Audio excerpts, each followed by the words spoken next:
multitasking, multi-everything people out there. Take it away. Find your glory, write your story, fearless feet will carry you.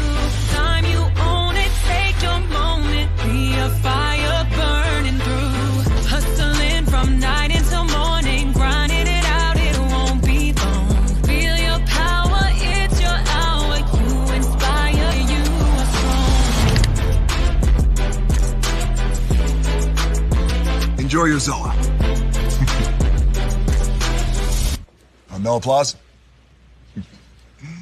You're all fired.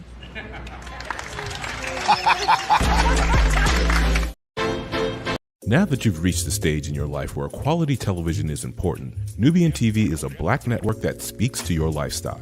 Nubian TV is the world's first digital network devoted to the upscale and political lifestyles of black people. Nubian TV's programming includes politics, travel, fashion, food, automotive, arts and culture, civil rights, music, and more. Watch now on Amazon Fire TV, Roku, or watch globally at nubiantv.net. Nubian TV, it's what you want to watch. Now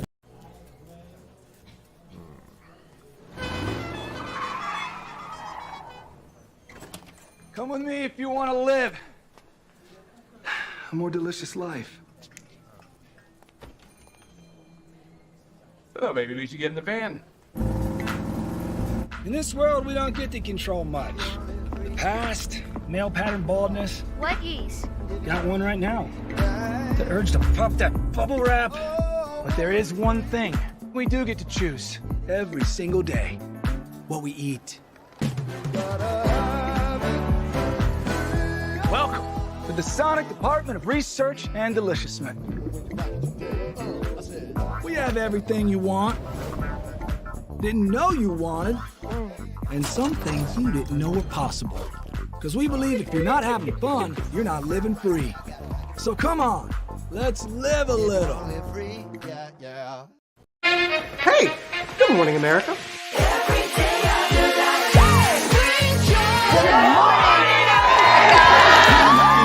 Good morning, America. Good morning, America. Good morning, America.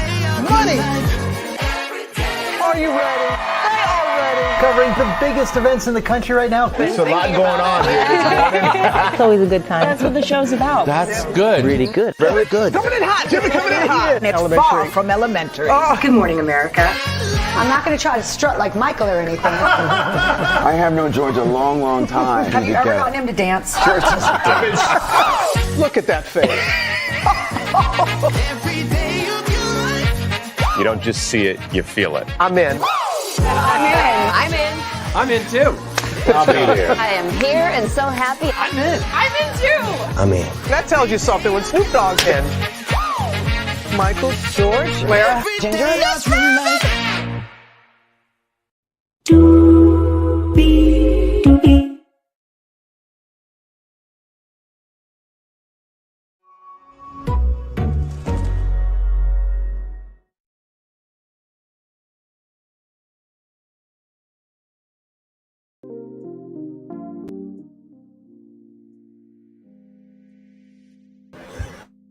Well, hello to you, and you. Welcome in, everybody. Hello, Lynette. Still hello, everybody. Rather coming on in, y'all. We got one more episode. I don't like it.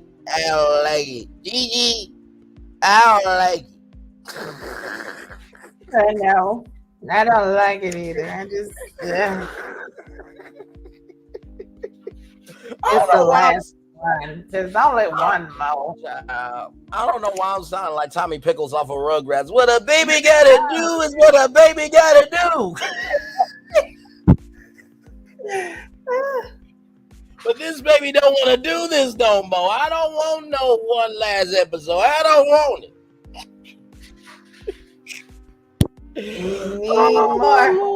We need more, damn it. We need more. Hey, everybody. Hey, baby doll. Welcome in, everybody. Well, let me take down this psychotic intro. Ooh, higher is waiting, low is available. Either way, we are live on tour, everybody. You see the virtual tour background. Yes, you do. You hear the virtual tour music. Yes, you do. And then there is me. Hey, everybody. Welcome in. Glad to have you here. Oh, Lord Jesus. Lord, Lord, Lord, Lord. Gigi, this is a lot, child. It just seems like just when you think the episode is over, here comes Friday. Listen, first off, let's start off by saying rest in peace to Warren, Yes, to Josh's absolutely. friend.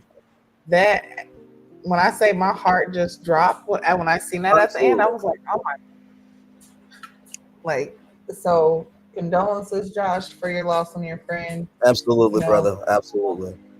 and condolences to his family and friends and everybody that knew him. But yeah, this episode definitely had me. I was all over the place. I'm gonna say I was. There was some happy moments, some Yes, it was. sad moments, and then just utterly pissed off moments. Pissed off. I was confusion for some of it. My damn self. Yes. Just Oh my Lord. out here, just barely functioning with all the confusion. Just Child. Made no sense. So we pick up right where we left off. So if you remember in episode 8, it was Aaron J and Jody outside with Dr. Allie, and they were doing a couples check-in. I think it was like a counseling session, but either way, they were talking about their relationship.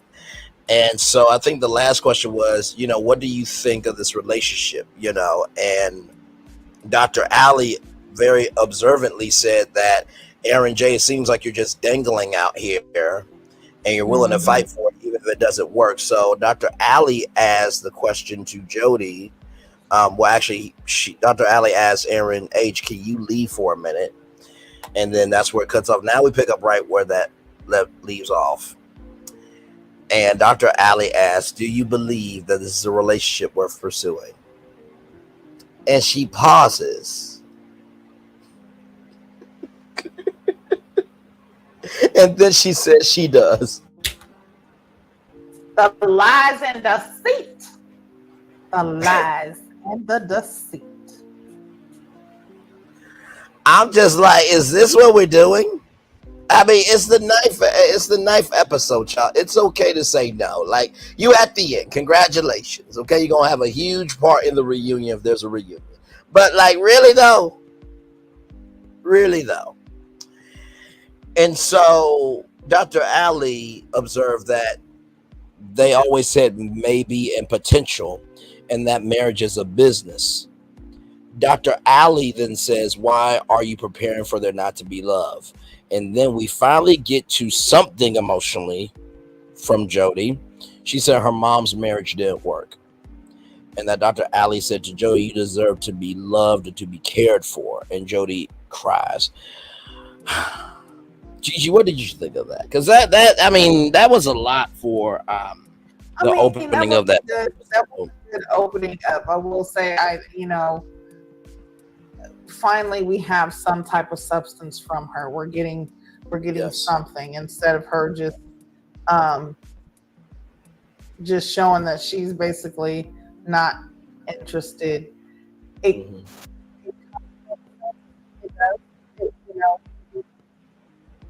if you only one self-marriage. Hang on.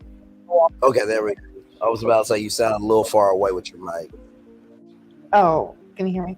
Okay, now we can hear you beautiful. Yes, go right ahead. Yeah.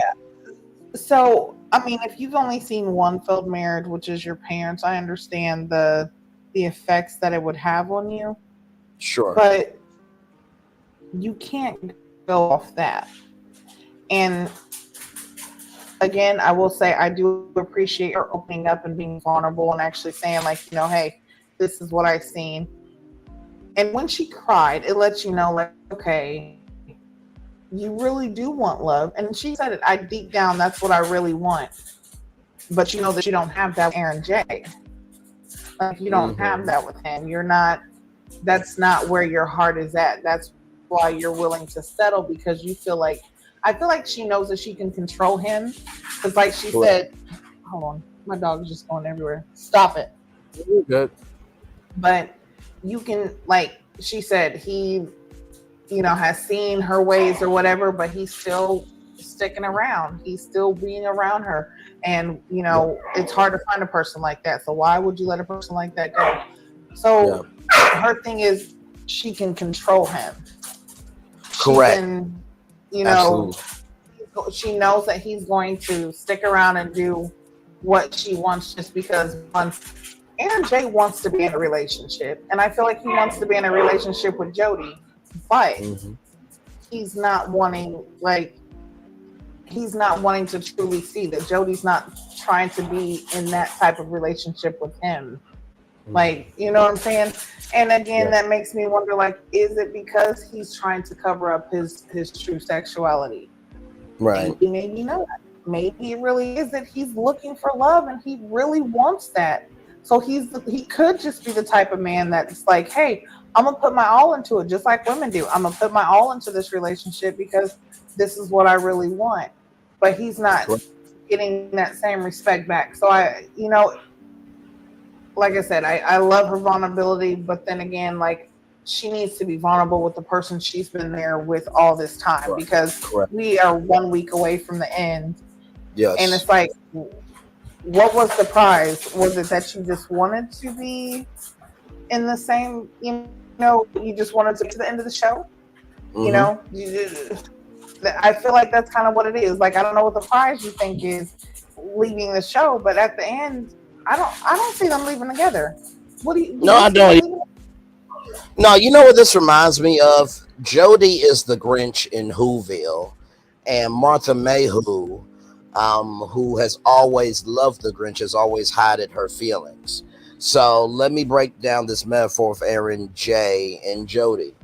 Aaron J is Martha Mayhew, okay? And he is hiding the feelings of not recognizing that Jody doesn't want him. And then with Jody, when she gets up to the top of the mountain that the Grinch lives on, it's like, oh my God, somebody does love me. I gotta save Christmas. And her and Max go down that hill, and before all that,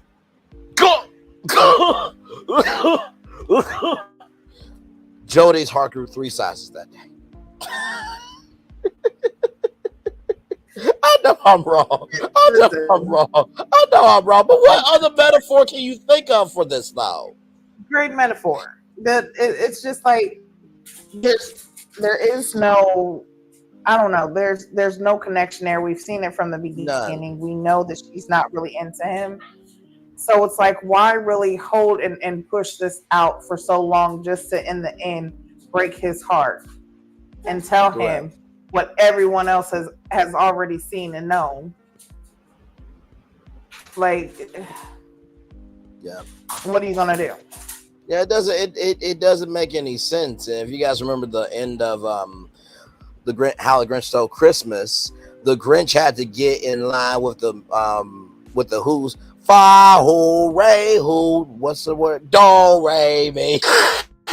It was like, wait a minute, love is real. How do I do this? So then we leave from Whoville with Jody and Aaron J. to Josh Shay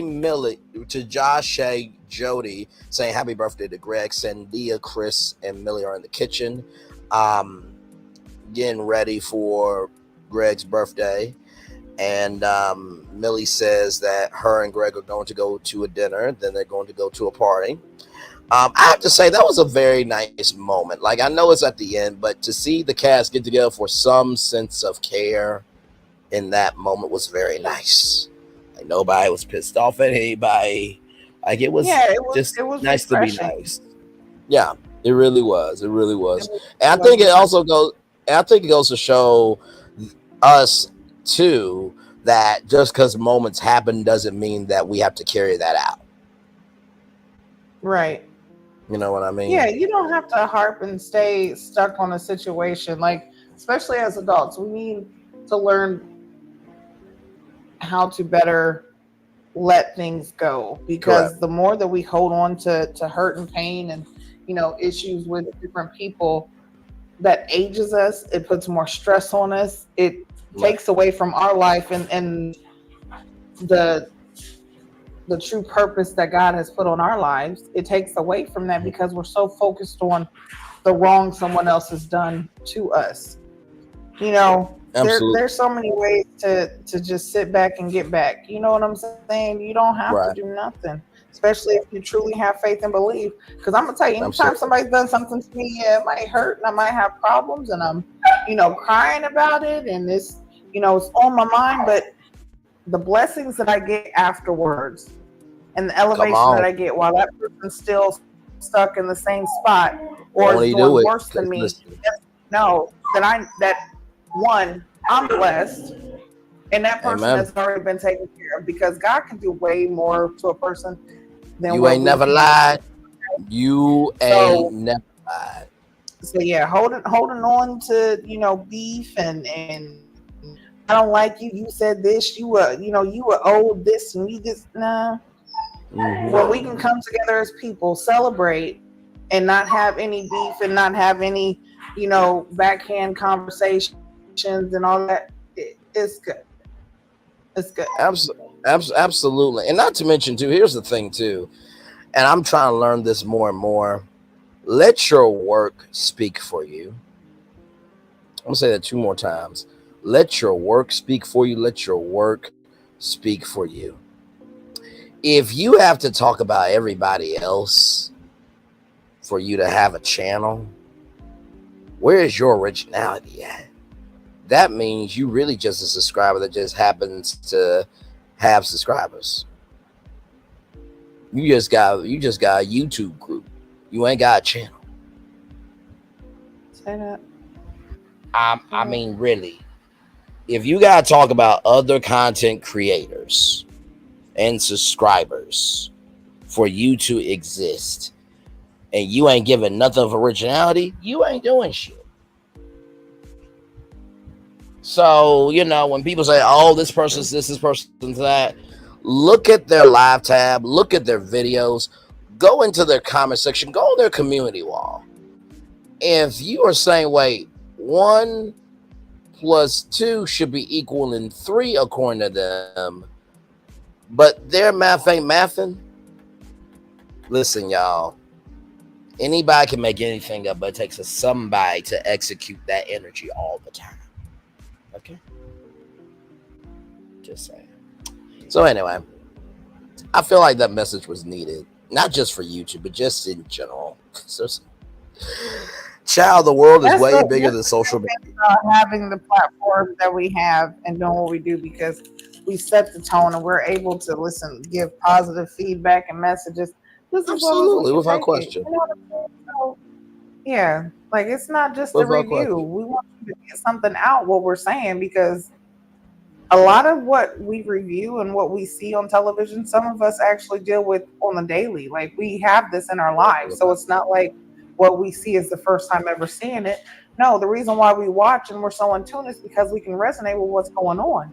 So if we can do that, we can talk about it, and we can actually find ways to help each other out, or, uplift the next person, or, you know what I'm saying, let out how we're feeling just so that we can vent, because we need some type of release, and that's what it is.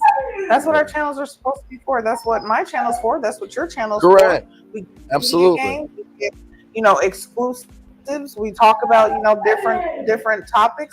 It's not just, Love and Marriage Huntsville, even though a lot of people stick to Love and Marriage Huntsville. That's fine. But, still, to have an open platform for people to feel safe and come to and be able to state their piece, or feel comfortable to, be themselves. That's what it's about. Correct. That's truly what it's about. Without question. Very well said. Very well said. So we have a couples check-in with Taronda Jones, and it's Josh and Shay. So Josh and Shay are trying to figure out where they want to live. Now, they want to live in Texas. Now, Texas, they do have, I don't think you have to pay your taxes in Texas.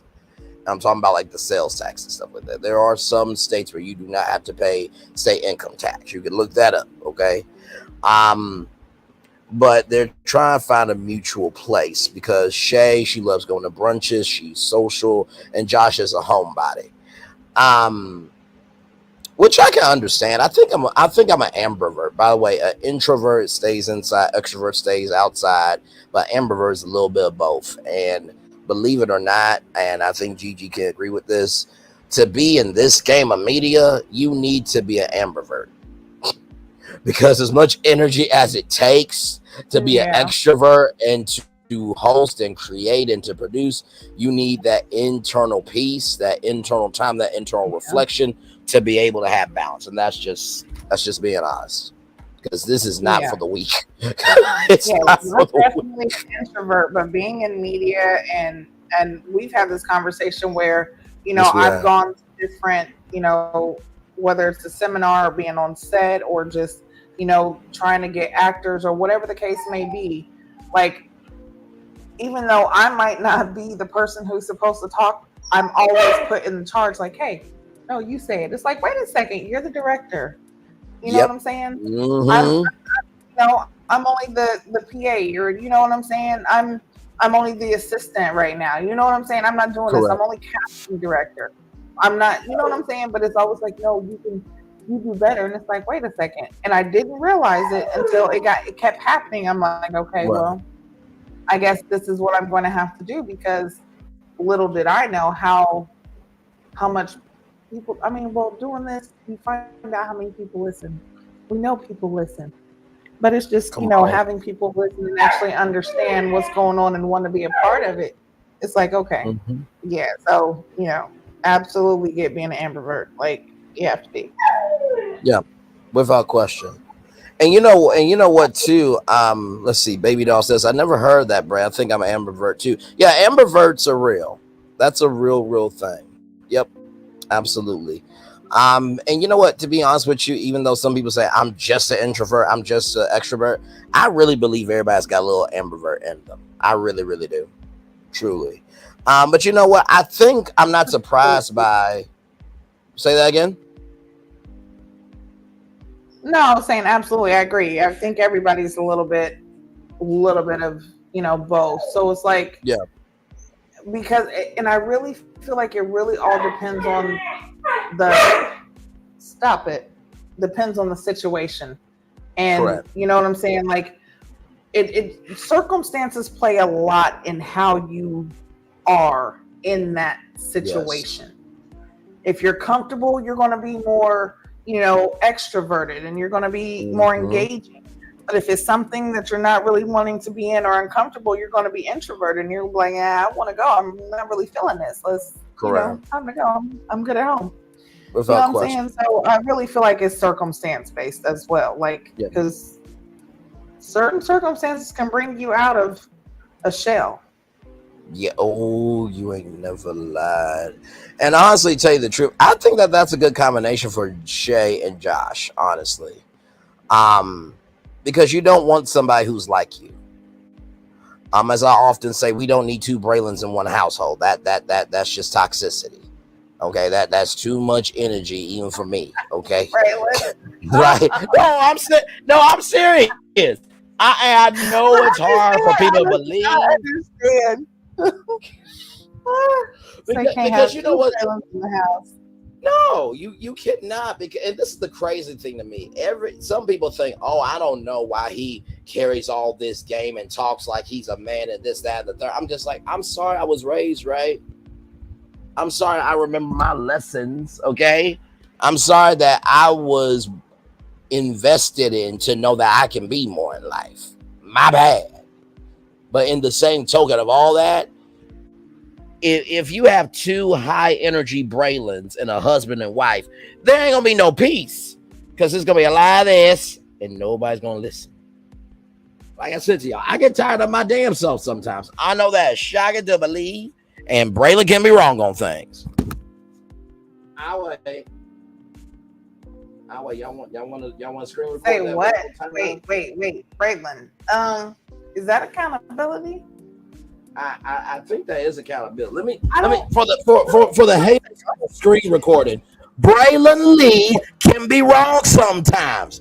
Braylon Lee can be wrong sometimes. Oh, wow. Wow. Huh. Shocking, I know. Shocking that I can have comprehension skills to recognize sometimes go a little too far. Shocking. Shocking. I thought a pissy hoe said something.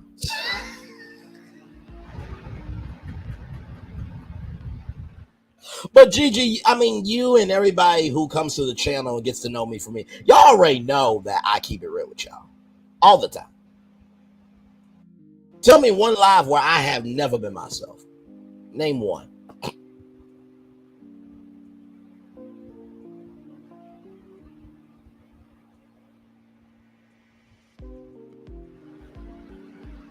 That's what I'm saying. Can't name one live where I've never not been myself. Braylon, there's too many videos that I have to go scroll through to try to find. And listen, that's a job right there, okay? That is a job in itself. Try. That's some. Okay.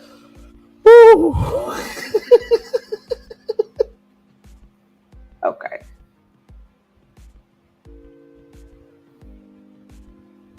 But anyway, speaking on Josh and Shay, yes. I definitely liked their check-in with Taronda.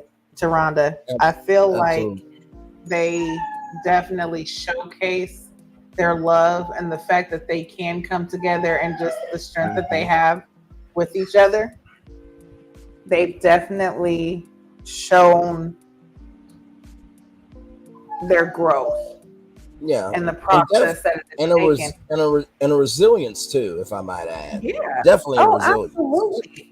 Absolutely. And the way that Josh talks about Shay, like the love is so much there. Like he already has a plan for their life. Listen, house, kids, marriage, it's all there. And like he said, she knows everything about him, and he can talk to her without judgment. And how many of us want that in a relationship? How many of us want to be able to be vulnerable? As women, we sit, and even men have to be so fucking strong. As a man, as a man, you have to be strong because you're a man. You're not meant to be vulnerable. You're not meant to be able to be weak. You're not meant to be able to cry because you're a man. That's what society says. You're not supposed to do that.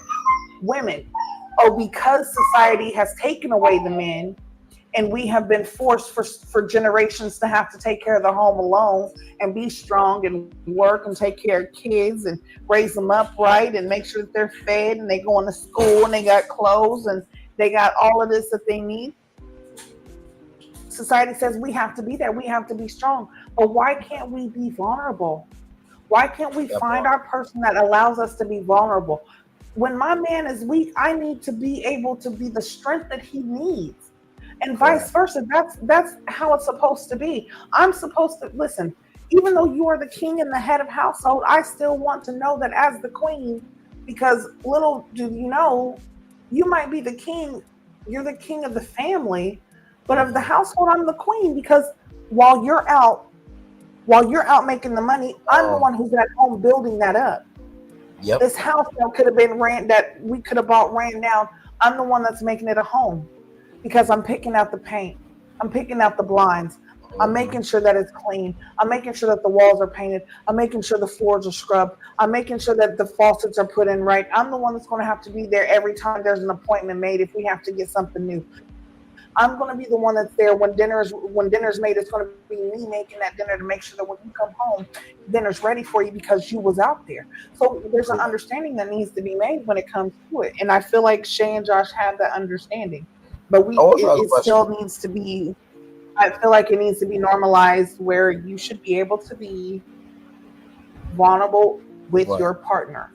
That is the whole point. When you're weak, I'm strong, vice versa. And I think that should just be humanity in general, because quite frankly, I get tired of the angry black man, angry black woman. No, angry is an emotion. Did y'all not see Inside Out? Did you see a black emotion on there at all? It was a rainbow of emotions, and that rainbow is in every damn body. You know, there was a study that said women speak a certain amount of words per day and men speak a certain amount of words per day. I'm like, okay, where is Braylon at in that? Because I break all that shit. You go to any of my lives, you go experience every damn emotion. And I can hang my hat on the fact that this is not a linear channel. This is a dynamic channel. You experience everything over here. From a person that, guess what? I don't care that society says I have to be strong. I'm weak sometimes. Sometimes I do give a damn about things. I get emotional. And above all else, I don't have time to be programmed to fit in. I'd rather feel out my soul and know that I can walk in my soul. Okay. So listen, it is what it is. Josh's friend is coming and Shay's 25-year-old sister is coming. We'll get to that because I'm like, Shay, I didn't know you had a sick family member in the family. I'm like, all right now, she 25, a fine child. Okay, all right. So anyway, Chris has a surprise for Sandia.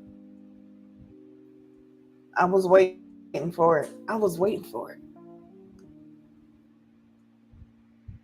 We'll get to them in just a little bit. But now Chris has a surprise for Sandia. And so they go horseback riding. So apparently horseback riding is something that Sandia has always wanted to do. And Sandia said that he may not be good at communicating, but he's great at listening. If he was good at listening, he would have never said that you two were never together. I mean, we don't need to go through the whole history, but okay, for this one particular thing.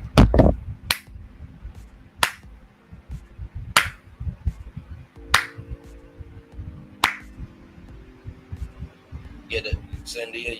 You're good on the applause? Did you want more? Because I can't go any faster. If I went faster, it would be because he did things that would deserve a quicker applause. But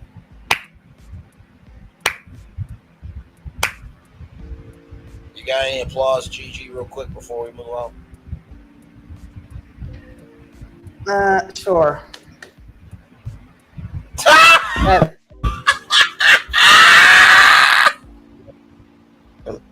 I'm not doing this with you. I'm not doing this with you.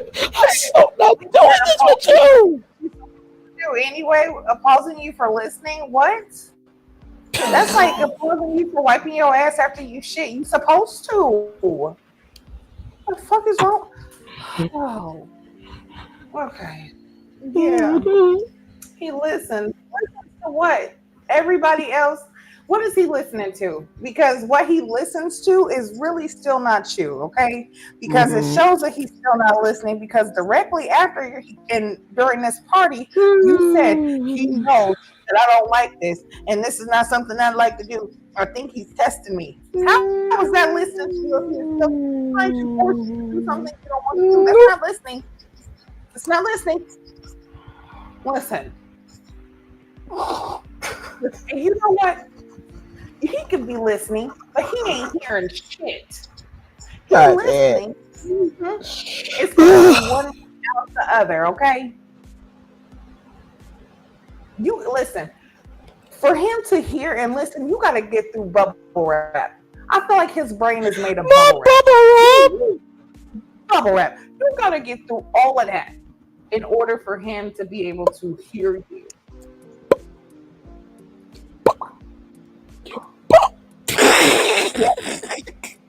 Y'all remember that scene? Y'all remember that scene? I think it was Shrek 2. Yeah. Donkey, shut up! Good damn, what's wrong with you? You! Right. Right. Like, damn, what is the problem? But yeah, like, no, what is he listening to? Because he clearly seen, and even at the date, he says, Child. so do you think that we could be long term even with my, what did he say? What was his word? With my ways, yeah, that you don't like. And she says, I'm open to it. And but did you hear talking about you're working on them though, right? No, he clearly is not Listen, He is working on that second roll of bubble wrap right now.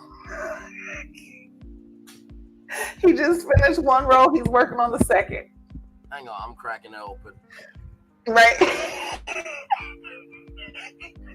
Hang on, wait. Let me pick up the bubble wrap and just wrap my head.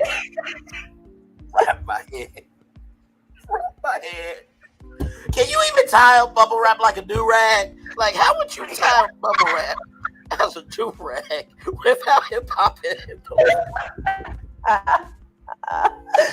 Oh my goodness. Yeah, like, come on. Oh, my Lord. Okay, so he was. Okay. This is the type of person Chris is. Chris is the type of person is. He'll listen to things that are materialistic. He'll listen to the things that you say you like because he's a money guy. See, if you don't know what a money guy is somebody who's always be there to jump on the things when it comes to, oh, you want horseback riding? We'll do that. We'll do that. You want fake flowers? Oh, I'll get you all the flowers and the champagne, and we can horseback, and we can do this and we can do that. That's why he's. Oh, now wait a minute. Don't forget if you want fake. Don't forget now if you want fake red Louis Vuitton shoes, we got those too. I'm sorry. I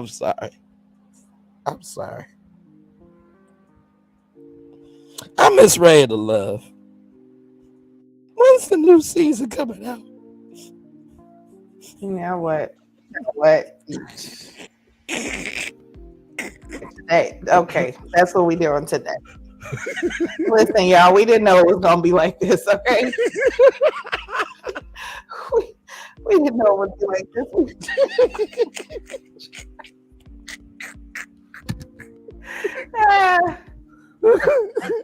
Okay.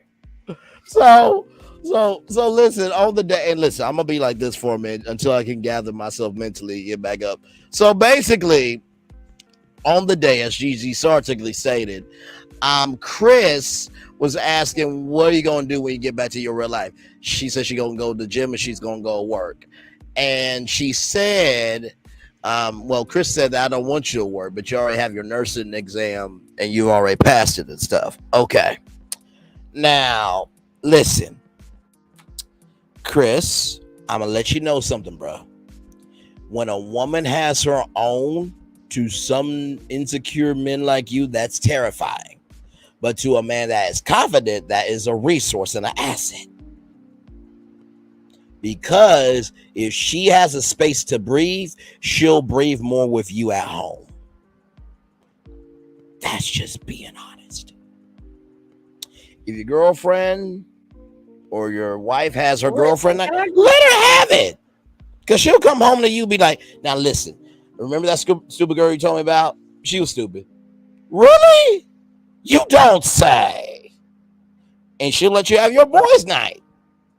You got to be able to separate in order to appreciate. Oh, okay. Go ahead, Gigi. Go right ahead. Hey, TNTG, Mom. Welcome. Listen, so I'm sad to say this, and it hurts me to just. Sorry, hold on. I just get emotional when I think about it. Chris is just trying to pay for the panties.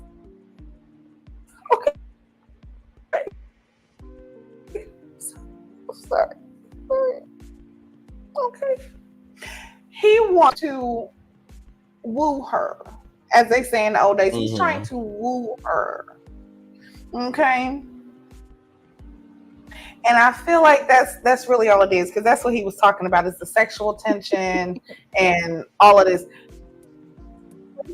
With this being the final date, okay, correct. He's had plenty of time to do other things. Correct.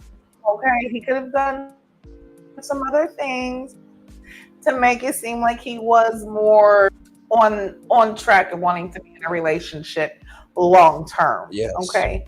And sometimes maybe it does take time, you just being around a person for a while and getting to know them and getting to know their habits and, waking up to them. You start to realize, maybe I like this. Mm-hmm. But I still just feel like Chris is he's really just waiting for that moment for him to be able to, unless they've already done it, which they could have done it the night that, you know, Aaron J left out and was in the room with Jody. They definitely could have. But I don't know. Something about Chris just says, listen, leave him where he's at. Like, I just... Not in the words of Michael it Jackson. was kind of cringy when he was talking about her not working. Right. No, it definitely was. I mean, honestly, like Michael Jackson said, all I want to say is they don't really care about us. All I want to say is he don't really care about me. Like really, that's how I feel. Like Chris from the beginning of this show has been the most toxic brother I have ever seen for a new show ever. I mean, from the first episode to now, he has just... I'm sorry. Like, from the first time he said, me and Sandia are not dating.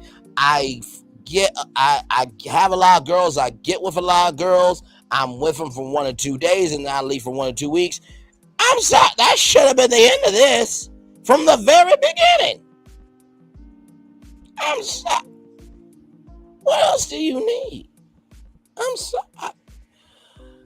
Okay. Definitely should have been... There should have been an ending to a few of them, honestly. Like, I think that going this far is almost just, you know how some people, how can I put this? Mm-hmm. It's almost like getting third place in the race. You really don't get the accolades, but you placed. You know what I'm saying? Yes. Or like fourth and fifth. It's like you placed, but you really, it doesn't mean anything because you didn't get a trophy. You didn't get the gold necklace or anything. You know what I'm saying? You just placed. You know what I'm saying? Which is great. It's great to place. But if that's all you're achieving is just the place, it's like, wait a second, we got to rethink some things because we got to do this with a purpose. The purpose is to win, not just the place. Absolutely. And what are you winning here? You're winning a potential lifetime partner. Right. You're winning a potential husband, wife, you know, children's parent. You know, Absolutely. You're possibly winning a family. There's so much that you can win in this. Absolutely. There's growth. No, without question. You know what I'm saying? A whole lot that comes with it. So it's like, instead of just placing, like, truly be honest with yourself. If this is not where you want to be or what you want to do, you're wasting time. And at a certain age, when does that become enough? And by the way, too, absolutely. And by the way, too, if you have to say to your partner that you've been disrespected since the beginning, I really believe that we can have a beautiful love story. Chris, who are you talking to, bro? This ain't American Idol. America audience, y'all been seeing me come out here every week. We can have a beautiful love story. Dude, it's just you, Sandy, and camera crew. What are you doing? Like, bro, okay. All right. So we get to go ahead, Chichi. My ass week after week. But yes, this is a big love story. Okay. Like, yes, bring Ready to Love back. Like, come on, the season needs to start. This is too long of a... So Chris, let me ask you this, and then we're gonna roll on. So Chris, when you said that women are bad decision makers, and you know, Taronda went off on you for the piece of shit that you are, do you still believe that you can be with a woman to make a beautiful love story? Because you said, I'm not going to spend any time with a woman. I don't care who she is. You do remember you saying that, right? Okay. All right. Beautiful love story, ladies and gentlemen, from Chris. Beautiful Love story. Dymond and Aaron H get a couple. I'm sorry. I'm trying to be serious about this, y'all. I really am. But this is hard. Not hard. Hard. Anyway, so Dymond and Aaron H. It is hard. Anyway, It's Dymond. hard. It really is hard. It's so hard, Doctor. It's hard. Listen. No, Daddy, no.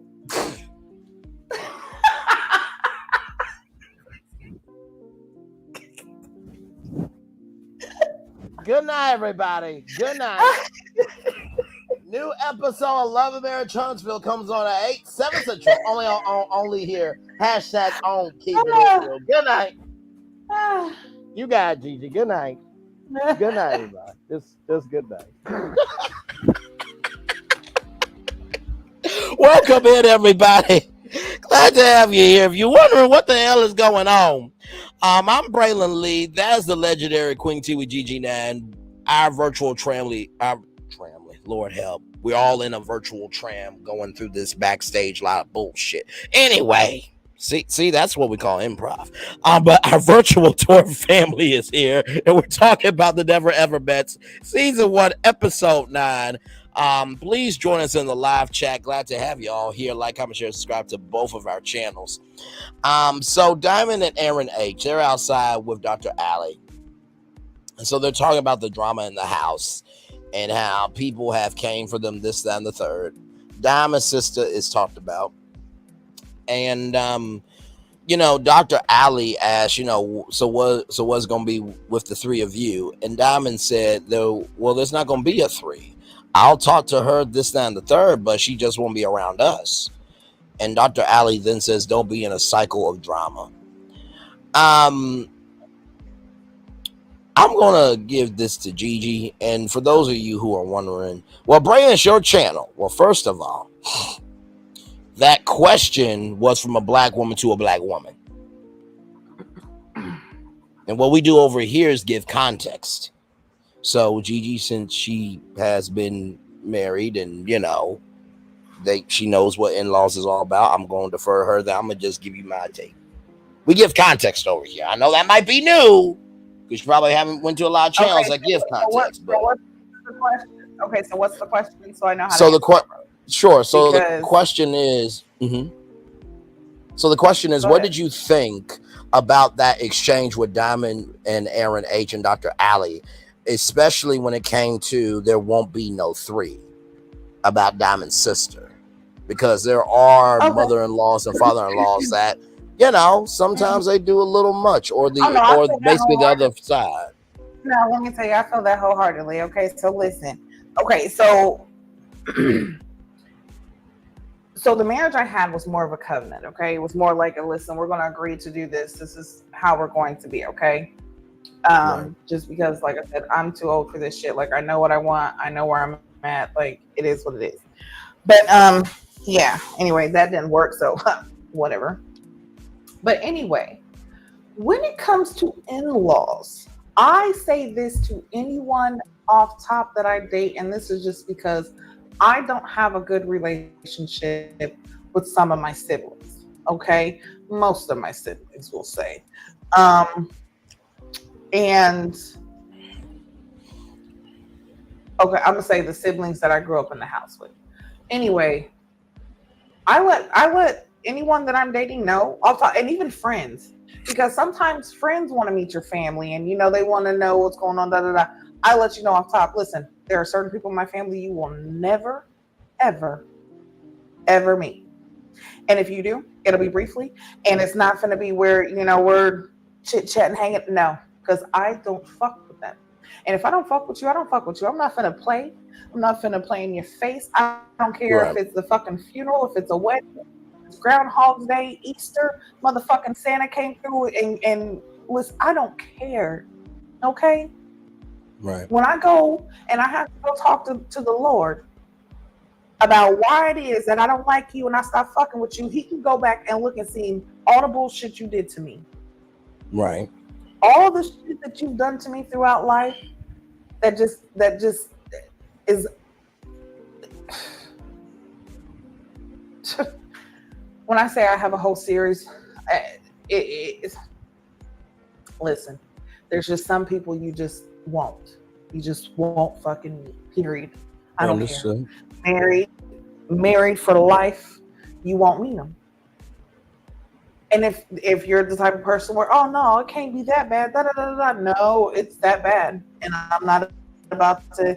If you're the type of person that wants to feel like, oh, I'm gonna try to push you into having a relationship, to push you the fuck out of my life because you just don't understand what I've been through. And if you steady trying to push something like this after I done told you that this person has hurt me in a way that is never, that could never be mended, like it's a relationship that could never be repaired. No. Right. I'd rather you go than me be forced to try to do something that I know that I don't want to do. Right. So you know what? Let me. No, go ahead. I'm sorry. Go ahead. And also on that note, it's also where, because if there is someone that, like, I have friends. I have one of my best friends. She's friends with people that she knows I don't fuck with, and she knows why. But the thing about it is don't talk to them about me, and don't talk to me about them, because I don't care. Right. As long as you ain't talking, you know what I'm saying, behind my back about me, then we're cool. But when it becomes like that, then you no longer are my friend. But just because you're friends with somebody else doesn't mean that we have to, you have to stop being friends just because we're friends. No. Right. We just won't be in the same circle. We won't be around each other at the same time. And like I said, we're not about to have conversations about each other, because that's not something that I care about. And I feel like that's where Dymond was at. It's like, listen, that's my sister, and I love my sister. We'll still talk, but it's not going to be a situation where all three of us are going out and we're hanging out together. We're not there yet. So that's where I feel like we're Dymond with that. Yeah. And let me just say this too. I've learned this a long time ago too. Being a person with a peace in the valley mindset is a blessing and a curse. I'm going to tell you why. It is a blessing because your heart has no limits of being a solution.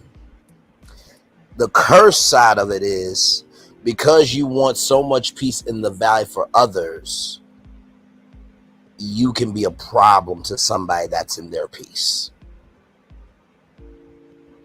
You cannot try to push somebody into their pain when it's their pain. I've had to learn that.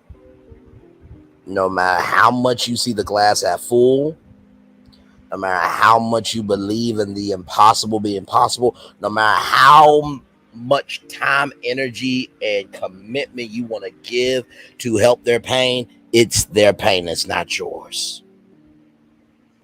And that doesn't mean that they don't love you.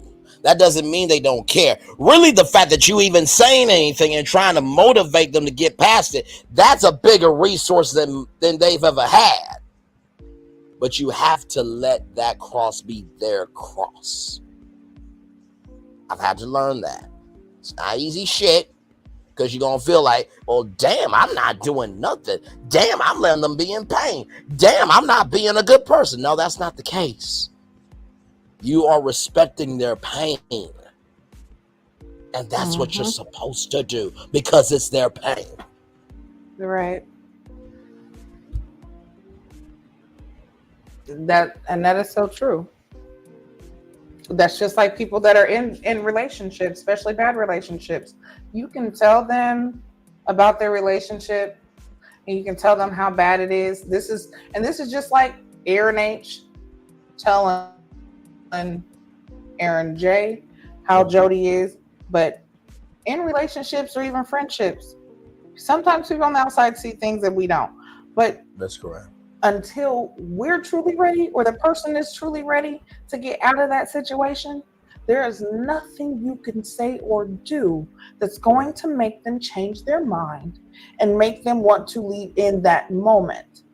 Yep. Until they're really ready, it's not going to happen. And maybe it's going to take 1,000 times and 1,000 tries. But when it happens, it's because they wanted it to. They were in a position to be ready. Absolutely.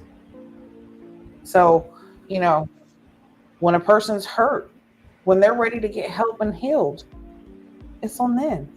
You can try to tell them to meditate and pray and just breathe deep and count to 10 and go for a run, find something to do, work in your journal. You can tell them to do all of these things, but until they are ready to truly heal themselves, there's nothing that can be done.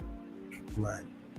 You can tell them and give them the idea, but until they're ready to take the tools that have been given and create their own way to heal, no way that it's going to happen. Absolutely. It's not going to happen until it's their time. Yep. Without question. Very well said, my friend. Very well said. So I we ain't get come to preach today, though, Braylon. I ain't trying to listen. This is the thing that I love about you and me, and of course our quartet, with Dr. Solana, Dr. Ucha, and our main man Q, is we can go from preaching to laughing all in the same live, and recognize that all of that matters. Really. You can be many things, guys. I know that some people say you should stay in your lane. Now, for some of y'all, so true. You do need to stay in your lane because some of y'all do a little bit too much, okay? But in the same token, if you never go and find different roads, you don't know what destinations can be out there for you, right? And so yeah.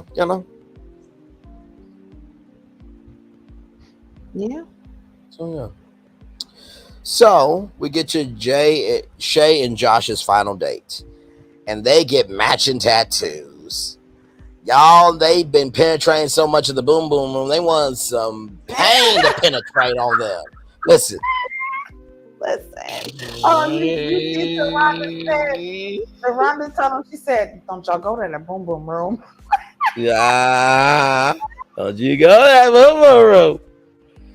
Taronda. Now, Taronda, I'm just going to say this, sweetie. You have been doing a great job.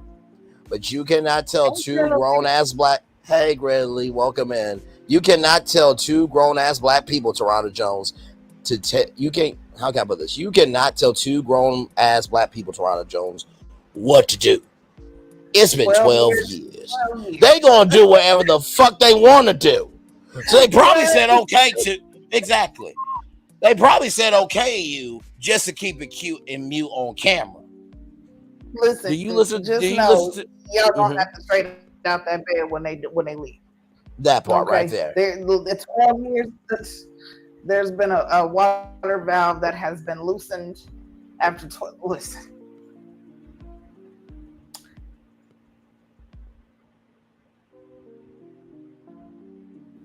I think I seen Josh over there in scuba gear one day. I don't know. I just know that he has dived in the deepest parts. How do you know that there was scuba gear? Did you happen to see them at? I saw a snorkel. Oh, okay. Okay, you just happened to be out and about in San Diego, and they were down at the bay. And it was more things going down than sitting on the dock of the bay. That's what you're saying.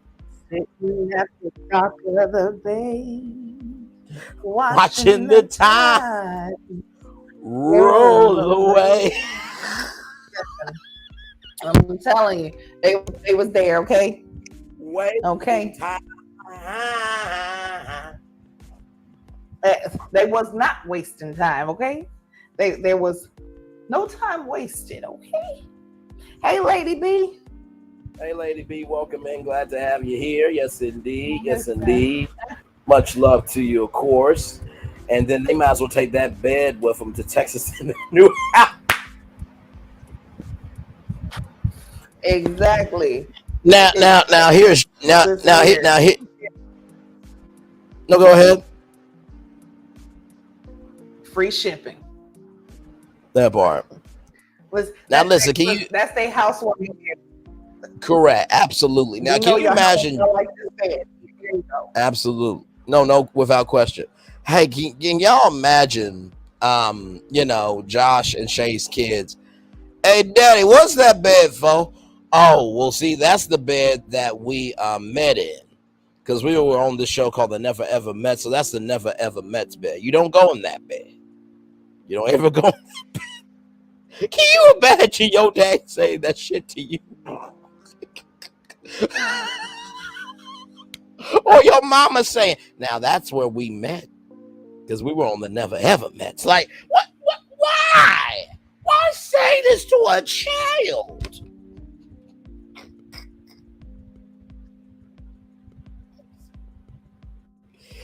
Anyway, y'all started. You started, baby doll, with that's their new bed. So don't get mad. Y'all don't get mad at me, okay? Y'all started that. Okay, y'all started that. Anyway, so they get matching tattoos of Luna and Sol, yin and yang. And so, Josh, I'm gonna say this to you right now, brother. I know it was a moment, but you said good pain is tattoos and babies. You want to push out two, you already got one out the way, brother. No, I would not have said that, bro. I'm sorry. Ain't no way in hell. And he was confident too when he said.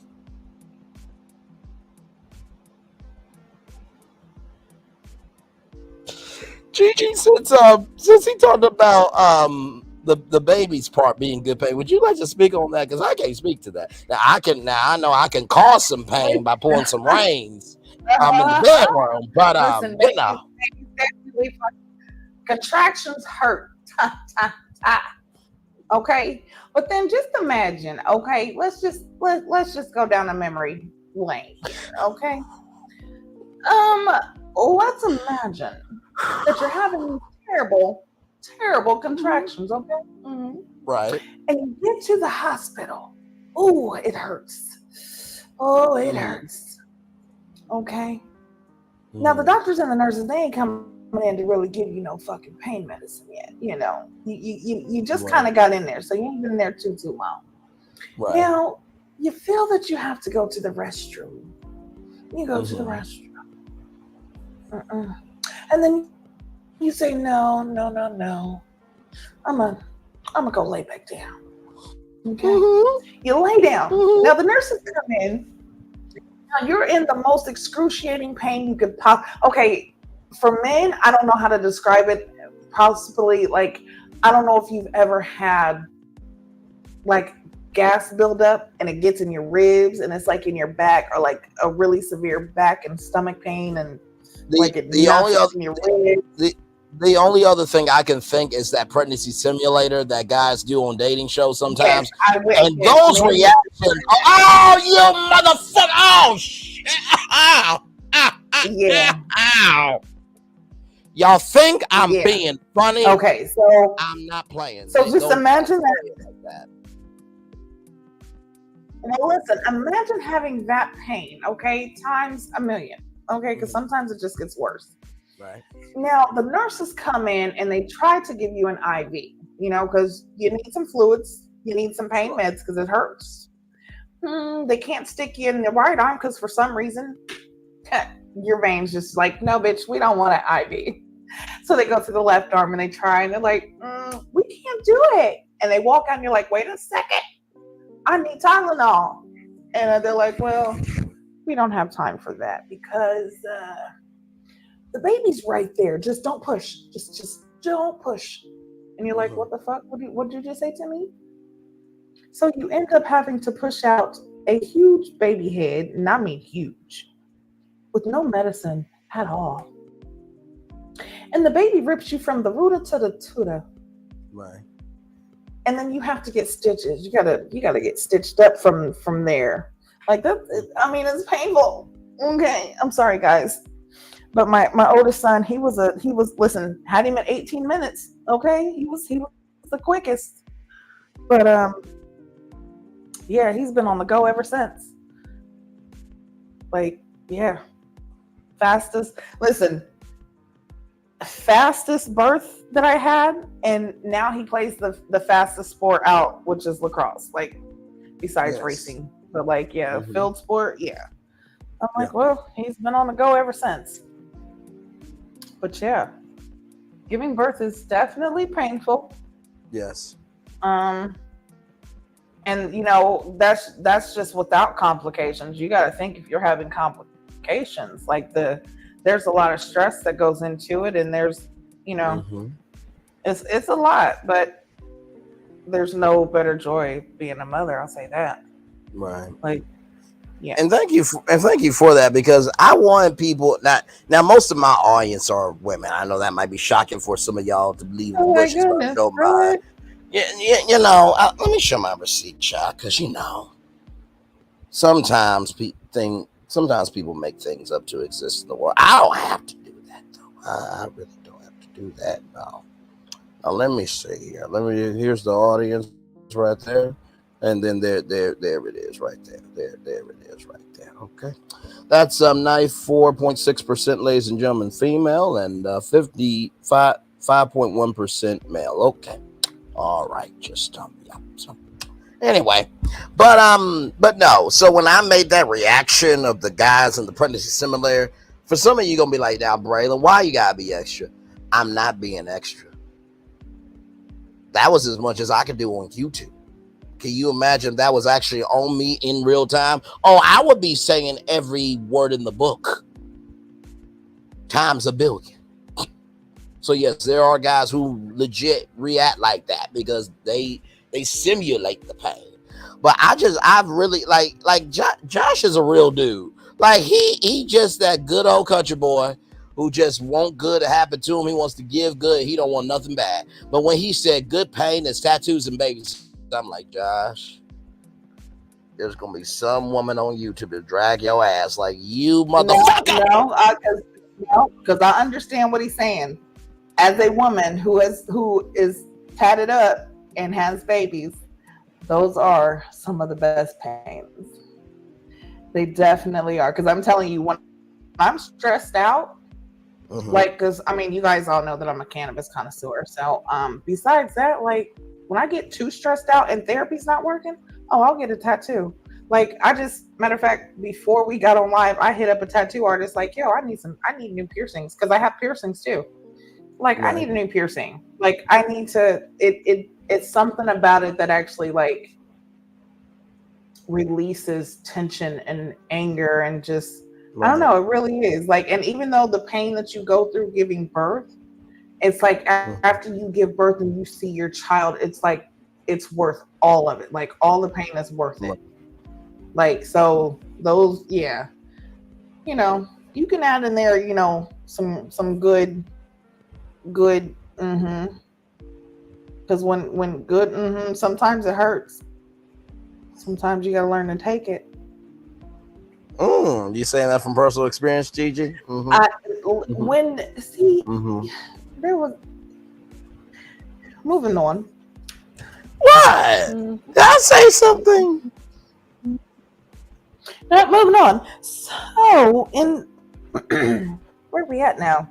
Got off We're at Greg and Billy. Then got off track.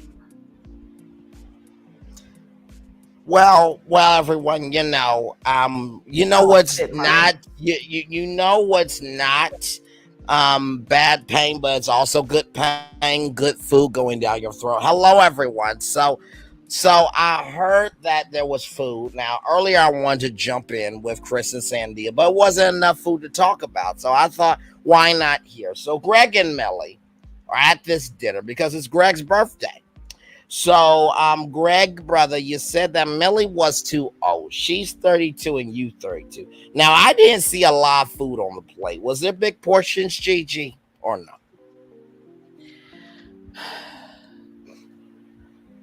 I think the proportions were just enough. They were enough. Well, I mean, I didn't notice that they were important because they weren't really eating that much. They weren't. You know, I'm the eating connoisseur, as you all know. Yeah, yes, I am. So, you know, when it came to the kids, stay with it.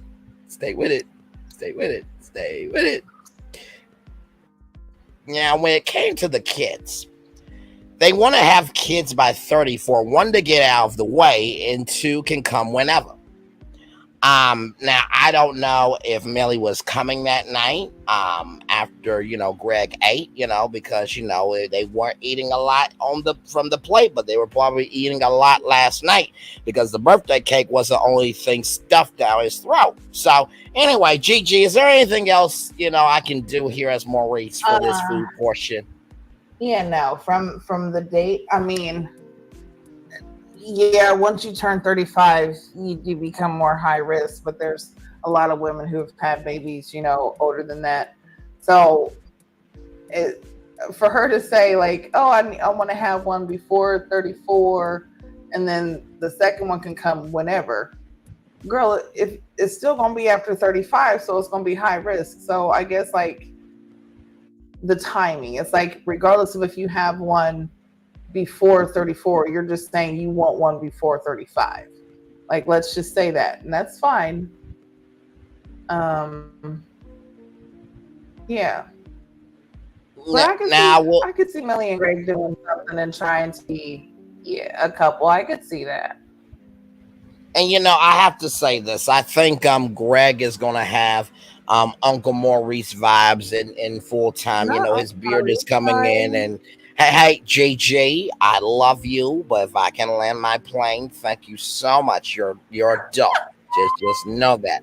Now, as I was saying, Uncle Maurice vibes are on Greg. He'll have his beard. He talks very articulate and wise and everything else. And I see, Millie is thicky, just like Auntie Charisse. And I got a feeling that she'll be the young rich auntie. So that's my take on all this. Anything else, Gigi, or audience down there before I go?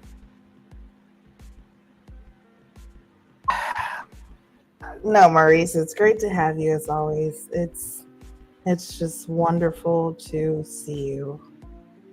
Just wonderful. Thank you, Maurice. Thank you. Why do you say it with so much disdain? No, look. You know what, Maurice? Are you ready for the new season of Ready to Love? I actually am, Gigi. I really am. Yes. Yes. I can come through from time to time. Well, I mean, besides coming through Charisse. But, that's neither here nor there, You know what? Yes. Yes.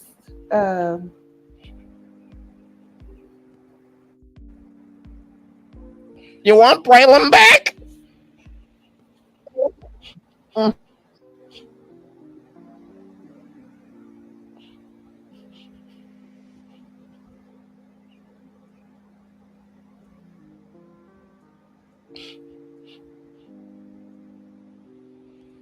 So Gigi is not saying that she wants Braylon back. So I guess we'll just roll along with my voice for now. So Gigi's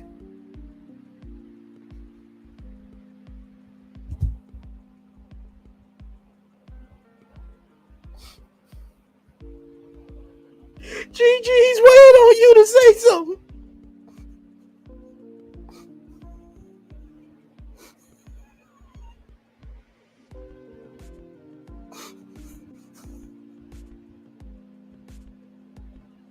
Gigi, you there? Oh my Lord. Okay. Well, since Gigi is not saying anything, Maurice, thank you so much, brother, for coming through. You're quite welcome. Love you, Braylon. Love you, Gigi. Love you, everybody. All right, so we'll wait for Gigi to get back. You never know when Maurice is going to show up. You just really don't know.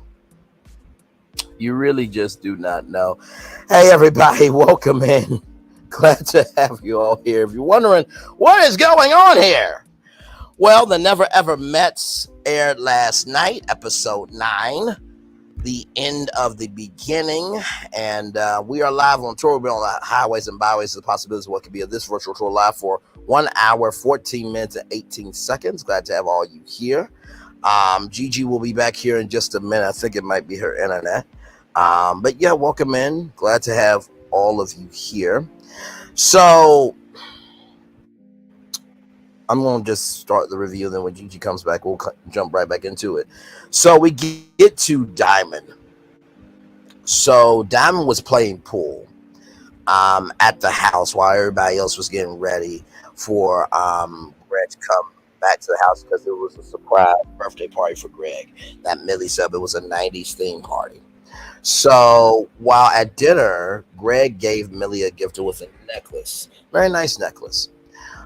So then as Greg and Millie got back to the house, it was surprise. And so then they started playing all these different games and stuff. And so one of the games was a position game. And so, okay, hang on. Gigi, you all right? You had to step down because Maurice scared you too damn much? Is that what happened? Knocked out my whole damn signal. Took the battery down and everything. Are you going, Maurice, before we move on? Yes. Okay. Yeah, I don't want to talk to you next time, Maurice. He's gonna knock out my phone. I promise y'all, we do not rehearse what we're going to say about the show before the show. Sure, we talk about the show, but we don't know each other's actual opinions until we get on here. So all the antics that you're seeing, this was not rehearsed. I promise you it was. You got to go back to some of our reviews. Shits that's just happening. Just listen. If you go back to some of our reviews, you'll understand some of our inside jokes. Some of them. Not all, but some of them. Listen, we were just talking about Millie and Greg coming back to the house and that Greg gave Millie a gift at the restaurant. I thought that was a nice gesture on his birthday. Yes, but I agree with you, baby doll. I thought that was going to be dressed in 90s. Well, Jody kind of, no, she wasn't. What? I mean, the 90s, you know, short shorts actually meant something when you had something to show off. I'm sorry. Did I say that? I'm so sorry, Jody. My bad. I'm so sorry. Okay. Well. Come on, baby. It's something. Okay, never mind. No, never mind. It's too far back in the 90s. Lord help me. Know about them days, dudes. I mean, I know how to take them off. But yeah, Let's roll on. Some type. Yeah, I thought it would have been themed more like 90s. Them cheap ass hang up of the little phone and the record says 90s. Right. That shit was tacky. I mean, no, they did a great job. My bad. No, you said what you said. They didn't do a good job. Go ahead and say it. You did not mean that. I did. I said what I said, and I stand by it. Listen, I don't give a damn. Sue me. I could throw a better party than that for. Listen, I'm gonna tell you right now. You could give me $350, and I could throw a better fucking party than that. Understood. Shout out to Daisy. I can do with less. Especially having kids. Listen, I know how to throw plenty of parties on less. Like, you know what? That's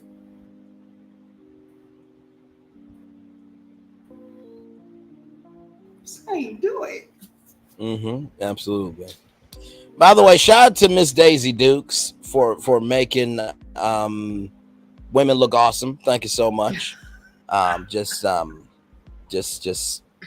saying, Miss Dukes, if you're nasty. Is there a person named Miss Dukes? Because I feel like somebody should pick that up. But then again, that would be stealing from Miss Janet Jackson if you're nasty, because black people operate the culture. But that's neither here nor there. Listen, I don't know about Daisy Dukes, but like I said before, I know how to take them off.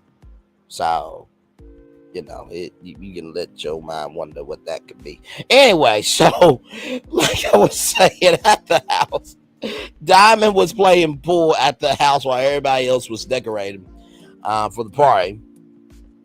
And so, you know, it was what it was. And, you know, Shay, listen, I know you still feel away, but like, come on now. Like, did y'all ask them to participate or no? Because if you ain't asking me, I'm not going to do it. I'm sorry. So, like, what was the context? Because I was a little shady. Just a little bit. So then, Greg and Millie came back to the house and then they started playing all these games. So one of the games was a sex position game. And Aaron, Jay, and Jody got in doggy style.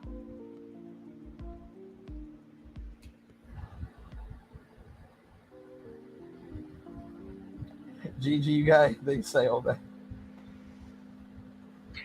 Wait a minute. Say that one more time. What did you say?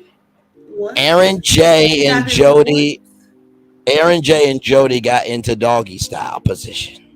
Or got into the doggy style position. Is that what we want to call that? Did you? Okay. First off, did we see Jody's face? One, she was sitting there in the doggy style position, like, if you don't hurry the fuck up. And then when he did it, and she was just like, this is great. A great exercise for you to see how it would be if you actually do things and if you don't want to do it. Girl, you don't want to do it. You don't want to do it. Okay, you don't. You didn't. Listen, she had chemistry when she kissed Sandia than what she did. Child, yes. Listen, she felt more, and that was. She was more excited about that kiss than the kiss that they had at that damn little film shoot. That little photo shoot. Come on. So to get. Oh.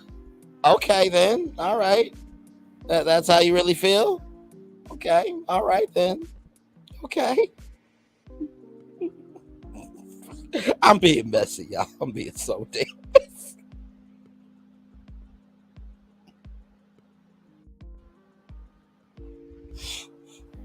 I mean, listen, you can say how you feel. You can. You can say how you feel, sound how you feel, whatever you want to do. It's freedom over here.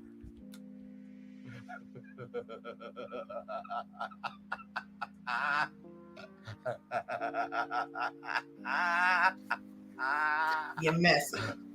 You're just messy out here in these streets, Braylon. You're just messy. Wait a minute. How am I messy? What did I do? What did I do? Because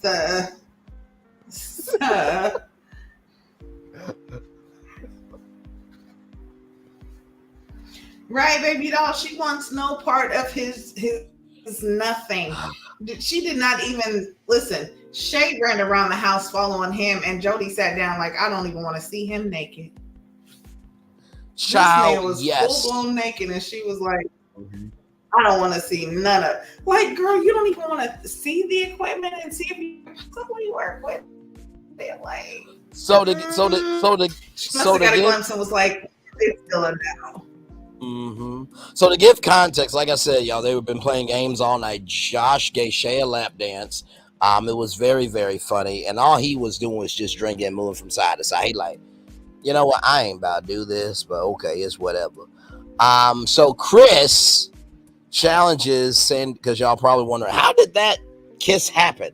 Well, Chris challenged Jody to kiss the person that she doesn't get along with. And let me tell you something. When Jody said that she was down for a threesome, she was not playing. She is bisexual. Because that kiss was lasting for a little long. Okay? Listen, ain't nothing wrong with it, okay? Ain't nothing wrong with it. This is the thing that bothered me the most, okay? It was the fact that Sandia said,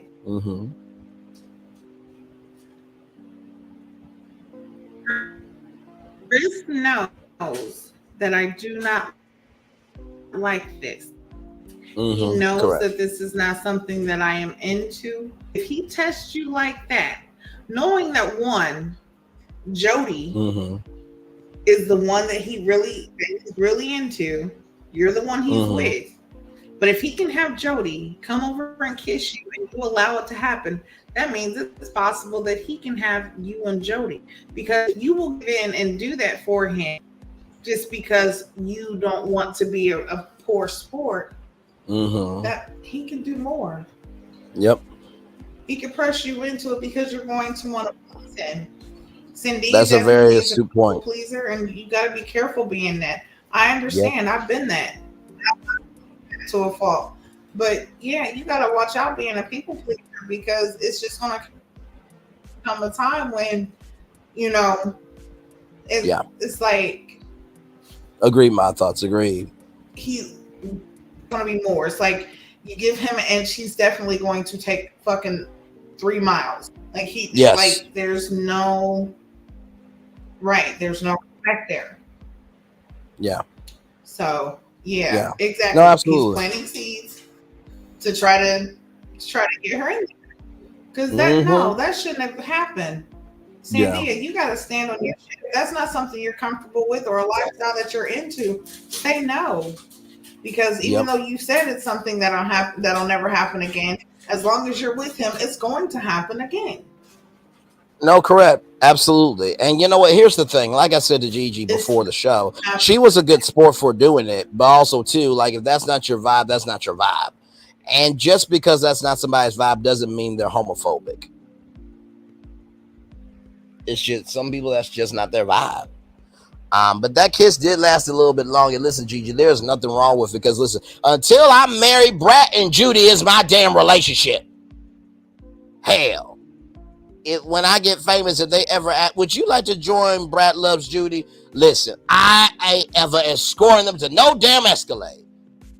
Well, what? You see this shit? I ain't about to be accused of touching some goodness. Okay, I'm not about to do it. They have my ass at the reunion. So, Braylon, you was escorting a lot. I was escorting them to the car. Speaking of that, hang on. I want to show y'all this, because this right here was so damn funny. Hang on. Because I feel that me and the Brat have a kindred connection here. And you guys will understand why in a minute. And Gigi, this is gonna make your day. I promise you, all y'all, this is gonna make your day. I promise you. I promise you. Hang on, let me.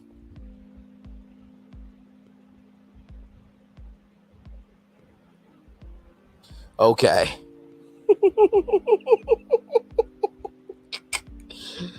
The Brat, when we meet, I gotta give you the biggest hug, because we are one and the same. Y'all ready? Here we go. Can you unhook me from back there? Hook you up. I'm to tear you up in there. Beautiful.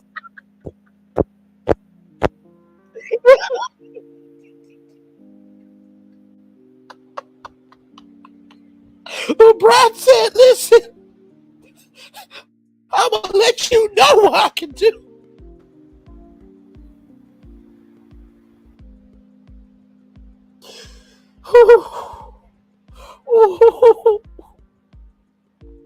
Gigi, what you think about that?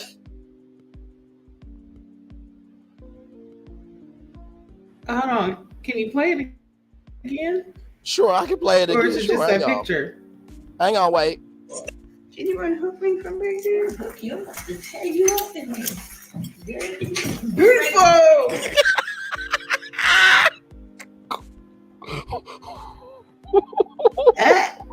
Say I can tear you up in this. Yes, baby. Yes. Woo! And look at this comment right here.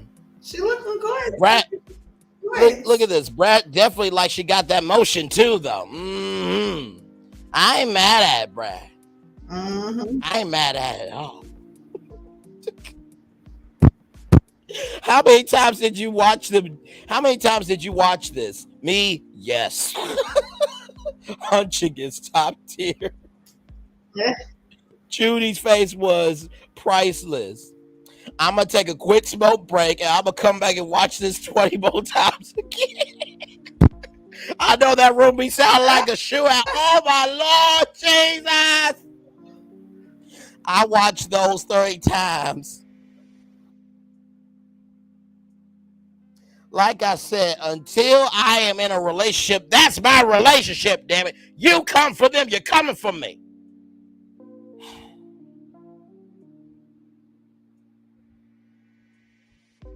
No, wait a minute, my thoughts. I'm going behind the pillow now. Look, I'm behind the pillow.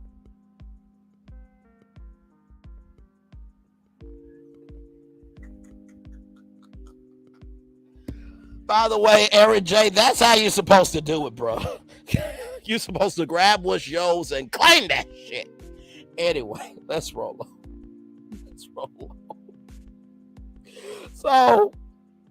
So anyway, you're probably wondering how Aaron J was running around naked.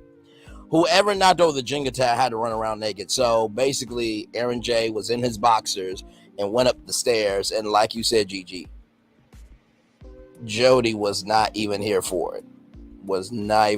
And then went up behind Dymond. Oh, Lord Jesus.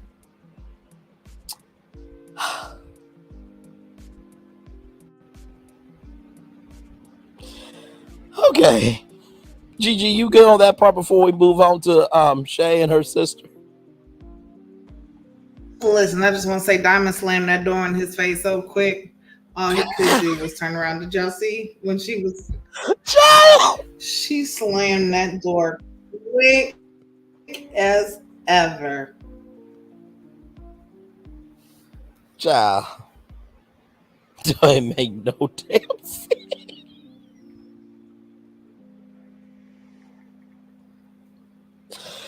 Woo. Okay. Oh my Lord. Okay. Y'all ready to move on? Now listen, if some of y'all go find that clip of Brad, listen, okay? Listen. If you find that clip of Brad, hey, listen, don't tell me what you're doing. Watch it, okay? Don't say it, tell me, okay? Because let me tell you something. Y'all saw the comment section how many times people watch that shit. I got a feeling though Judy wasn't really mad at it, though. Because I feel like Judy's that freaked out watch that at her warehouse at Kaleidoscope at Kaleidoscope Hair Care Products. You tearing it up in there. Jody, oh my hey, how's it going? You good? Yeah, yeah, I'm good. Yeah, I'm good. Yeah. I got a whole Kaleidoscope experience going on. Oh, damn. Why didn't you tell me that shit? She got a whole vibrator while she watching video on her big monitor in her warehouse. Let's roll on, damn. I can't do this shit with y'all. Anyway, so Ashley, Shay's sister, which, what? Go ahead, what? No, I can. Go ahead. Oh, wait a minute. So you had everything else to say, but you ain't gonna say none on that though. Okay, all right, we'll roll on. Okay. So Ashley say it's all in love. Honestly, tell you the truth, Brat and Judy are the definition of what not giving a fuck is. I have loved them from the first time I saw them together in all their seasons. Like, that is quality reality TV. All jokes aside. I really mean that. So Ashley, Shay's sister, shows up to the house. And she is 25 and fine. I'm like, okay, Shay. All right, now. I mean, well. Ooh, Lord, a sister and a sister are two completely different things. Anyway, so so Ashley asked Josh, does he have kids? And Josh said, what? Oh no, just the theme song of Sister. Nope, all good. I got it. I definitely got it. All good. So Josh does say he has two kids, and Ashley does not like that. And Shay told Ashley that they got matching tattoos. And so when it came to the marriage question, I thought this was a very good question.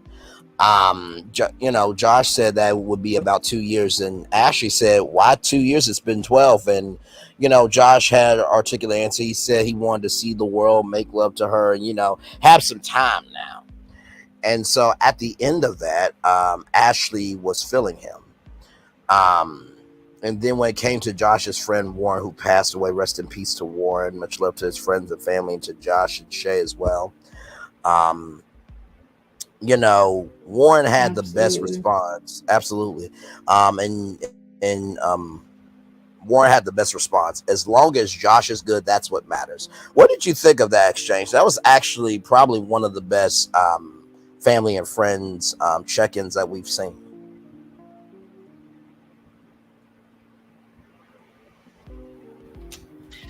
Yeah, I feel like that was definitely a good interaction. Like her sister, like one, you can tell Josh is for Shay, and he's for the relationship. He's for forever. He's actually like he's planning on their future. He's setting things up for future for them. You know what I'm saying? So I could definitely, ooh, child, baby doll. Listen, I was going. Okay, listen, I was trying to be nice. But since you said it, okay. Oh hell no!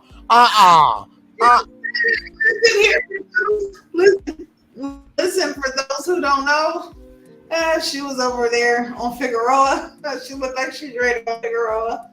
She looked like she was ready to go on Sierra Highway.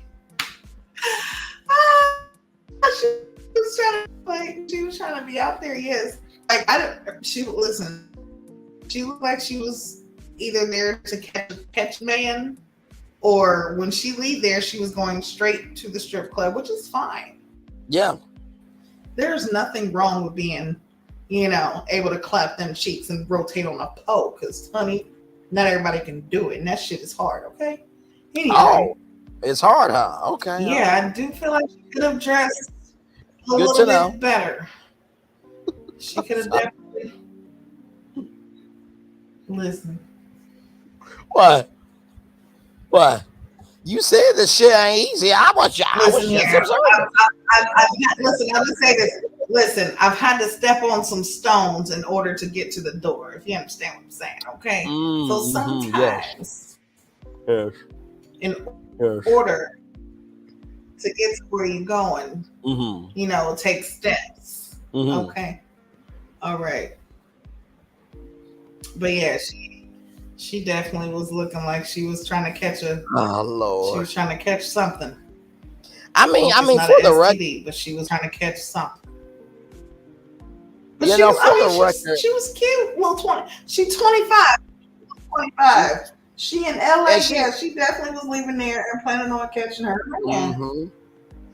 And listen, she probably got one that night, because at least it was something to hold on to. You know what? I'm sorry. That was very rude to Shay. I'm sorry.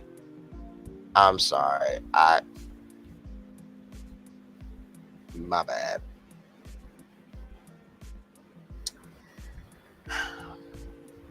Y'all know I like thick, right? Okay. All right. It's none personal. Baby Doll's comment says this was looking real cheap. Ain't nothing wrong with affordable clothing, but it's not supposed to look like it came from the Dollar Tree. I'm just saying. Well, you just saying. I will say, I think Warren had a really good brotherly response. You know what I mean? Because before Warren came, Shay said that she kind of knew what was going on with that relationship. And Shay said it's better now. So the fact that they were able to work that out behind the scenes, I think that just shows very much maturity. Very much maturity. Because I did see Josh's story that somebody passed away, but I didn't know who it was until I watched the episode. I'm like, oh no, man. So Josh, much love to you, brother. I am so sorry. That it's never easy losing somebody that you care about. Yeah, that shocked my heart. Like to see that at the end was just shocking. Yeah. Yeah, much love, prayers, condolences. Yes, absolutely. Really. Absolutely, for sure. So really, really hope that, his prayers. Yeah. Just know whatever he was going through is resting easy now. And amen. So, yeah. Amen, indeed.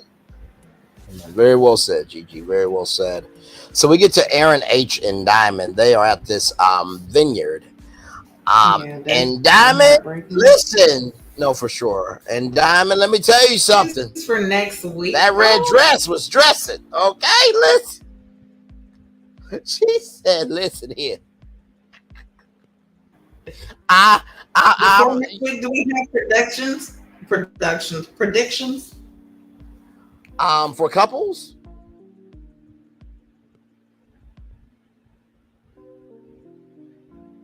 Gigi, for what? Yes. Predictions for couples? Yes, for the couple.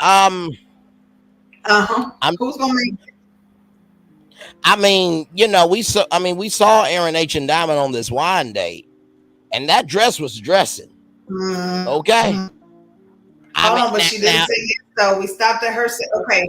Yes, this is true. So to give context, there's a wine tour date. By the way, shout out to that vineyard. That would look like an amazing place to go. I wish they would have had. Yeah, I wish they would have had a directory of some of the places that they would went on own.com, because that would have been cool. Because I would definitely went there. But though with the Shabari thing, I would want a thick woman to tie me up, not a brother. You know what I mean? Just y'all understand, right? Because I just don't roll that way. You know what I mean? Now Aaron J might, but I don't. I listen. Anyway, so Aaron H proposes to Dymond. It's a very beautiful set with white tulips and everything. And Aaron H is proposing, but Dymond is crying, is not saying anything. I think that Aaron H and Dymond will leave together. I think that Josh and Shay will leave together, and I think Greg and Millie will leave together.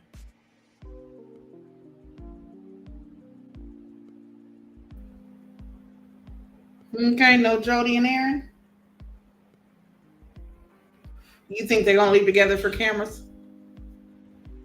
You know what? It is a higher possibility of this happening. You want to hook me from back there? Beautiful. You see the consistency and the quality of that energy. It's a higher chance that that's happening in real life than that connection. I'm sorry. No.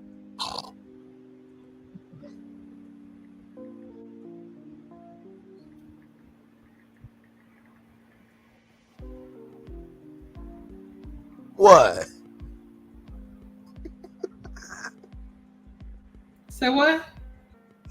No, I'd say you saw what you saw on the screen. That energy being in real life has more of a higher probability of happening than Jody and Aaron. Yeah, you're right.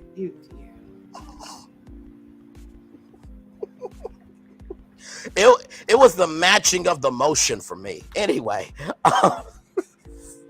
so Lord help me. So in the preview, Aaron H says that's nobody, and Dymond said, "I know in real life when someone is lying to me." So we don't know what that situation is, right? And then Jody says to somebody, I would never want to string you along. And it's a cut to Chris. Now, before anybody says that is a Jody and Chris conversation, I'm going to say that is bullshit. This is not to give Chris or Jody any love, grace, or space, but I'm going to tell you why. They will cut, splice, and edit a preview to get you excited, to tease you, to taunt you.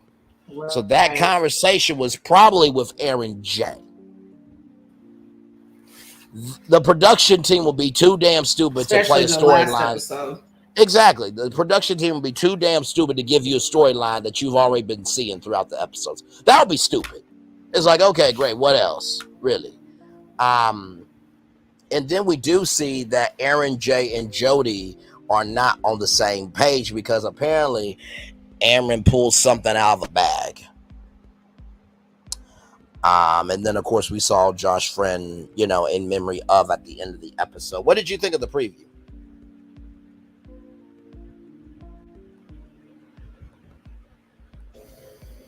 When I say I'm ready for it, I am ready to see. Listen.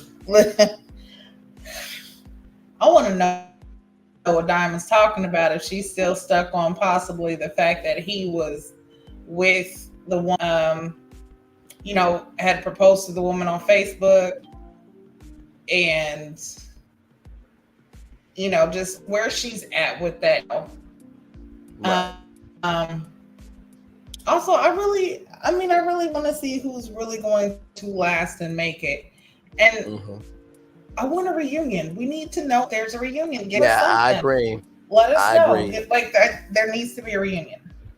I agree. I absolutely agree. I think there is more than enough character development. There is more than enough. Like, we don't even have to have any questions, right? We can just show clips and just go from there. That's how real this show is. All right, y'all. It's time for the weekly poll, and here it is. Would you get matching tattoos with your partner? Yes, no way, only if we're married.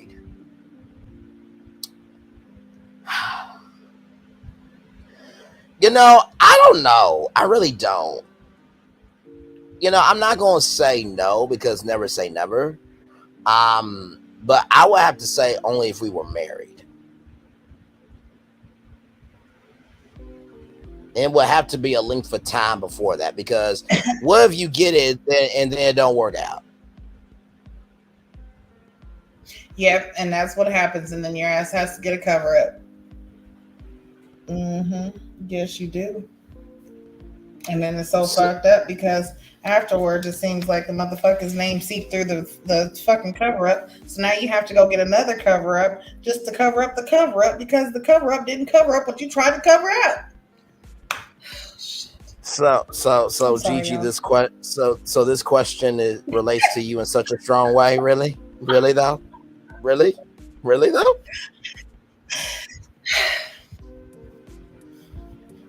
Just saying. So I'm taking your vote is I'm taking your vote is only if we get married.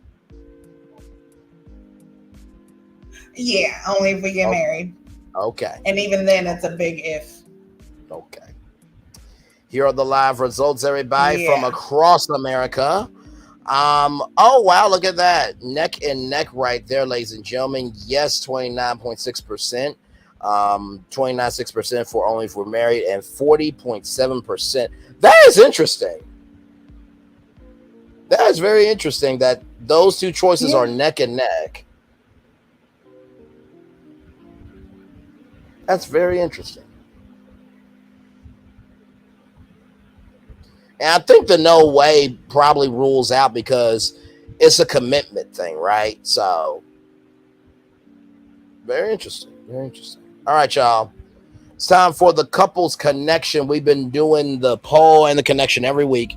Which couples do you think will stay together after they leave the house? You can vote for more than one couple.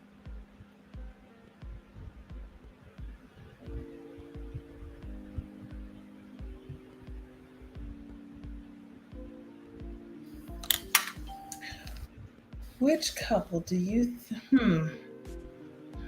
After they leave the house? So I'm sorry. Josh Which couple and do you Shay, think will stay of together? course. Mm-hmm. So Josh and Shay, yeah. I want to say Greg and Millie. I mean, hell, y'all are both in Los Angeles. If y'all don't after this, I don't know what to say. I'll say Greg and Millie. I feel like Chris and Sandy is going to leave together, but I don't think it's really going to work out. So put a vote for them?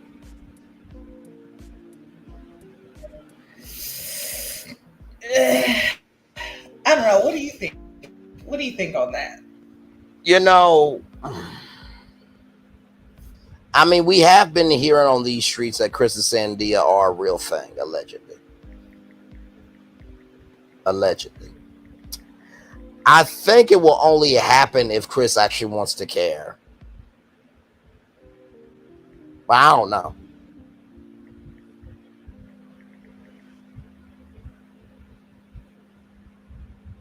What are y'all thinking in the chat here? Shay and Josh and Dymond and Aaron. Okay.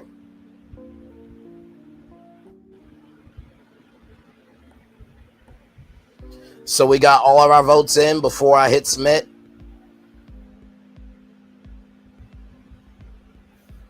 Yeah. Okay. Let's do it live. Results, ladies and gentlemen. All right. Look at here. Oh, my Lord Jesus. Y'all look at this. 1.7% for Chris and Sandia. Wow. Yeah. Josh and Shay at 8.2%. Wow, that's shocking. That's very shocking. I feel like they were one of the strongest couples in the show. Like, wow, okay, all right. Well, that's what America is saying. Greg and Millie at say that again. I would think so as well. Yeah, that's shocking. That's shocking. Yeah, 29.4% for Greg and Millie, and then at the top with 68.6%, Aaron H and Dymond. There is your results, ladies and gentlemen. I'm gonna turn off my camera now because we've done the whole show for over an hour. Wow, that is some shocking results, G. That's some very shocking results. Wow. That's definitely shocking. I mean, it's not shocking, Chris and Sandia, because hell, they're not even a part of the vote. That part. The voting process for us, so. But yeah, I mean, y'all would definitely think that Josh and Shay would be above Greg and Millie. Yeah, for sure. I said I could see Josh and Shay being above Greg and Millie. Yeah, I agree with that. I definitely agree with that.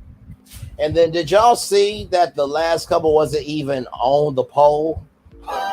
Good day. I mean, just good damn, really.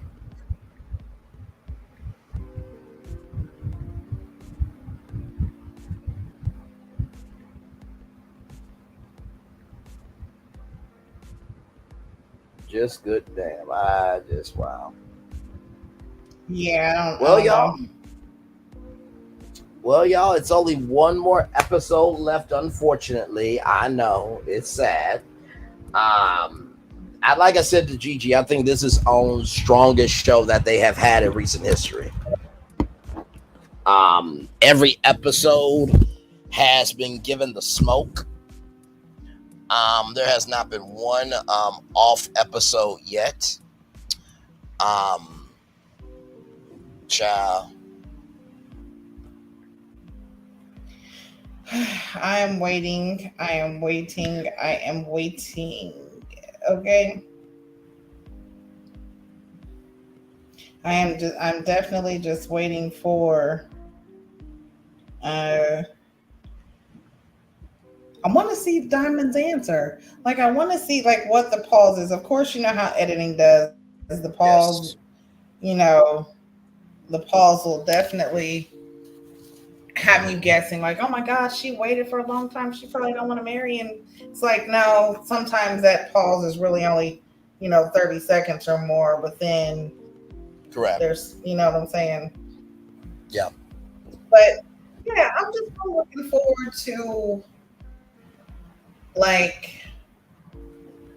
what's to come. Like, I really want to see I want to see who leaves with who. Yeah. Like, I really, really do. Agreed. I think there's definitely some spinoff shows out of this cast. For sure. Without question. Oh yeah, for sure. I see Sure. I see Shay and Josh having a spinoff show. I see Aaron H and Dymond having a spinoff show. And I also see the Never Ever Met's The Single Life as well. I definitely see that as a spinoff show. Mm-hmm.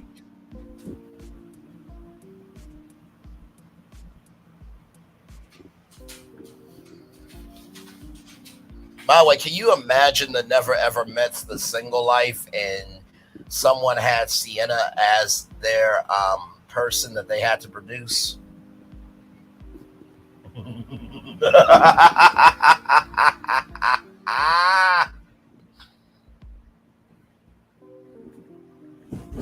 Child.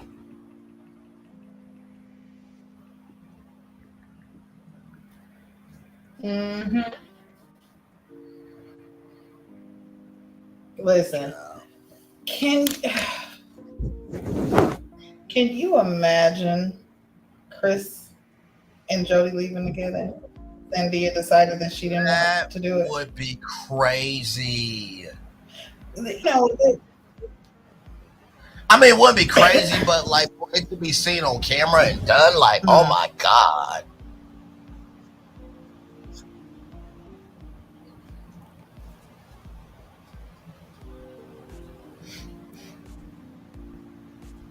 That would be absolutely crazy.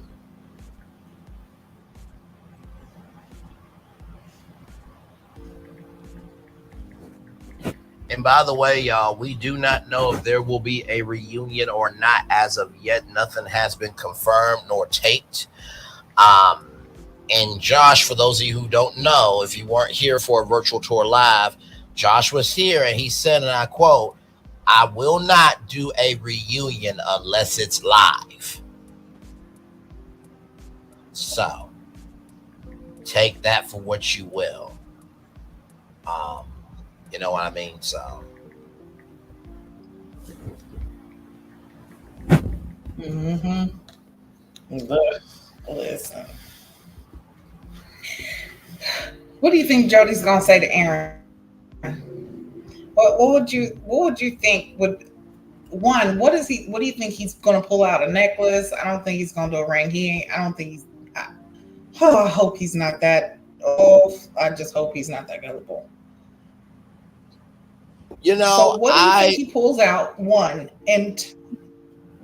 Mm-hmm. Go ahead. No, I was just gonna say, I think what he probably will pull out is maybe I don't know, maybe like a pen or something meaningful. I don't know what it is, but it's gonna be something.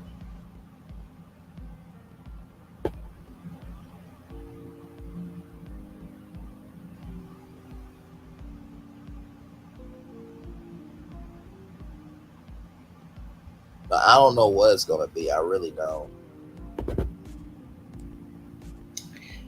Yeah. Okay. So whatever it is, for it to make her, feel like, wait a second, I need to go ahead and nip this in the bud at the very fucking end. But do you think?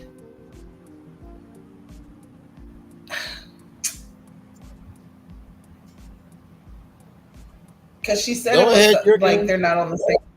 I'm just trying to think, because she said that they're not on the same page. So I'm just wondering, like, if he feels like, especially after that kiss, that they are on a romantic page and she's still looking at him like this is a business situation. Like, you got to make 6 figures and then it might be something. Yeah. Mm-hmm. Yeah, no, for sure. I don't know what it can be. I don't think it's going to be a promise ring. I think it's going to be something that may be significant to him that she might not really care about. And I really do hate that this, whatever this conversation is going to be, I do hate it for Aaron in this fashion. The fact that Aaron J did not give up in this process. Now, he can be labeled for many things, right? But one thing to know, 2 things for sure, he did give his best in this process. You cannot take that away from him. Mm-hmm. He did. He definitely tried his best to be who she wants. Like Aaron took everything that she said and definitely tried to apply it. She didn't want to be touched. She didn't want to be around him. She didn't want him to do this. Like everything, even though we know that the whole part was mainly just because she just don't fucking like him. Right. It's like, I don't know, like he definitely tried and put his all into it, and she just every step of the way she's blocking. So yeah, I definitely can't see them leaving together. Yeah. If they leave together, I promise you, it's all for cameras, because they are not. She had more of a connection kissing Sandia than what she did in that kiss when they kissed in the photo. Like she's had. Did you see how happy and ready she was to kiss Sandia? Like she was ready. Yeah. Like her and Chris talked about this before. Like, listen, we're gonna play a game, and I'm gonna have you kiss her. And I'm gonna see if she'll kiss you. Like, I don't know. Yeah. I don't know. Yeah, it definitely was quite a lot for sure. And like I said, it looks like Chris got into the Volvo. It looked like at the end. But we don't know what happened. We don't know if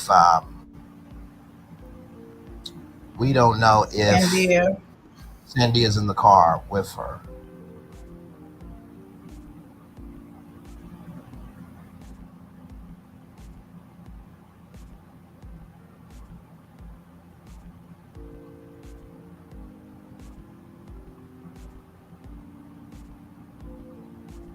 So yeah, ciao.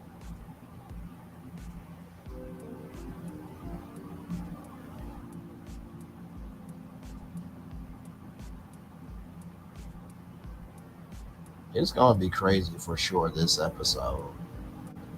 And I just hope that, with this final episode that everybody, seemingly finds a peace for themselves. You know what I mean?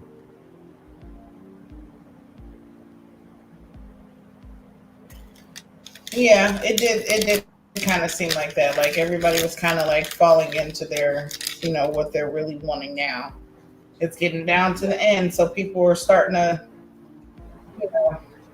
truly put out what they're wanting and what they're looking for in this relationship.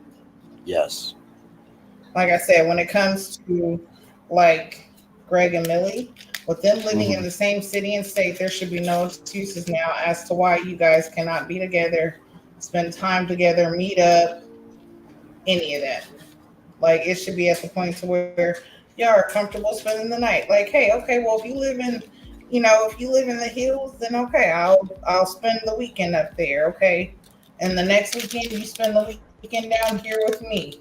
Like there's no excuses now as to why there shouldn't be a connection with those two. Exactly.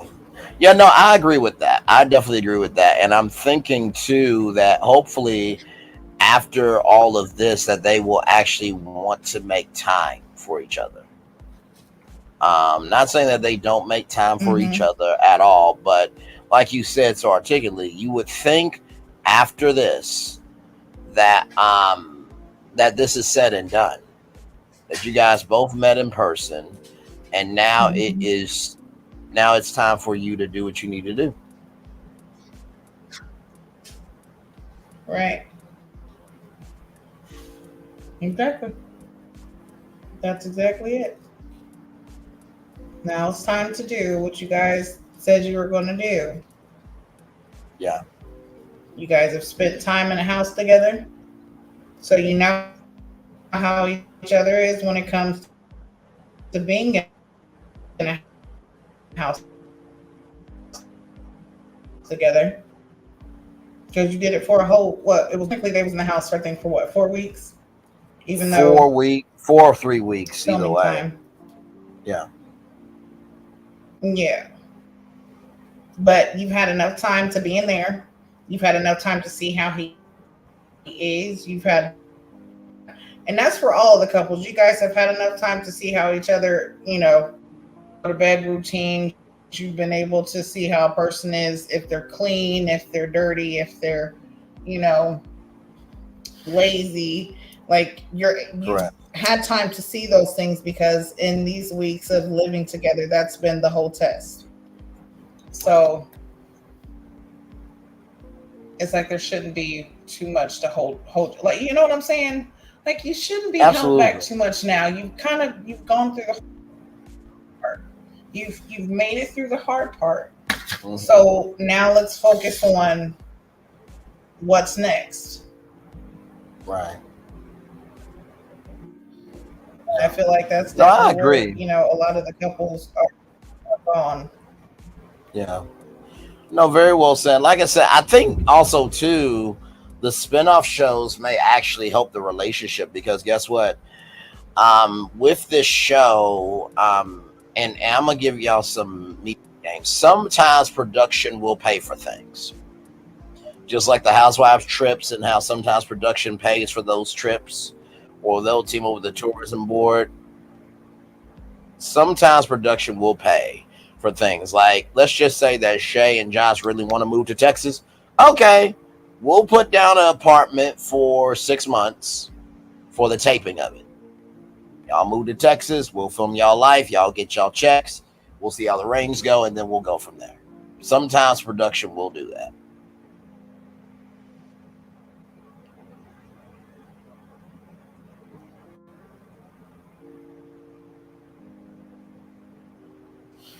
All right. Question. So Yes. out of these couples, if there was to be like say a spinoff show for one, which couple would you think would be a good candidate for a spinoff? I would have to say, or to be like an alum to the. Oh, I would definitely say Aaron H and Dymond for sure, without question. I say them for many reasons. When we don't have really a lot of grown couples on TV, I think the last grown couple I remember was Justine and Rev Run from Run's House. That they had that old soul to them, and they just seemed like big celebrities, but they really just came across as normal people. I don't think we've had a real show like Run's House in a long time, and I think that Aaron H and Dymond can really do that.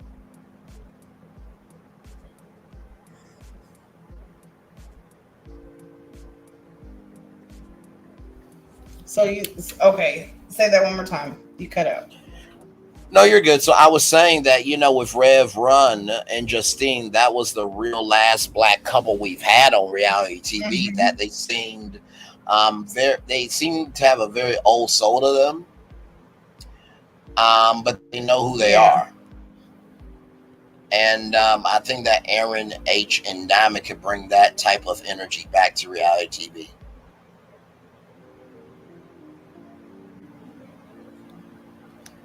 Because you don't see really any grown people like that. Yeah, I do. I really do. Because you don't really see any grown people their age on reality TV. Not saying that they can't be on reality TV, but we don't really see somebody being grown and executing their grownness. You know what I mean? Right.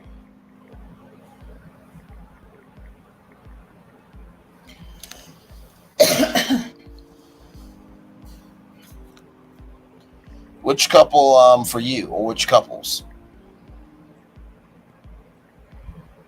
I agree with you. Aaron and Dymond definitely, like, I can see them having their own show and actually going through the ups and downs and trials of what they've been through, being, that they've been dating for so long, the getting here, the whole process, and then also working through and seeing how they are after or with the relationship with their sister, how they really are with, coping with the fact that he did propose to someone else. Because I feel like that still lingers in the back of her mind. I can agree with that. So definitely Aaron and Dymond. And then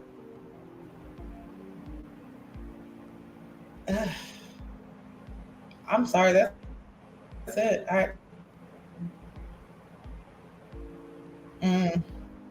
Good damn.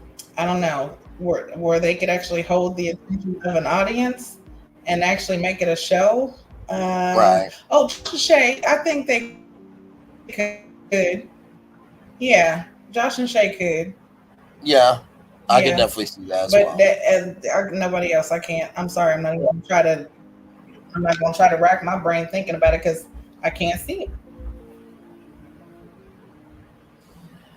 Yeah, I mean, listen, anything is possible. You know what I mean? But I feel like from a production standpoint and also a story standpoint, I definitely see those two.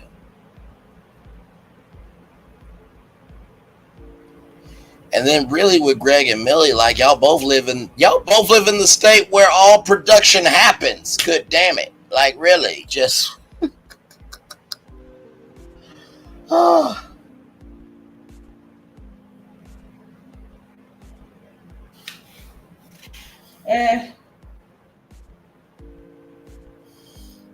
That is crazy.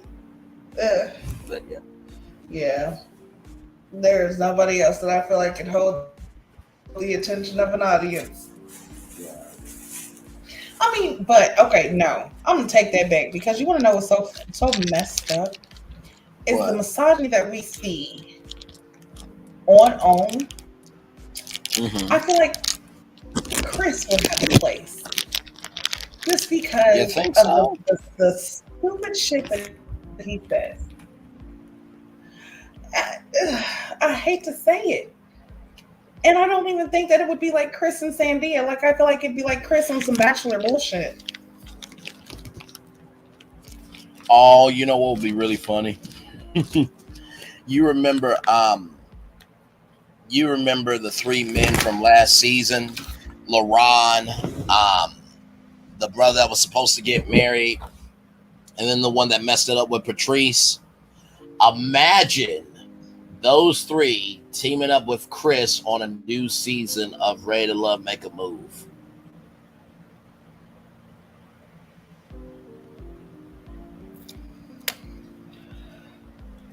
Wait, you said LaRon and what?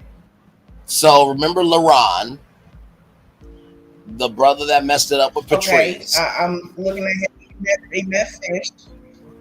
You know, Patrice. the brother that looked Patrice, and then the brother that tried to do Vanessa really bad. I remember LaRon, and he was the one who was basically with Maya. Mm-hmm. Yes. Mm-hmm. Imagine him, Mm-hmm. the brother that messed up with Vanessa, the brother that messed up with Patrice, and Chris on a new season of Ready to Love, Make a Move. The one that messed up with Vanessa? Mm-hmm. Vanessa. On Make a Move? No. You talking about Vernisha? No, not Vernisha. Remember the one that said they were going to get married all of a sudden? I can't think of his name at all. Who, Cameron? Yes, I think so. The one that said he was going to get married all of a sudden, even though he went on Ready to Love. Oh, no. Okay. Okay. I know. Okay. Mm-hmm. Now I know who you're talking about. Okay. I'm sorry. No, you're good. Okay. You're good. That was Chaz. Yes, Chaz. So imagine LaRon, yes, Alonzo, Chaz, and Chris on new season Ready to Love, Make a Move.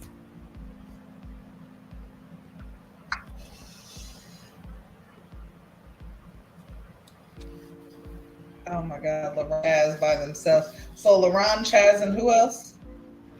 LaRon, Chaz, Alonzo. On their own spinoff of Ready to Make a Move. Mm-hmm. And Chris on Ready to Love, Make a Move. Oh shit!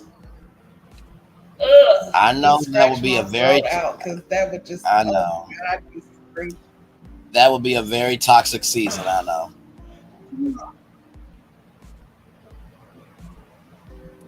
Yeah, because I would want to know about Chaz's fiance. Chaz, you talking about you getting married and all this other stuff? No, you ain't, boy. Because you was out with LaRon and Alonzo out in Dallas. Mm-hmm. Y'all was having watch parties and all types of stuff. Like, mm-hmm. But stop it. That is so crazy.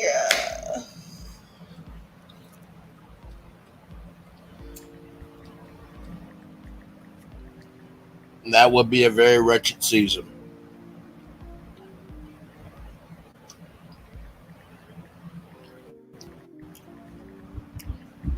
A very, very wretched season indeed. Yeah.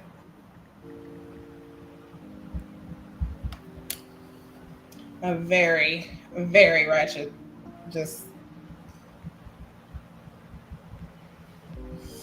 That is crazy. The crazy shit. Man, listen. Why? Listen, don't blame me. That's just the producer in me. And you know those producers would do a show like that too. Ron, Chad, Alonzo, and Chris. Like, Braylon, my brain is going to explode. I know. In that season together. I know. Like, no. You don't want that season?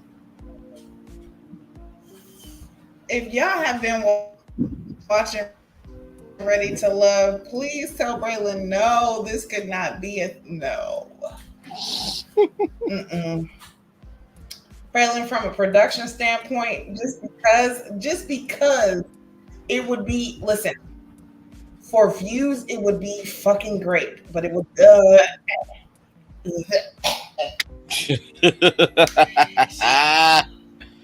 I know. I know. Like,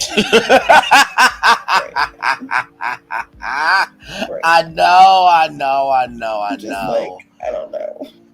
Yeah, I know. It would be quite sad. It would really be quite sad. I know. It's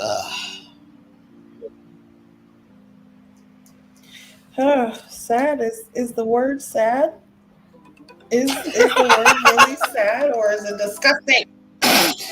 Not disgusting, child. Not disgusting. Oh my Lord Jesus! Listen, I am appalled. Listen, I gotta take a shot of tequila right now to get this taste out of my mouth. Not that I'm ashamed and sad and disgusted with your behavior. Not that type of energy. Oh my. Listen. Yes. Oh, I'm clutching pearls over here, okay? You done gave me heartburn. Okay. Listen, Braylon, could you think of, no, that is no good for no woman around. Nope. Nope. Cannot even allow any woman to do that to herself. Nope. No. We're not even gonna put that one out. Braylon, take it back, please. Take it back. Just. I mean, I already said it, so you know I'm gonna be listening. Alonzo and Chris. Oh my gosh.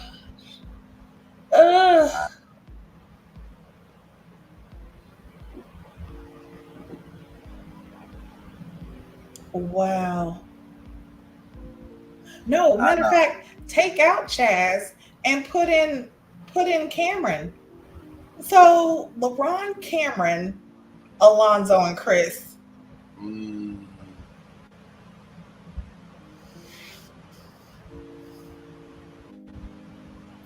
Damn. I got one better. Okay. Now this is even more disgusting, and I can't believe I'm gonna say this one.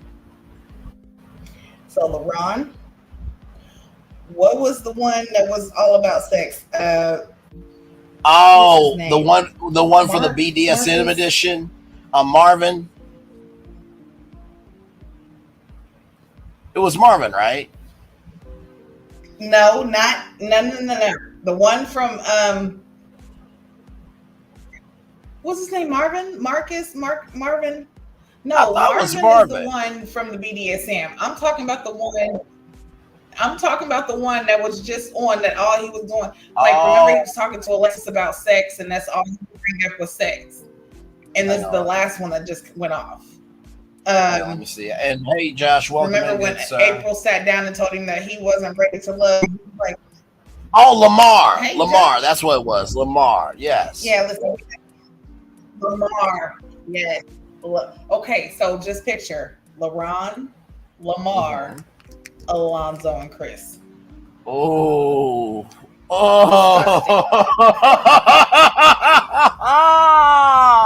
Ready to love edition? Oh, disgusting. Get it out of here. Just get it out of here. And Josh, since you are here now, we have actually been saying this all throughout the show. Yes. Condolences on your loss of your friend. That Absolutely. was definitely a heart-sinking feeling. Prayers for you, all the rest of your friends, his family, Shay, everybody. Just condolences and prayers. Absolutely, without question. Without question. But yeah, so yeah, LaRon, Lamar, Alonzo, and Chris on a Ready to Love Make a Move edition. Yes, indeed. Let's fucking get it in here. Just Let's get it out. Yeah, Listen here.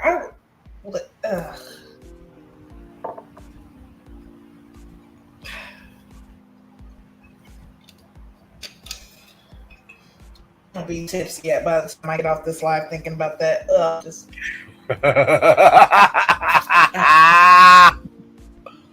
oh my Lord Jesus, man. I really am kind of wondering what they're going to do for Ready to Love. That's like saying take out LaRon and add Martell. Add who now? Did you hear me? Take out LaRon and add Martell. I said that's like saying. Oh no.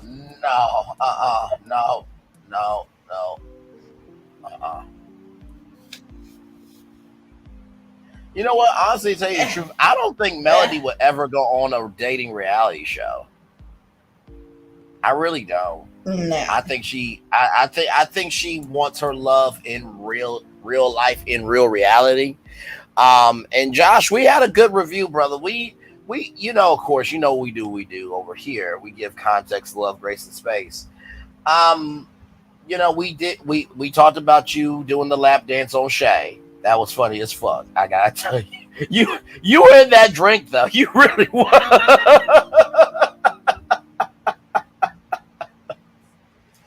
And we also talked about the fact. Listen, he really was it was a very basic schmasic lap dance, but also too the check-in that you and Shay had with Toronto was really, really good too. Of the fact that you guys just know who you are, you don't move for nobody. That was really, really good too. I wasn't putting that Dr. Pepper down.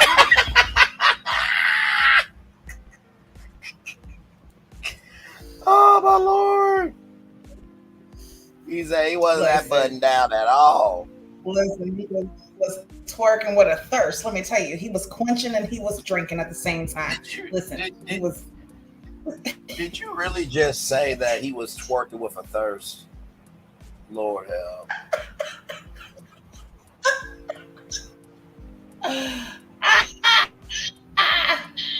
Listen.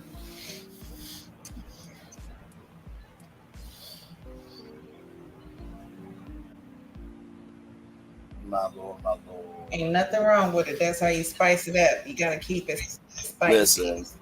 Like that Dr. Pepper. Spicy. That part. Josh, is there anything that you can tell us from that part? Because I feel like that's not all that happened at that party.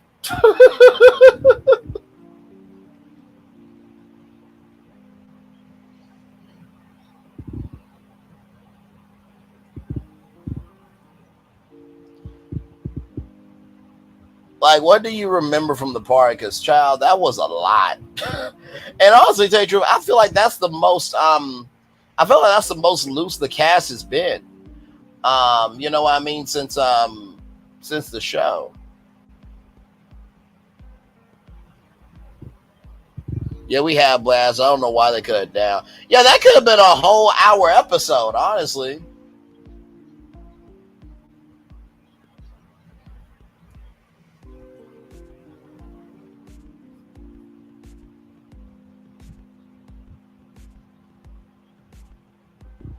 They didn't want y'all to see us getting along. Yeah, because it seemed like that was a very together. That was seemed like a very well done experience, right? That y'all seemed to really be getting along for that. Like nobody was really pissed off or anything. You know what I mean?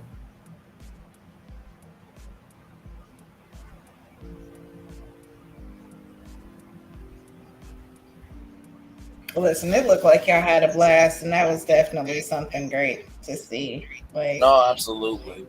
What did Josh did? Were you able to see Jody and Aaron J, and their engaging interaction with the game? What was your thoughts on that? Because me and Gigi at the virtual fan were talking about. We were like, did they just do that just to have filler in the episode? Like, what did you think of that? Because that was just a little.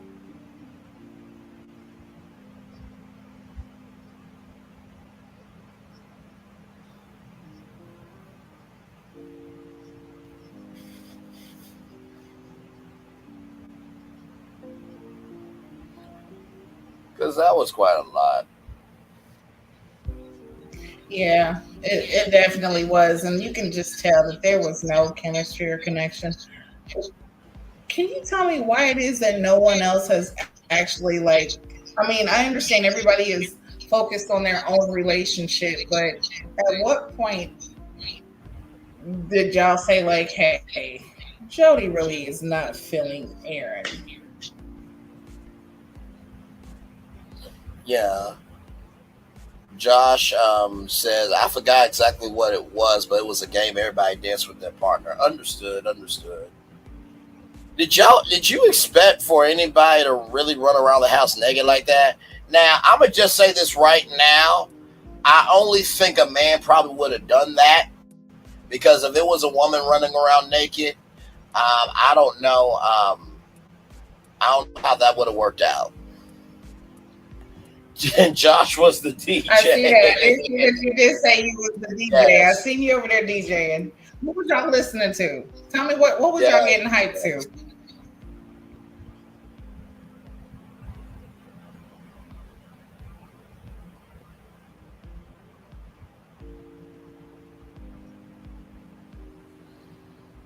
Yes, indeed.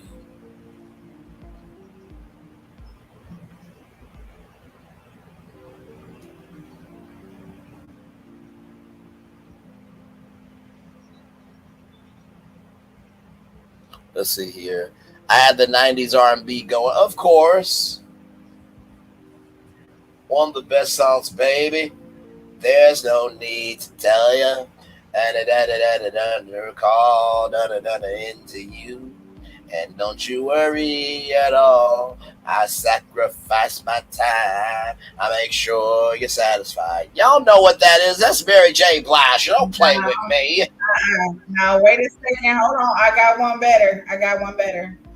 It's 7 o'clock on the dot. I'm in my Come on. Cruising the streets.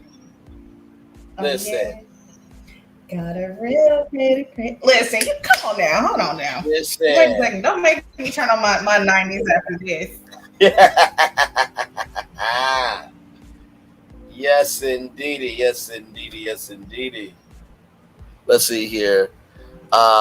Baby Aaron was the only one who would actually. Wait a minute. Let me see this. Baby Aaron was probably the only one who would run around naked. I was worried because I'm like, ain't nobody else really going to do this.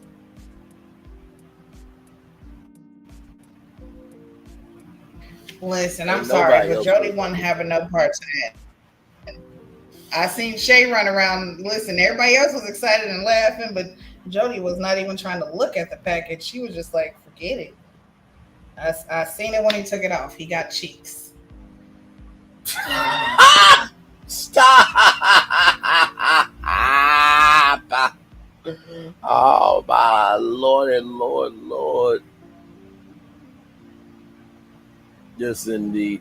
And by the way, shout out to you guys for also having a really good interaction with Shay's sister as well. I thought that was a very productive conversation. And for her being 25, she was really mature as well. Let's see here. it was a rule who knocked down the Jenga had to do it. Aaron wasn't even playing, accidentally knocked it down, so he had to do it. Oh, that's not even right. No, it should have been the people who were actually playing. Oh my Lord. Just did y'all play Twister that night too? Or did we or did that not happen? Let's see. And then caught them nosy. It caught them nosy motherfuckers eavesdropping. Oh my Lord. I feel like they had more games. I felt like they had Twister. I felt like they had no Twister. Oh damn. Hold on, wait a second. Who was eavesdropping there with their nose in?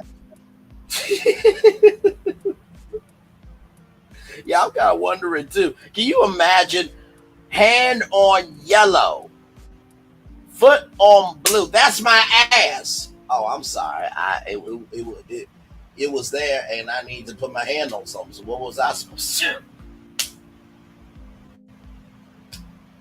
Now I'm laughing at this because this is something that I would actually say. Hold on.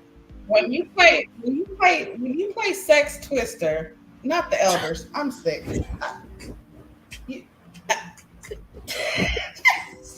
Oh my Lord. So I see the energy has not changed since after the show. I'm not doing y'all. It's almost the 10th episode. Can we please try to have some peace in the valley, please? Yeah.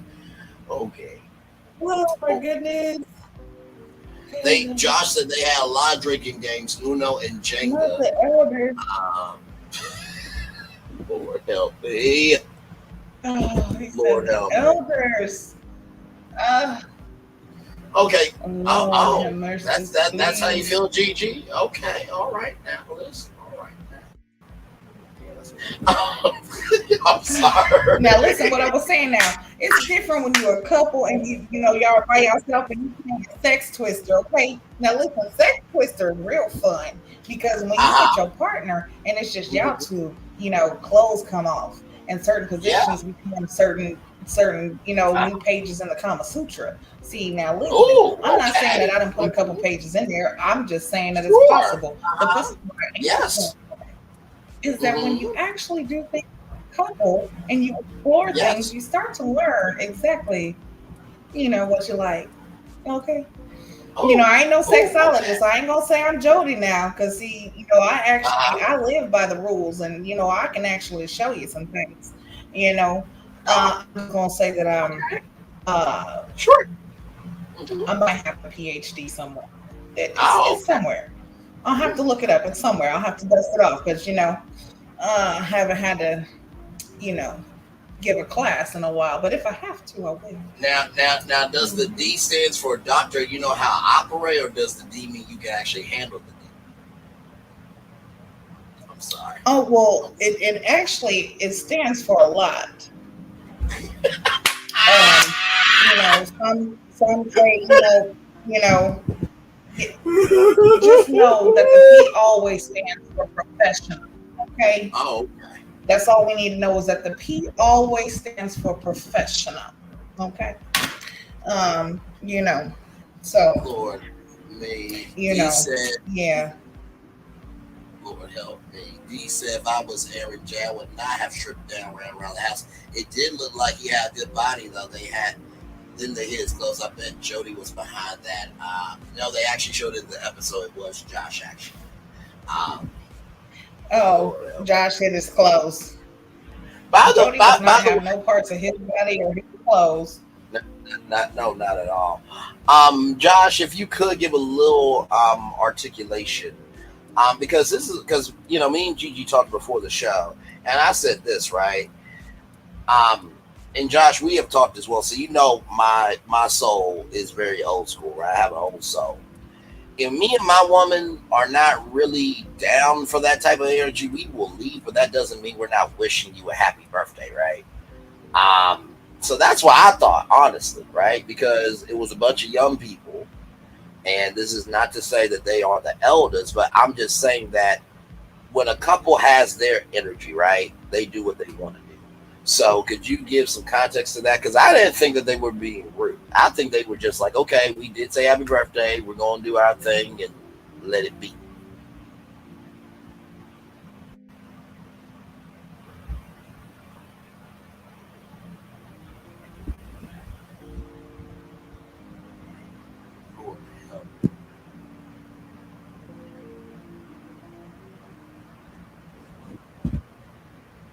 Five people in the building. Thank you all so much for being here. Josh is in the chat with us from the actual show, the Never Ever Mets. We got one more episode, y'all. Now, there has been no confirmation of a reunion, okay?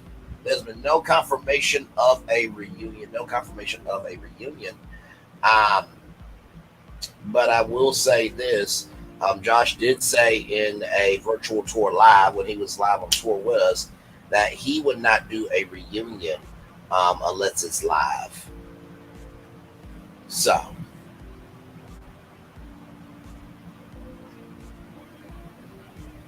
let's see here. I don't know. Let's see. I don't know what they said their confessionals, but they just walked out, but they didn't say anything at the party.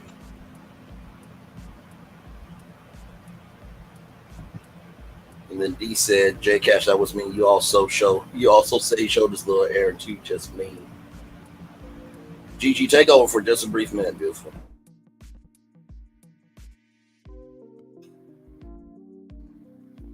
Listen, it was funny. I felt like you guys were having fun. As adults, we need to be able to still have fun. You know, sometimes a little childish behavior never hurt nobody. You know, just a little bit sprinkled out here and there. But I do like the fact that it seems like within this episode, everybody was kind of coming together and kind of getting with their person and actually starting to try to figure out, you know, what's next. Because, of course, y'all only have one more week. You know, even though we see it's a week, it might really be, you know, a day or a couple days. But you guys have one more week left. So it's like it's time to decide what you guys are going to do with the relationship. But my question is, Josh, you being in the house. Now, let's just talk from the episode that we've seen so far. At that point, where did you see you and Shay? Because you did say something when, you know, you're talking to her daughter that, you know, in about 2 years, you guys are going to be married, possibly having kids. This kind of thing. Oh, no, that was Shay. Respect, because right, when he was talking to Shay's sister. Yeah. But when you were talking with purpose. I felt like what you were saying is something that you've thought about and something that you truly know what you want. So as of, you know, the episode that we've seen at that moment, where were you at? Like, as far as you guys' future?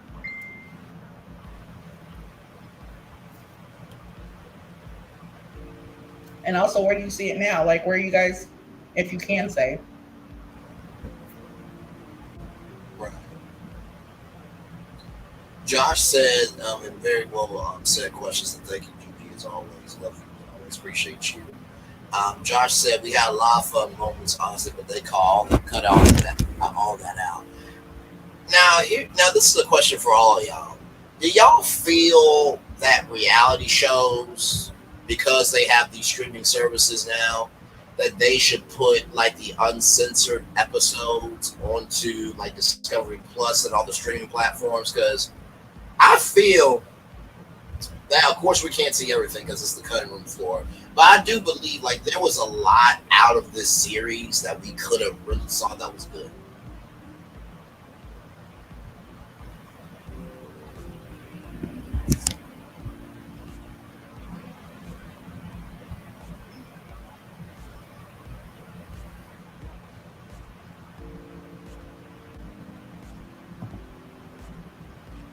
J Cash, I know I'm late, but did y'all feel some type of way about Dymond and Aaron H not helping, but coming in later and even earlier? They were acting like sour pusses. Well, I mean, here's the question, right? And I can definitely see your point, D. But here's a question: did they get even asked to help? Because my thing is this: if you're not going to ask me to help, then what's the point of me doing anything, right? Josh says here, well, one of me and Shay's biggest issues was finding a mutual place to live. She's terrified of Memphis, and I felt Florida was too far away from my kids since I stayed in Texas 4 or 5 years. Okay.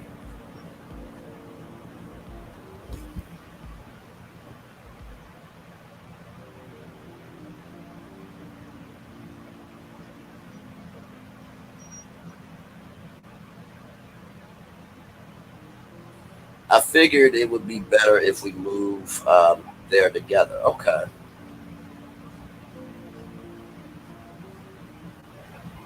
No, it makes sense.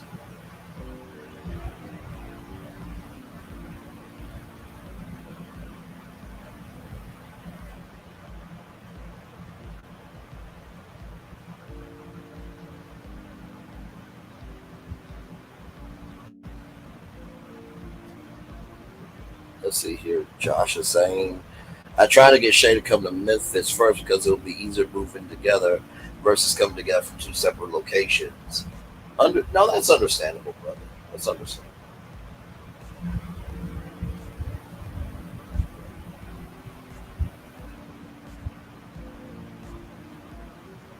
Let's see.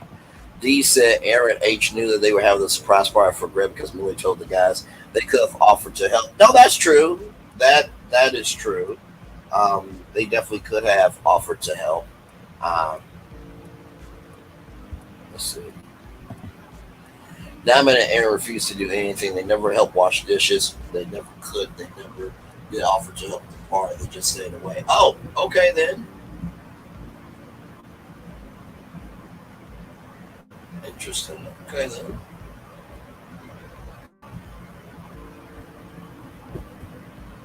Like I said, this is why we ask questions, right? To get context. And this is the thing too, right? I would venture to say, right, that with this particular cast, first of all, the cast has made some history about breaking new ground in a new genre of reality television. They have figured out how to blend virtual reality with reality, right? So they will always be legends for that. I would venture to say that hopefully this cast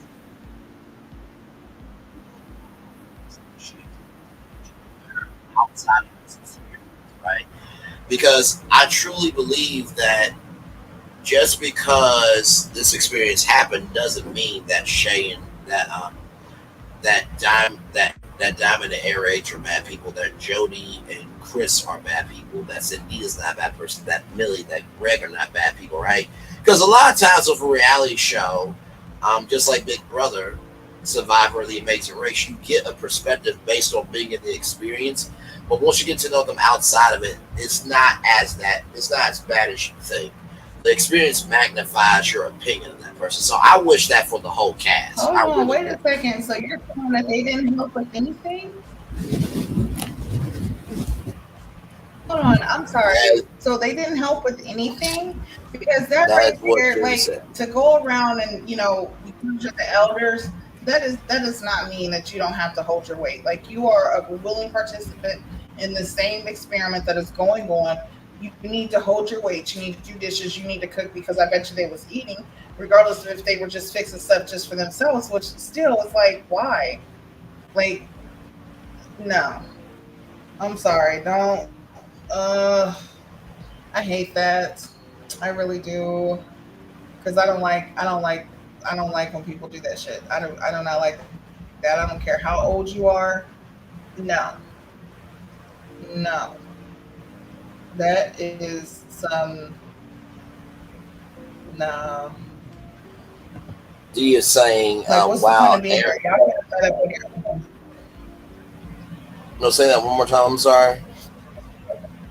You know what? And that's what we were just talking about too, because with going on, you guys living in the house, this is the time where everybody's getting into where they want to be and who they want to be with, and if they want to be in that relationship that they're in, And I said, in this experiment, like, you guys have had the time to find out, people's morning routines, their bedtime routines, if they're lazy, if they're nasty, if they clean up after themselves, if they don't.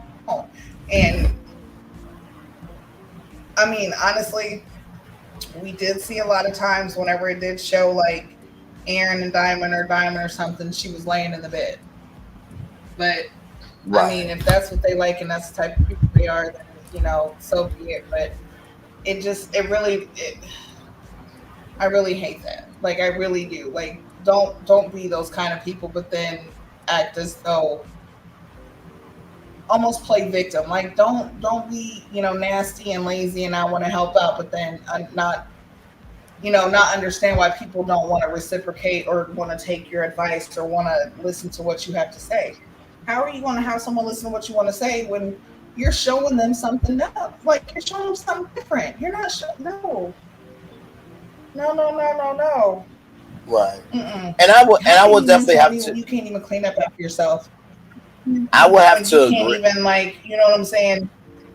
Mm-mm. I would have to agree. I mean, and like I said, it's not to say that there are bad people, but also too, if you are in a house with other people, everybody should pull their own weight, right? So I did listen. This is why we ask questions. And like Josh said, Dee first said, "Wow, Dymond and Aaron H aren't looking very good, especially for being elders on the cast." And Josh, for the record, everybody, Josh is giving context, okay? And I promise I'm not trying to be negative. I'm just being honest. They were nasty and lazy. Now, before everybody says, "Well, Josh, you're doing this, that, and the third," me, Gigi, y'all, we were not there, okay? We were not there 2 years ago. So this is all new to us. We're thinking it's in real time, okay? But this was taped a long time ago. And this happens a lot in reality TV and with celebrities. Just because, and this is a true experience. I think, Gigi, you about understand what I'm saying. Let's just say that me and Gigi were famous, right? And Gigi had an experience with a fan that was good, but then somebody else would say, "Well, Gigi was mean to me," or vice versa. We had a great fan interaction, but then someone else is mean.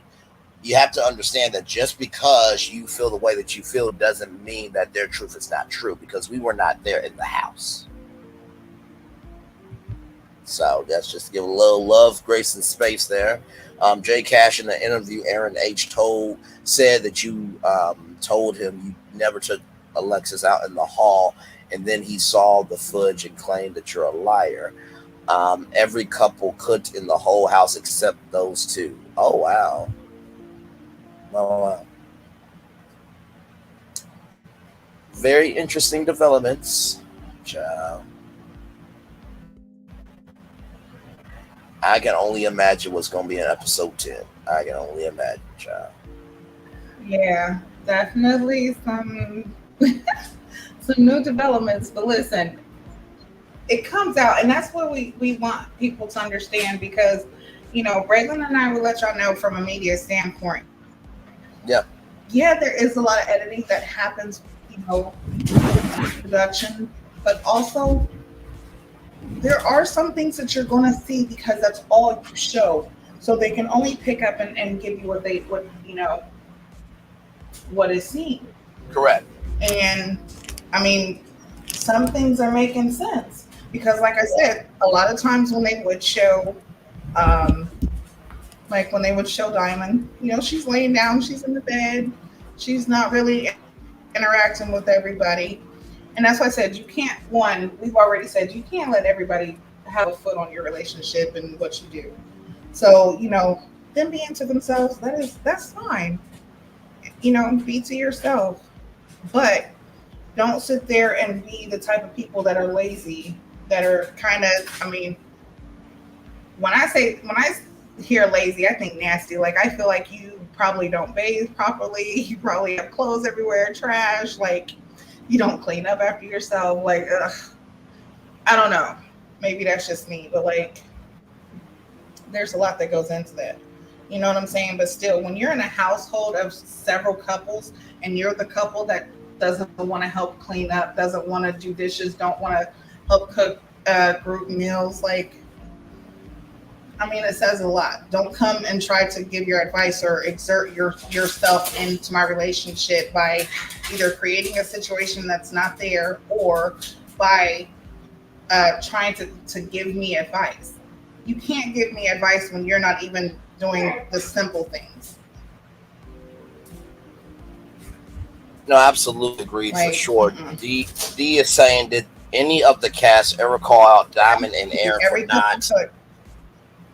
cook. Yeah, no, for sure. Did any of the cast ever call out Dymond and Aaron for not cooking or helping He out? said everyone And Josh did. said everyone So, did. That's crazy. Okay, so Josh, so everyone did at least speak up, because that's something else too. Like, if you don't say anything, they'll feel like it's okay if they just go ahead and do it.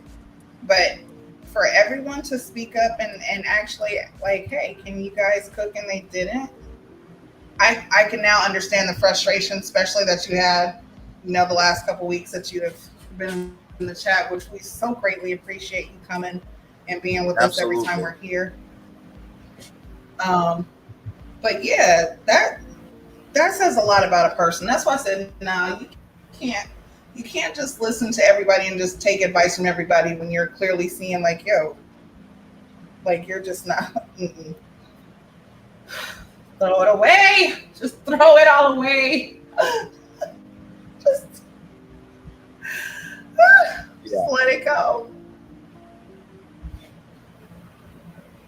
We all did. They had the right cast members, because they had the right cast members or the wrong cast members, because none of us kept our mouths closed. Oh wow.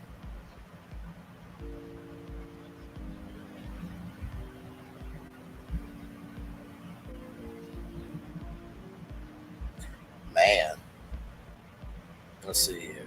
Let me just say this. None of us went to them for advice, and none of us agreed with the advice they gave. Okay. I can receive that. I mean, listen, what works for you works for you, right? And that's no disrespect to them either. I mean, this is a very layered, complex, human-centered show.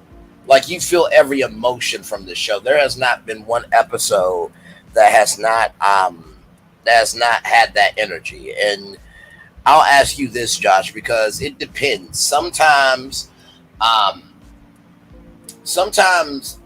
networks will let you see the episodes, so that way, through media training, you know what to talk about, what not to talk about. But for you being a cast member, watching the show in real time with us, how has it been for you? Do you feel that every episode has had that energy, or is that just our point of view? Because it seems like every single episode, and Gigi, you can let me know what you think, or what's your take on this, but it seems that every episode was on a 10. Like, it was always a big shebang or big shaboozy, or was that one drop that really made things happen?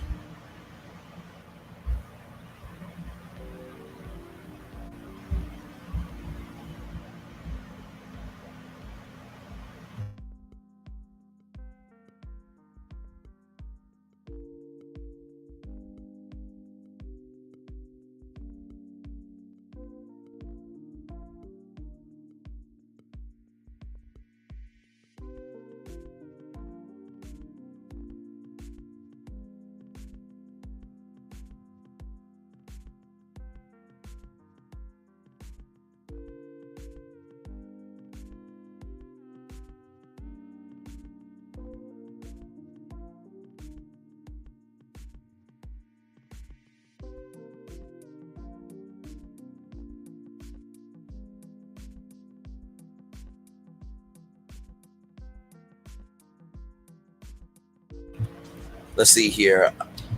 No, go ahead, Gigi. Add to that as well. No, I was just going to say, I wanted to add to that because I wanted to know if, so far, what you've seen, do you feel like they have at least represented you and Shay's relationship in the right light? Like, is it really showcasing you guys' relationship and love for one another? Do you think it's done more good, or do you think it's possibly done some damage?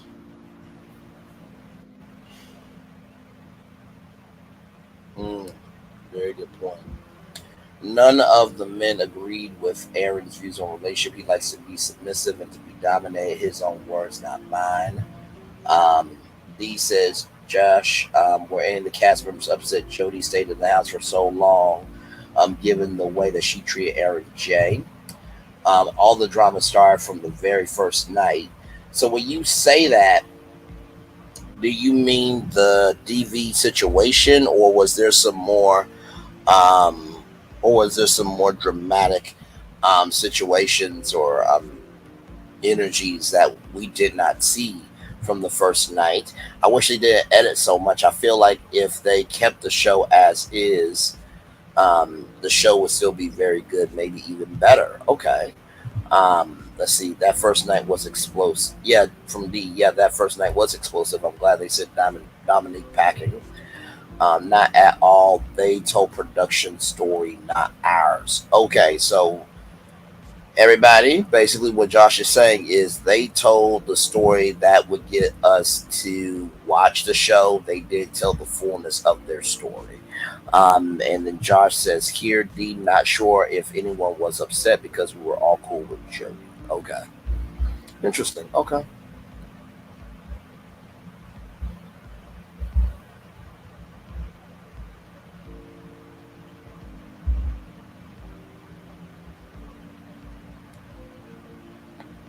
Let's see. So the first night at the table where Chris was saying his little spill, the damn near the whole house got into it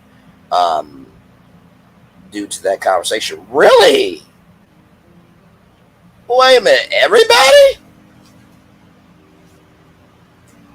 So even the ladies got into it with the conversation? I mean, because if we all remember that Chris and Jody agreed about how to, date, and it was about sex, the first night. So I remember that, but like everybody, wow. Let's see here. But the grudges and pain that stemmed from the first night at the table. Oh wow. Let's see. Dymond and Aaron didn't seem cool with Jody, except them two, of course. Okay.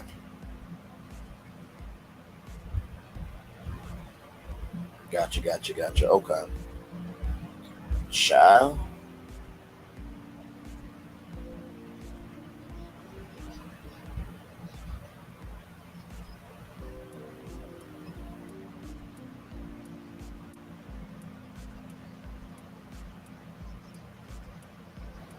Okay, so was it the first night at the table when Chris was talking about all of that?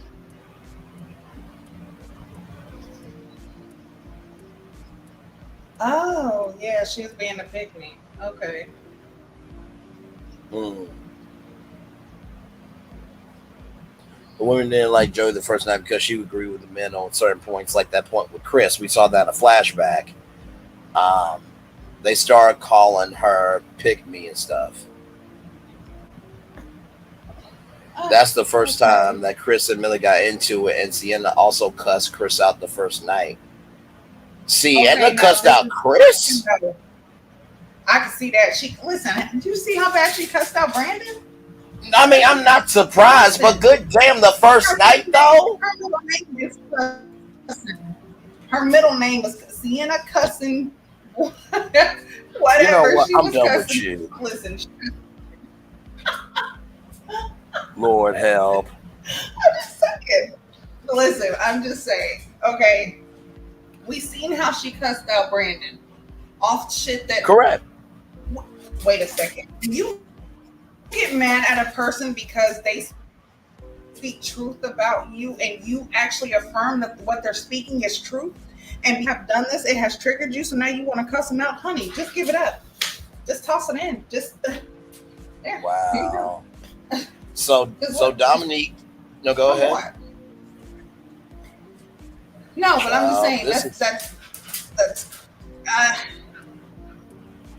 now my question was this conversation, because the conversation at the table when we seen Jody agreeing with Chris and all of that, was this before or after you guys were all just sitting at the table talking, and Chris was saying how he likes to switch up and just have sex, and once he hits it the first night, he goes for 2 weeks, and how he's not in a real relationship with Sandy? Like, was this before or after this point? Because you got to give context of what happened in each person's emotion.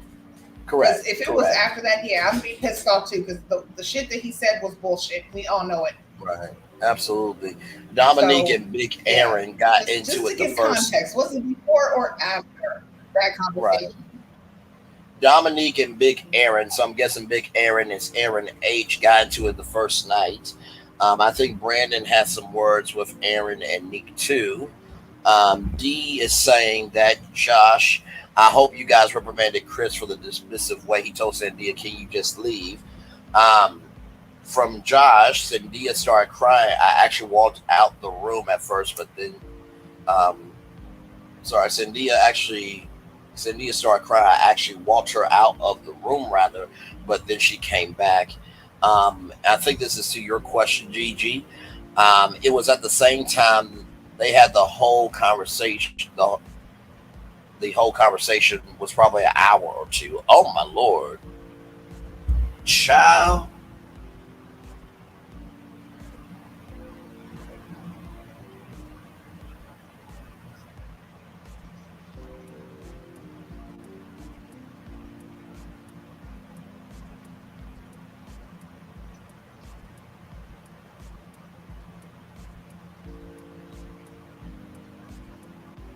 Wow. Woo, child. Sorry, I had to get my room. But, right?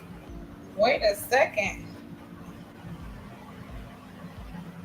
I mean, if this reunion, so like I said, if the conversation started with him, the stuff that he was saying, right? This is why we need a live reunion. Josh, you already said you're down. I think the other castmates might be down, because these are questions that I would want to have asked. I feel like some things need more context to them.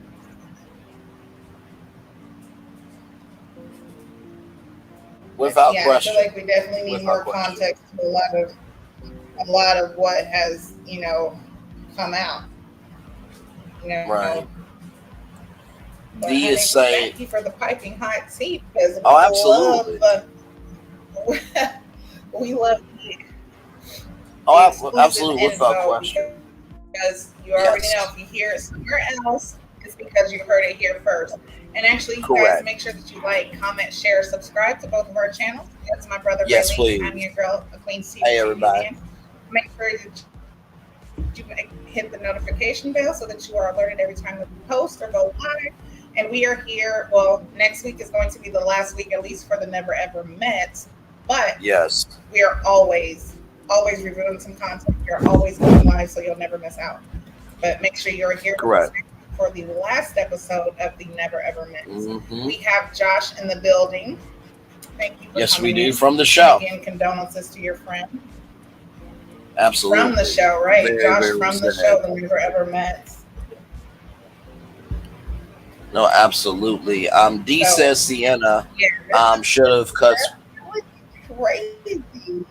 Oh, for sure. D says Sienna should have cut Chris out. I agree with you, D. Sandia should have cut Chris out. We know Sandia wouldn't say nothing the way she acquiesced to Jody's passionate kiss. I mean, it looked like it was more passion from Jody than Sienna. Not Sienna. My Lord Jesus, not with that mouth. I meant Sandia. Lord help me. Yes, we got onto Chris about some of his views. All context was removed off the show, which is why I said they told productions and not ours.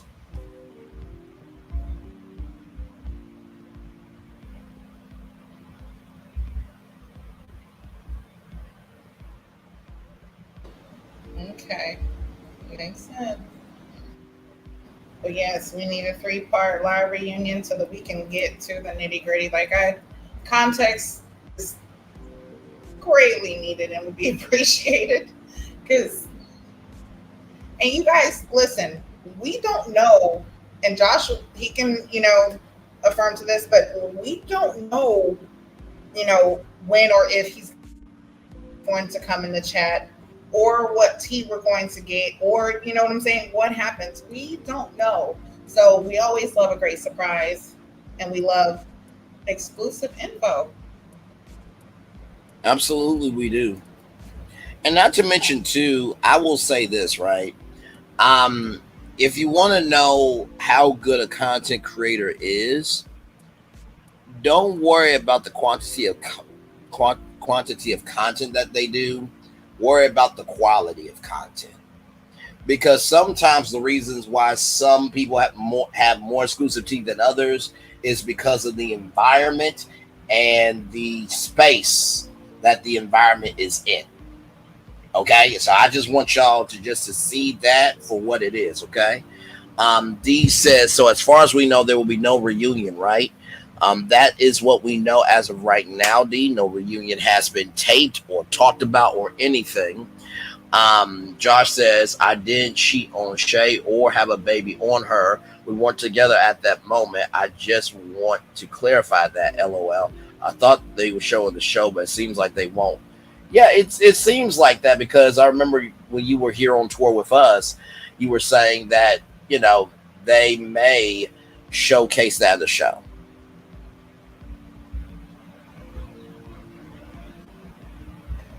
So let me ask you that, because that is also something else too, because you guys film for a long time, and there's a lot that production gets.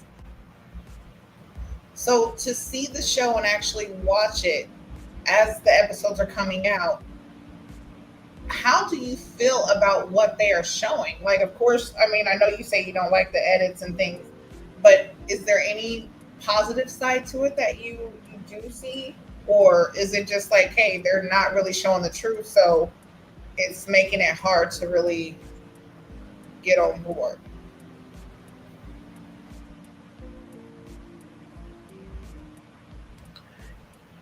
It was so wrong of Chris to have Sandia accept Jody, who is evidently into women, to kiss her, to accept her kiss, even though he knew Sandia was not into women.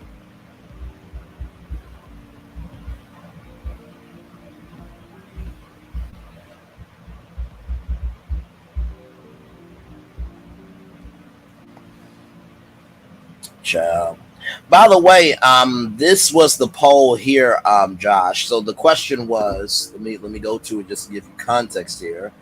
The question was, which couples do you think will stay together after they leave the house? And so here are the results here. Chris and Sandia is at 1.7%. Josh and Shay, you guys, are at 8.2%. Greg and Millie at 29.4%, and then you call them the elders, but they seem to be the fan favorites here. Listen, these are the results of America, okay? 68.6%.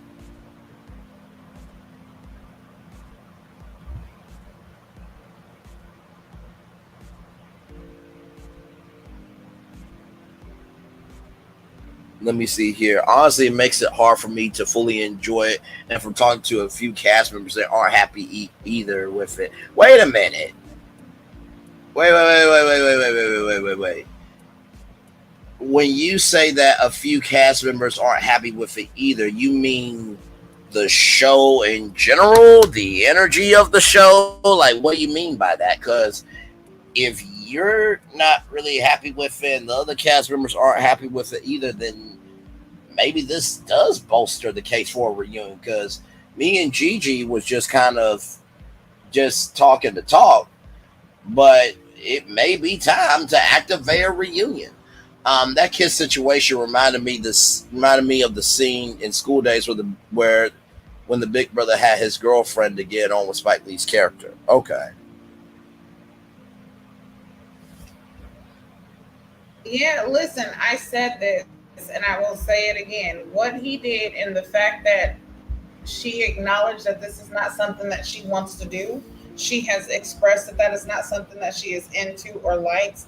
And for him to do it in front of everybody, kind of basically pressuring her into doing it, and her saying and acknowledging that, hey, he's testing me, it's like, girl, he's doing more than testing you. He's opening you up and he's waiting for the moment to be where, oh, well, remember he kissed the girl before, so, I mean, it's okay to do more. If you love me, you'll do this. Like, I see Chris as that type of person, just with everything else that he has said and done. Like, you literally right in front of this woman who you came to be with said, we're not in a relationship. She's not my girlfriend. I get a lot of play. A lot of women like me. I like to basically smash and then leave for 2 weeks. Sir. He said that her emotions aren't valid. Yeah. Literally said her emotions aren't valid and how she feels means nothing to you. And that women are bad decision makers. Yeah, I mean, and now I will say this, right? I mean, we get that and you said the editing of the show. Okay, I'll say this to Gigi's articulate point. In the words of Karen Huger rather, from Real Housewives of Potomac, I'm only judging what you're giving me. Eden can't make Chris look that bad, bro. He said all that. That flame out from Tashonda Jones when she was in front of all y'all, telling him his rights about who black women are, that can't be the editor of the show on that one. I'm sorry. I mean, I do get the totality of editing because editing can make anybody look bad, but like Gigi said with Chris, he said all that. I mean, is it just me or?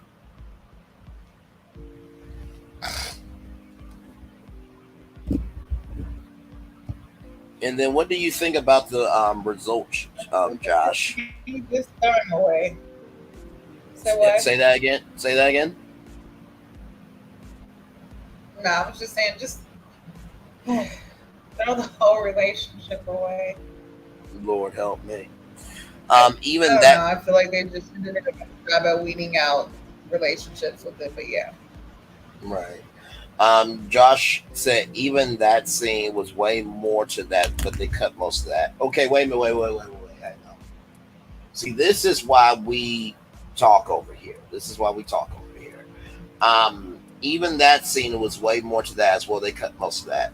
So, are you talking about the scene that Taronda flamed him out on? Are you talking about that scene in particular? Let's see here. Now, I can't speak on those scenes. I wasn't around for or the confessionals of others. Oh no, absolutely. We know that for sure. D says, and I quote, Chris seemed to say a lot of stuff for shock value. I'm gonna be real with you. There's a lot of ways to make shock value, and we've watched a lot of reality, but I don't know of a black man who has ever said on national television that, women aren't good decision makers, and asked the question to a black woman. Chris actually, wait a minute. He said Chris actually said that he felt no woman could ever be president, and that's what made Taronda go off. Okay, all right. Oh wow. Listen, that made my edges peek up. Hold on. Oh my goodness. What in the? I told y'all, listen. Like, this is why Chris gets the smoke, bro. Okay. I can smoke all day, but this is listen here, kids. This is and by the way, y'all, everything, and I mean every single thing. Now, this is Josh's truth, okay? But to cover us all over here, everything, and we do mean everything, is alleged in our opinion for entertainment purposes only, okay? So, I do think Chris says a lot of things because of the camera, honestly. But out of all things, though, Josh, like, what? I don't know of a black man that would go on national TV and say, who gives it to you? that women are bad decision makers. I at some point in time, I really think Chris believes this stuff because there's a lot of ways to do shock, but to attack your own culture, does that make sense, Josh? I'm trying to be loving, kind, and gracious here, but something's not computed in my brain. Is it just me, y'all? Because I'm not getting this at all.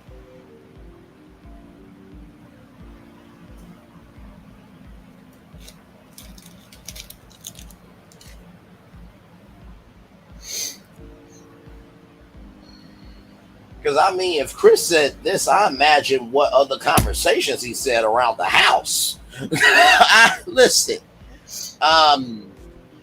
Josh says, "I'll say this: some of us men at the house, we understood certain things he was saying, but we also knew to keep our mouths closed." Oh, okay, gotcha. I still don't understand what Chris actually does for a living. Neither do me, Gigi, or any of us, honestly. Because he said he was an entrepreneur, but he didn't describe in great detail of what he does.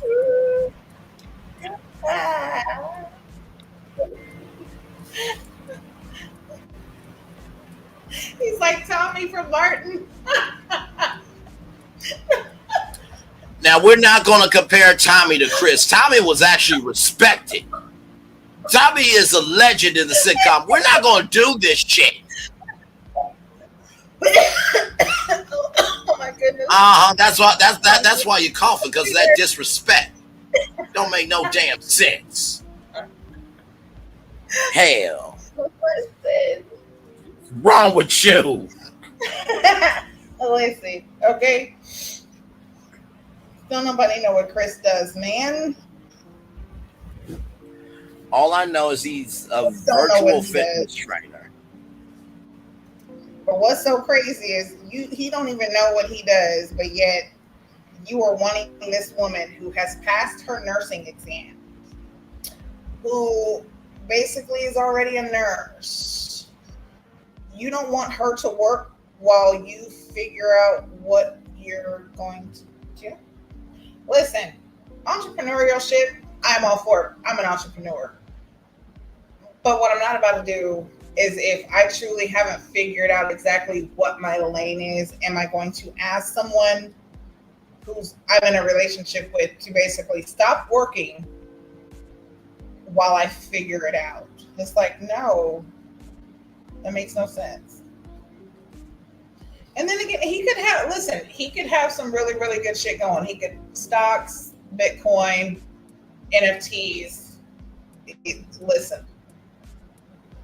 He could definitely have some money put away. Not saying that he doesn't.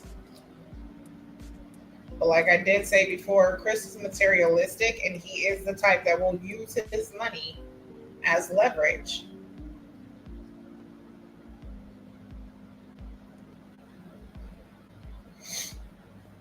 No, agreed.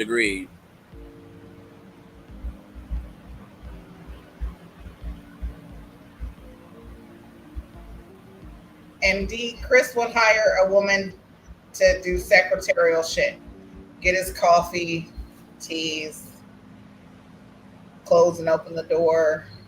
Yeah. Things that he felt like is, where a woman is set at, which by his standard is kind of low. Right. He feels that women are beneath men. So I don't know. Let's see here.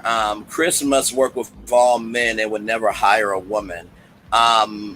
Josh is agreeing with me that Chris was Chris, and they probably didn't need to do too much editing with him. Absolutely. I don't know. Like, what editing needs to be done? He said it.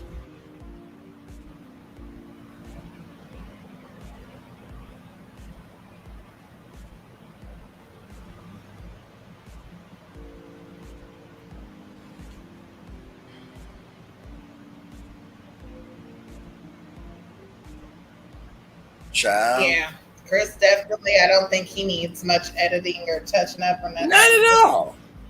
Just send him out in the wild and just let him just come out with fucking lion fur. That's just what you do with him. Just he's gonna. I wonder the roasting that would have came from Q and Dr. Ucha. I know Dr. Ucha would have operated on his soul. Child.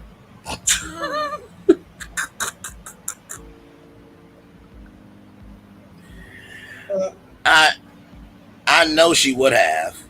Because when she breaks down a person from a reality show, she breaks down a person from a reality show. Mm-hmm.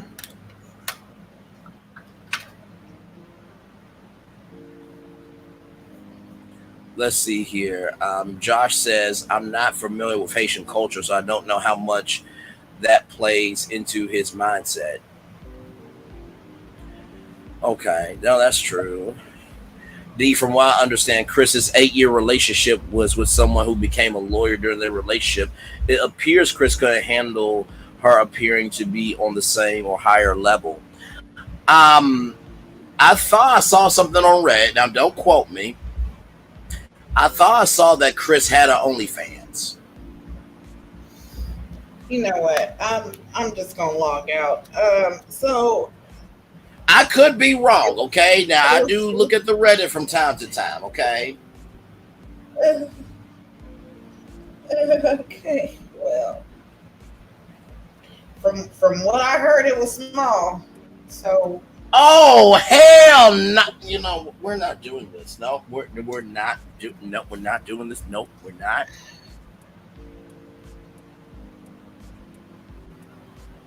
Yeah, we did. Did you guys cover Aaron following Shay? Yes, we did do that. In the beginning, yeah, when he. How did you feel about that? Because I mean, I know that you. Child. Y'all had y'all words, but listen.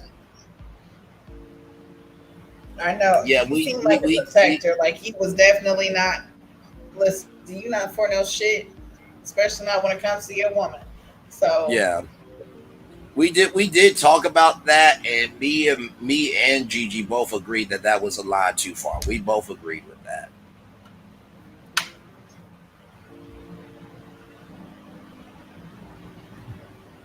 D said Toronto would be a good host for the reunion show because she knows how to de-escalate the situation. Absolutely, she would be a good reunion host. You know, I mean, me and Gigi have pitched, being reunion hosts for the show because I was the first one to bring it out on YouTube. And I think our combination really works because on a show like this, you definitely need a male-female perspective for a reunion show. But Toronto could definitely hold it down without question. Absolutely.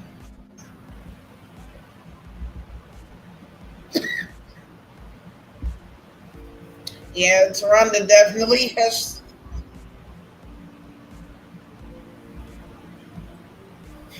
Sorry. And like I said, no, you're good.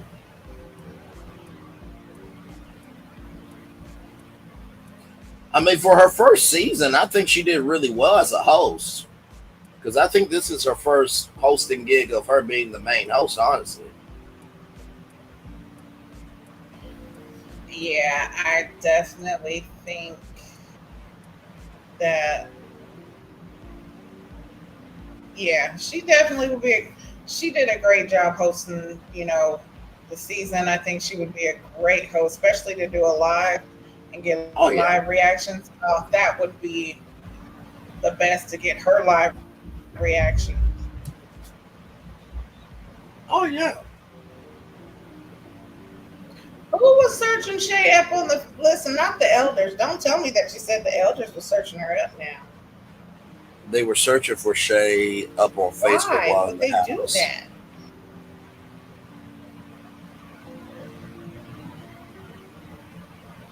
What the hell? Why would you search somebody up on Facebook when they're right there to ask them questions, though? Sure was. So I'm guessing the sure was for the elders, I'm guessing.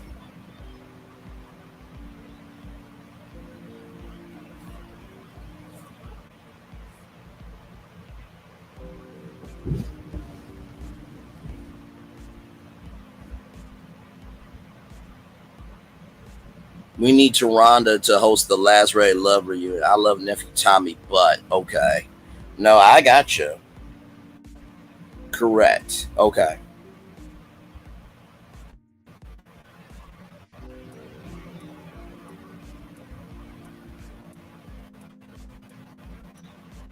Man. And Josh, what do you think about the results here? Do you think that these results are right? Because these are the results here. I was kind of surprised myself.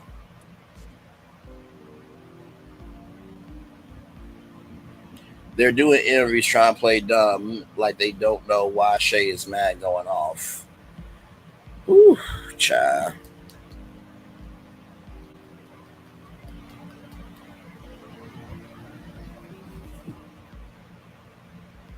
Man. Yeah. What in the fuck? That's crazy. Wait a minute. Josh said, hell no. I'm telling y'all, somebody keeps refreshing the page and voting again. Josh, we only voted one time. I'm telling you right now. We have not refreshed this thing. Somebody else. He's saying somebody else keep refreshing. Probably Aaron and Dymond. Is that what you saying? You saying they keep refreshing this shit? I mean, listen. That's the percentage there. 68.6%.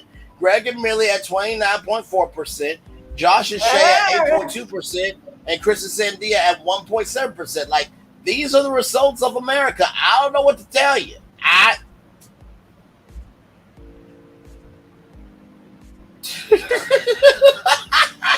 Josh said, LOL, I believe you. I wasn't talking about you.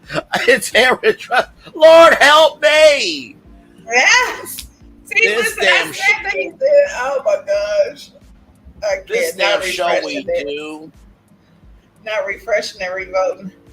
Oh my goodness. I think you can only vote. I think you can. Well, there needs to be something else hurting, but that's neither here nor there. But listen, I think you can only vote one time, though. I think you can only vote one time. Watch yourself, sir. Oh, my Lord. You tested it out to see, and you can refresh and do it again? Well, that is... Oh, my God. You can vote unlimited time. Oh, my Lord Jesus. You know what? I'm not doing this with y'all. Wow. That is hilarious. And yes, Gigi, your head is not the only thing that can be hurting, okay? Listen. Listen.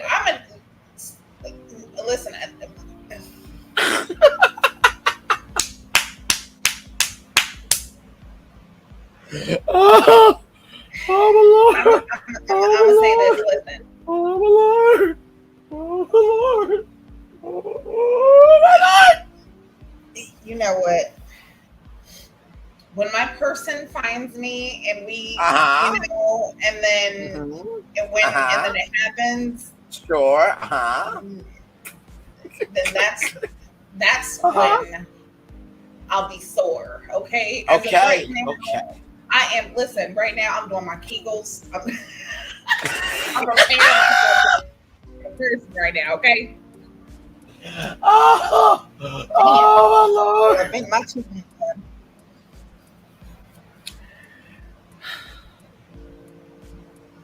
Let me see funny. here. He said, Aaron, don't sleep. That boy don't be missing a single video or comment. Lord help. Aaron H does seem to have a lot of time.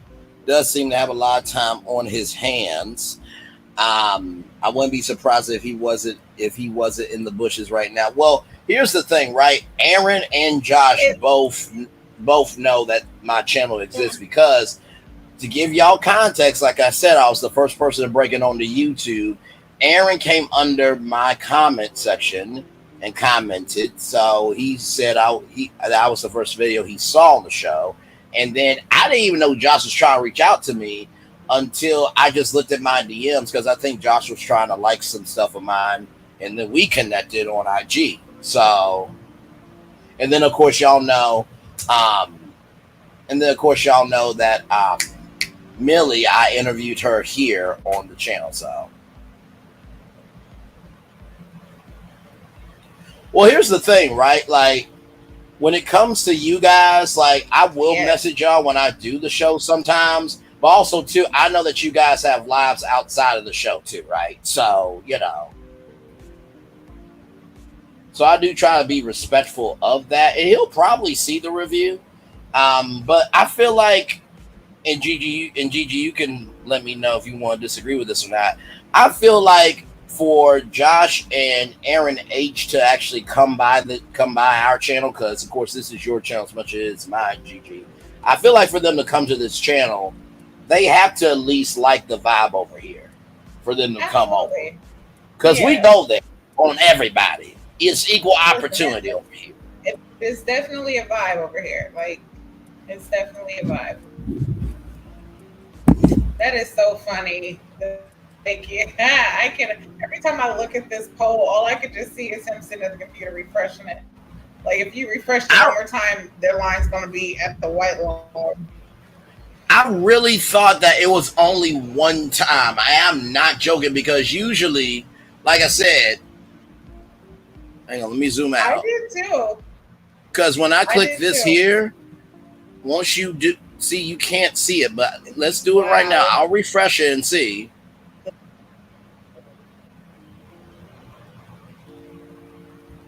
Okay, so you can vote again. Wow. Okay.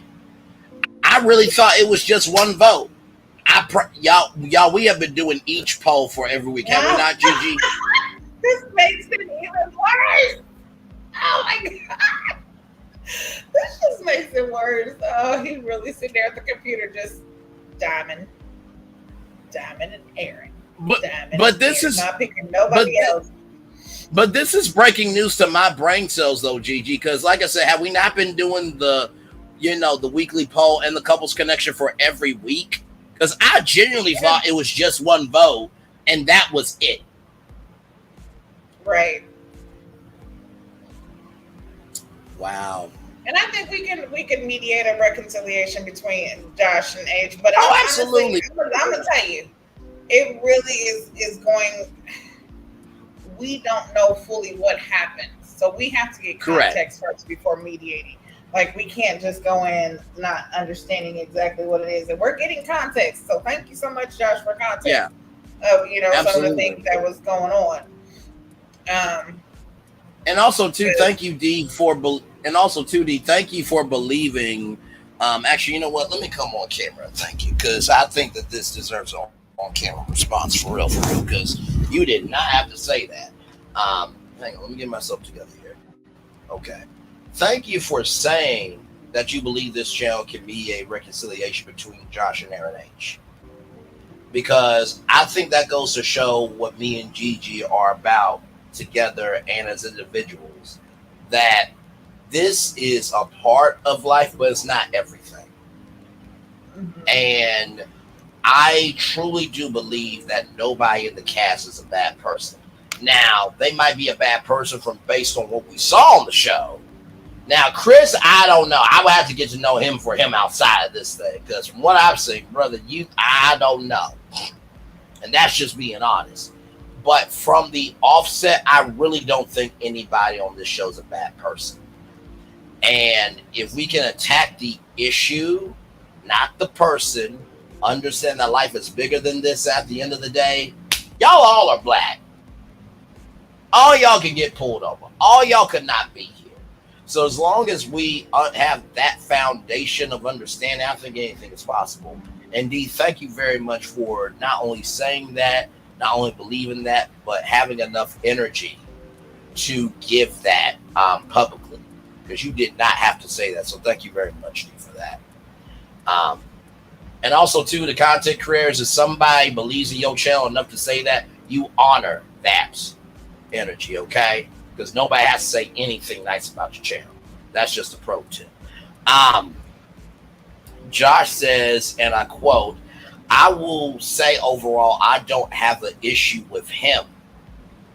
I'm going to say that 2 more times. will say overall, I don't have an issue with him. I will say overall, I don't have an issue with him. I just don't like people throwing rocks and hiding hands. They kept us so much drama even 2 years later, and that's my issue. I don't like mess. And see, that's what I'm saying. I don't think anybody on this cast is a bad person. I think these experiences have shaped, formed, and has defined some people's point of view on people. But I don't think that that is the final chapter of how this book is going to be written. Because as I often say, well, I don't know if I often say it on here, but it's a phrase I have. In life, there are no final papers, just rough drafts. If you think about school, you know how like you had to write a paper, you had to do so many rough drafts in life. Life is a bunch of rough drafts. There is no final papers in life, not at all. Let's see here. D says, and I quote, "You're so welcome. I believe in y'all. We believe in you too, D. Thank you so much, beautiful. Thank you, thank you, thank you." That's what we do over here. That's what we do.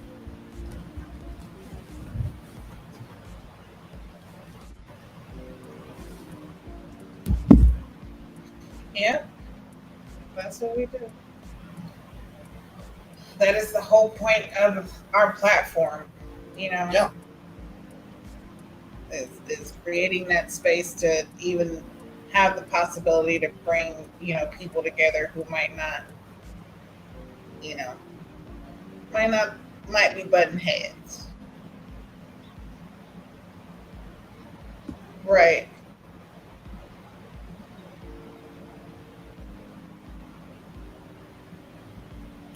And that's crazy that it's been 2 years since, you know, you guys filmed and it's still more mess that's coming.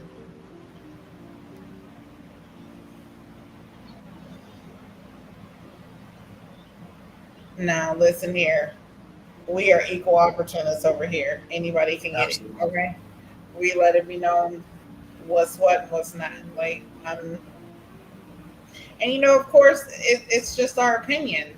You know, we don't have facts and things. We can only go off of what we see, you know, and we just say how we feel about what we see.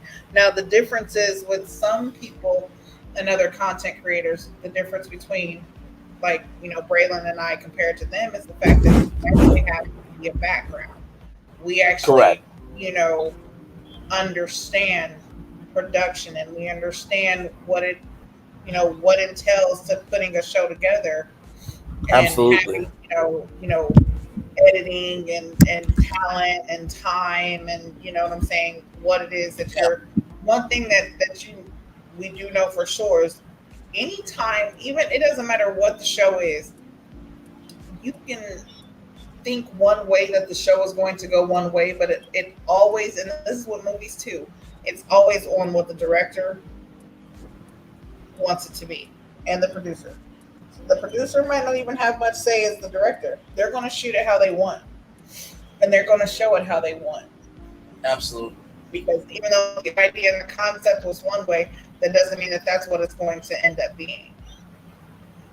But yeah, we definitely try to give, you know, unbiased opinion. Absolutely. And, you know, and this is not to say that other content creators haven't done great content with the show, because honestly, like I said to Gigi, this is probably our own strongest series in recent history. You know what I mean? And so with that, I believe that our review does help the culture in terms of this show, because this show is the first of its kind. And so to get the soulful perspective, to get the relationship perspective, to get the personal perspective, but to get a media perspective where we're speaking with you and not talking at you. Yeah. We take the media perspective and we make it simplified with soul. And that's not easy to do because there's a lot of moving parts and there's a lot of beats that can be difficult to keep up with. You know what I mean? So let's see here. Josh, do you keep in contact with other cast members, even Brandon and Dominique? Good question.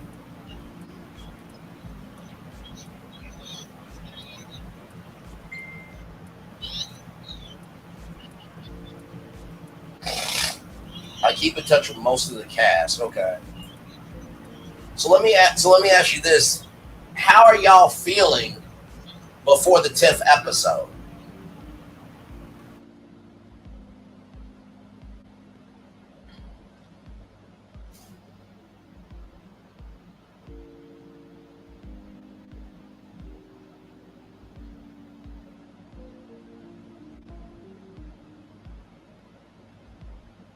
Right.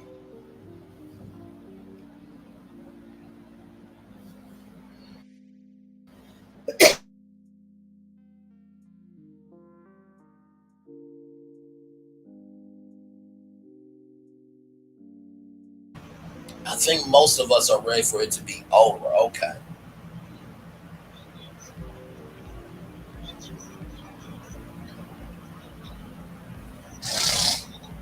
Wow. Wow.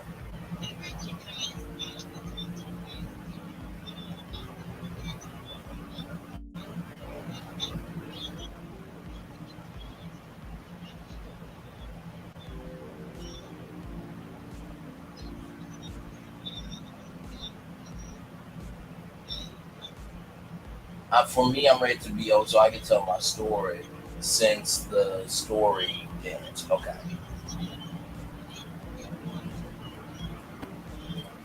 Okay, yeah, that was the question that I had is did you feel like they really told your story? And that's no. Okay. I want to know the real story. I want to know what really happened. I don't, and this also goes into, having the producer background and things. I know that there's more to the stories that we're seeing. And I want to know what really happened in certain situations. Yeah, absolutely. Let me ask you this because we were talking about this earlier too, Josh. And let me know if you want to drop the link because I feel like this would be easier if we drop the link. But since we've been talking so much, because that's what happens when you have good content too, guys. For real.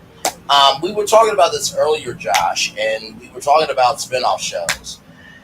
If the Oprah Winfrey Network wanted to say to you and Shay, we would like to offer you a spinoff show. Excuse me. Would you guys be down for it?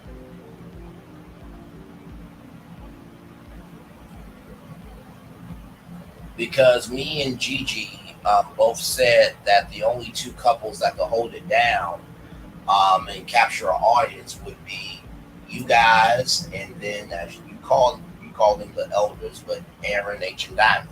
Those are the only two that we see. The only two couples around that we see that could hold their own spinoff show.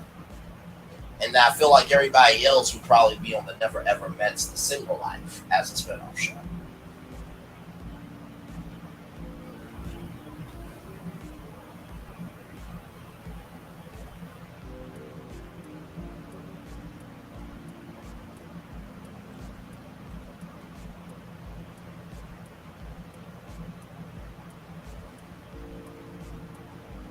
Okay, what's the penalty if y'all ask? What's the penalty if y'all talk about the show before it does? For instance, there should be a penalty for Alexis and Dominique saying it was all fake. Now, some reality shows, depending on the contract, I know for Survivor, there was a contract where if you said anything about the show, you could be fined $50,000. Now that's one of the rules of reality TV. Some of those have been amended and reformatted, and reshaped, and reconfigured. But that's why we're very selective over here of what we do. So when Josh and Aaron H come over, we only talk about the episode that airs. And that's a very important tidbit for all you content creators. If there is somebody from a reality show that comes to your channel, you can talk about the episode that has aired, because at that point it's aired. The network can't get on to you about it. You didn't break any rules or anything like that. Now, if you do Now, if you do say something from the show, you can be in trouble for that. Like, for example, we talk, the preview that's coming up. We can talk about the preview. We just can't talk about what's happening in the next episode for many reasons. One, me, Gigi, and you all don't know what happened in the episode. Number two, Josh knows what happened at the house, but he doesn't know what's going to air because I don't think the cast has really been given any of the episodes to see up front. So they've been watching it with us in real time. Josh is saying yes and no. I only say no because I've been dealing with some health issues. Okay. So Josh is saying he would be open to a spinoff show and no to a spinoff show. You in our prayers. Absolutely, without question. And Jay Cash is dependent on my contract. From my understanding, the contract only lasted a year. So the contract lasted from what? The time that it from wait, so is the contract lasting from the time you taped it until the 10th episode airs, or is your contract from when the first episode airs to the 10th episode? That's your contract, or until or episode 10 for that date when it airs, from episode 10 to the next year of that same date for the episode. I know that was probably a little confusing, but some contracts are formatted like that, depending on the network and what they want to do. From my understanding, it was for a year after we filmed. Okay, so after they filmed, that's when the year contract was started. Okay, gotcha. Okay, makes sense.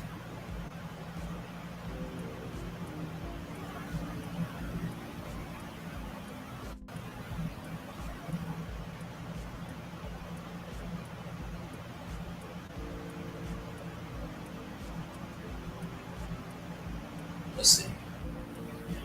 But also, I don't think they expected to release the show so much later. Yeah, I mean, this show came out of left field, honestly, to tell you the truth. Because, like I said, I found out about the show just being live on tour, doing what I do. Saw a post from the Oprah Winfrey Network.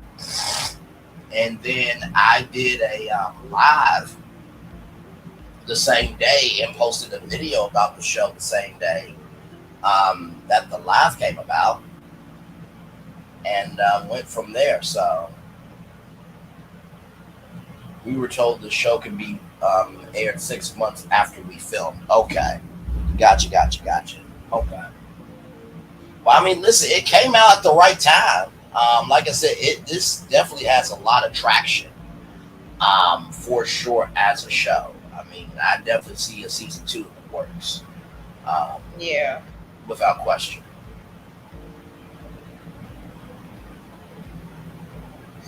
Yeah, they definitely need a part 2. I think the writer's strike was probably the reason for the delay. Yeah, that was a huge reason for a lot of production.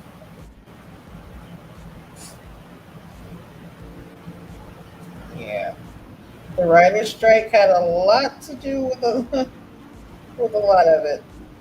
Yeah, with a lot of shows and movies not coming out at a certain time. Yeah.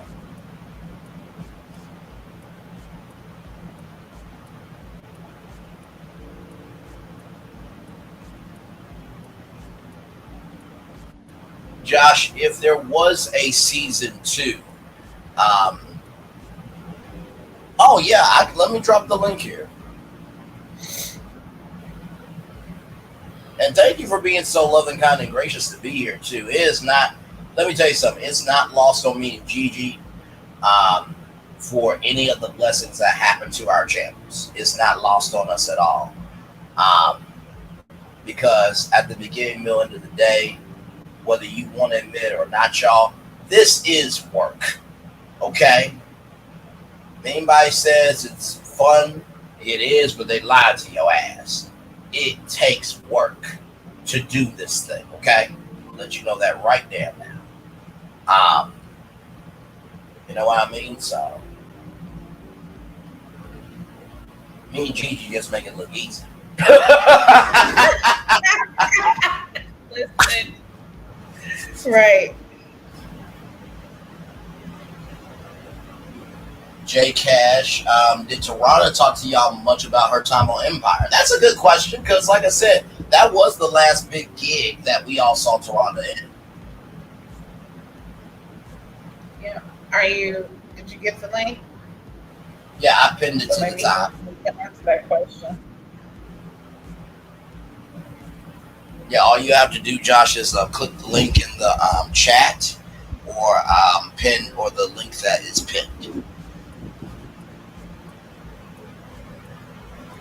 I think too, honestly, like I don't know how much Taronda actually hanged out with the cast, because most of the time with a cast and the host, it really will be just come in, say hi, leave, just setting things up. You know what I mean? So.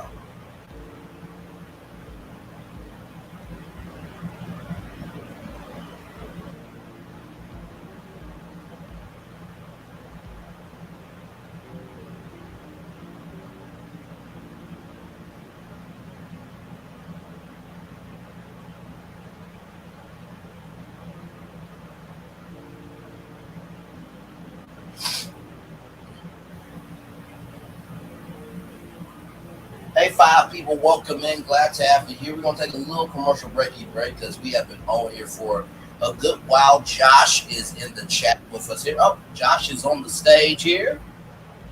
Hey, good sir.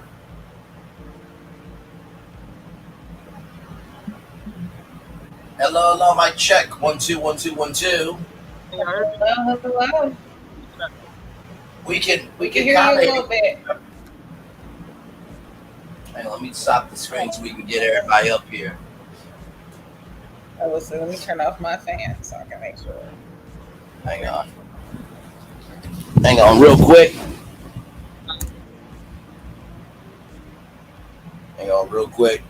What it is, good sir? Good to see you. You're good, brother. We can't hear you though. So we're turning on cameras, guys? Ugh, fine. You don't. Okay, we can turn off the cameras. Good Lord, I was just trying to. Okay. I was gonna say. I was just trying to make sure it's very. With my. We were verifiable. You know what I mean? Because we undercover legends. You know what I mean? We gotta show these people that hey, we work hard too out here. Damn it. Just make sure.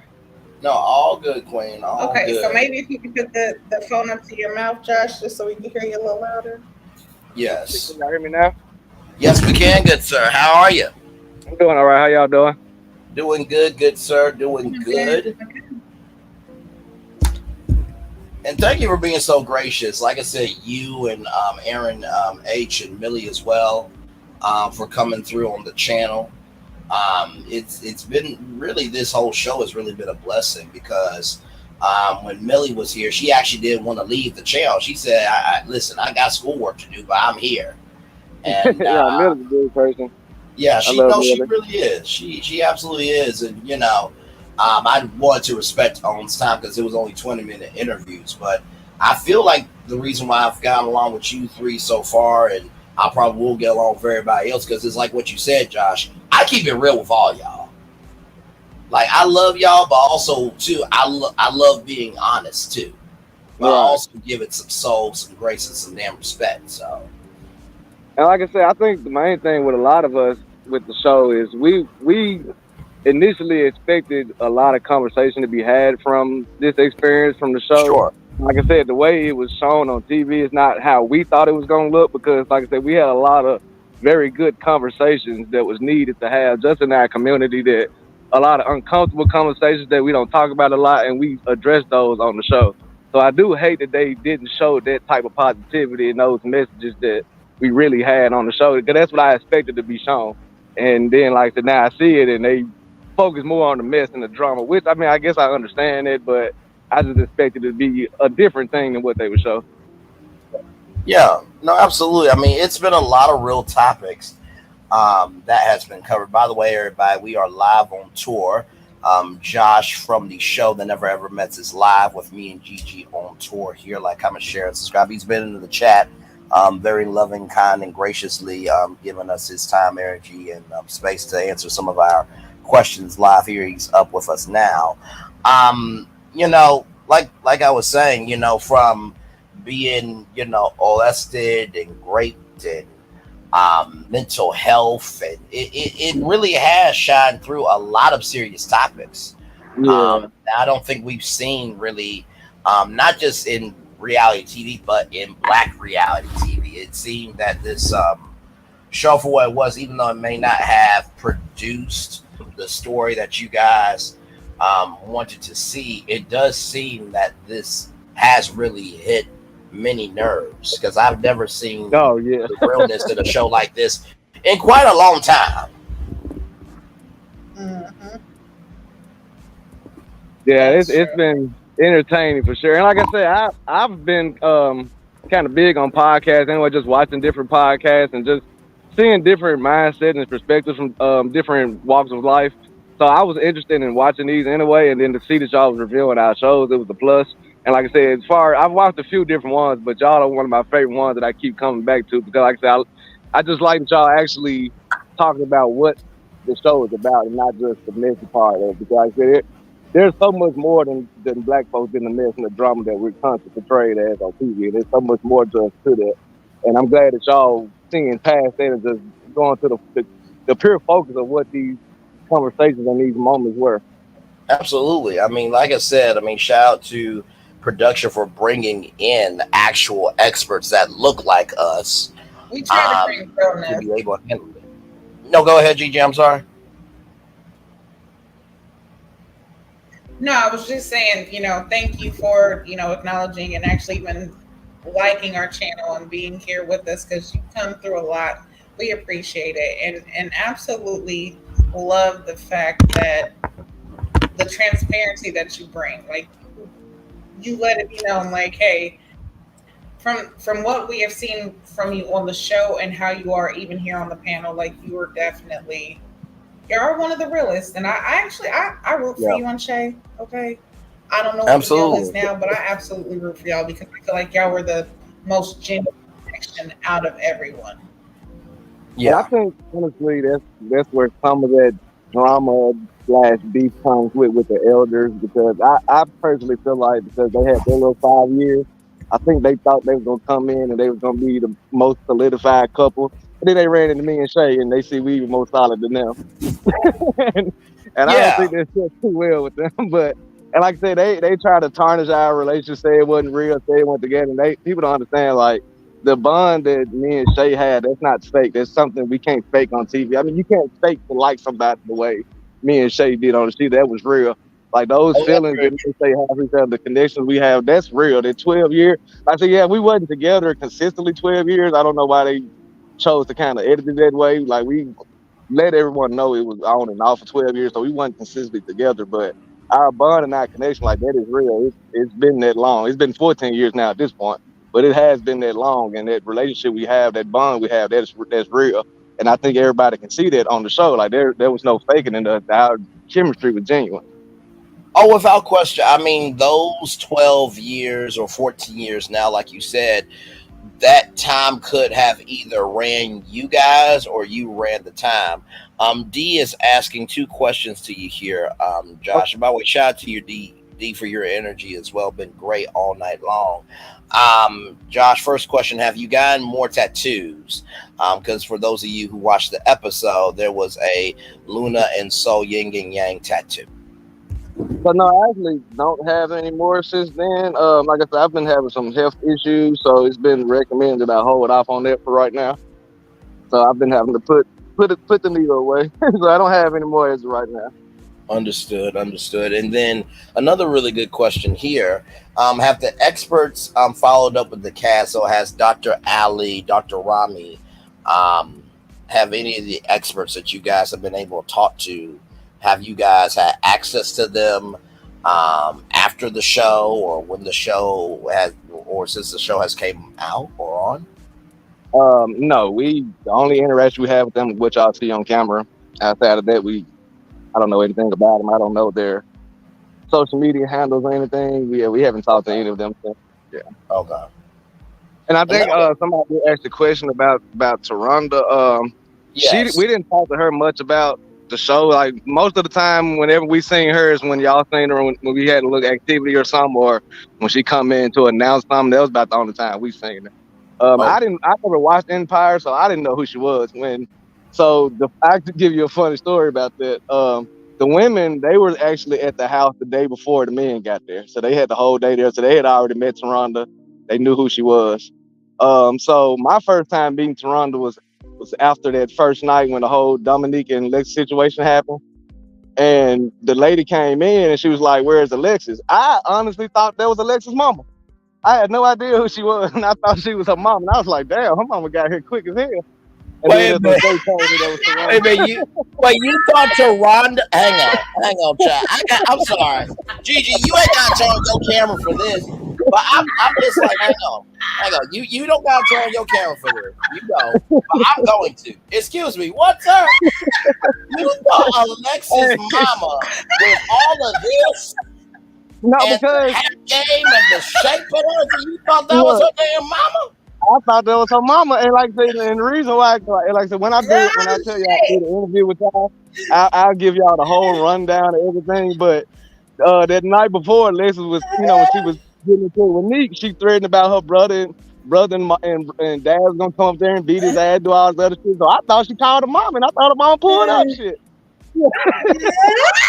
Well, I mean, listen. If that was Alexis' mama, I was about to be her new damn stepdaddy. If that was the mama, because I'm the Taronda, she can get from me. Okay. I'm trying my camera now. I didn't watch TV like this. I never watched Empire. I had no idea, and I remember in the confessional they even asked me about it. It was like, well, "How did you feel about it?" I didn't even know who the hell she was. Oh my goodness. Oh my gosh. You got my hair twisted up on that one. Shit.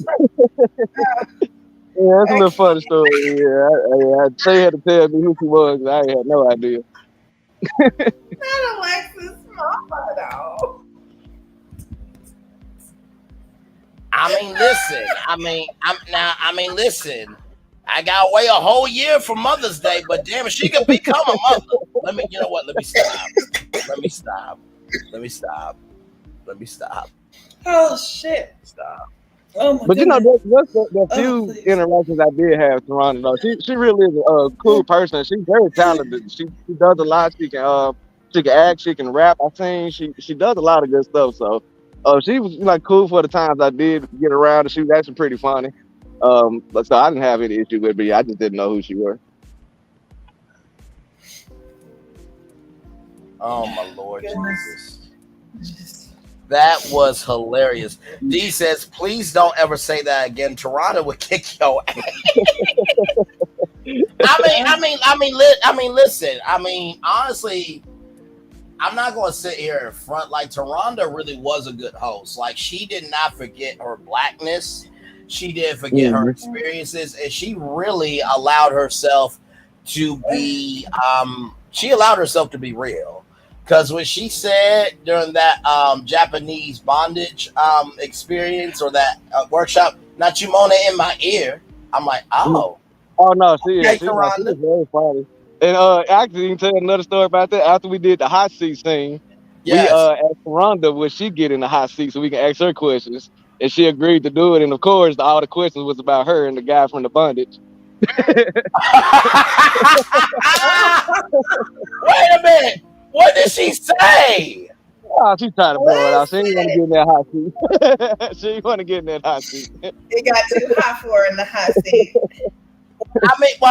When she said, "Not you moaning in my ear," and why do I like this? I'm like, girl, you did that before. Stop playing. Yeah, no, their chemistry, it made you wonder if they knew each other beforehand. Bondage. Ain't nothing wrong with just a little bit of bondage, sometimes. Oh, you say that from Never mind, personal we don't save experience? that for the Ready to Love BDSM edition. Oh, okay, good. That should be fun. Yes. Listen, I went ahead and decided that I'll go ahead and be a consultant for them. Oh, I'll give them some classes and teach them how to, you know.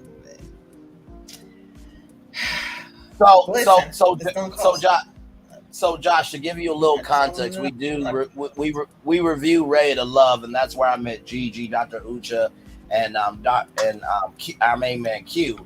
And so we had a guy named Lamar, and then we had a guy named Marvin, and they were all about BDSM.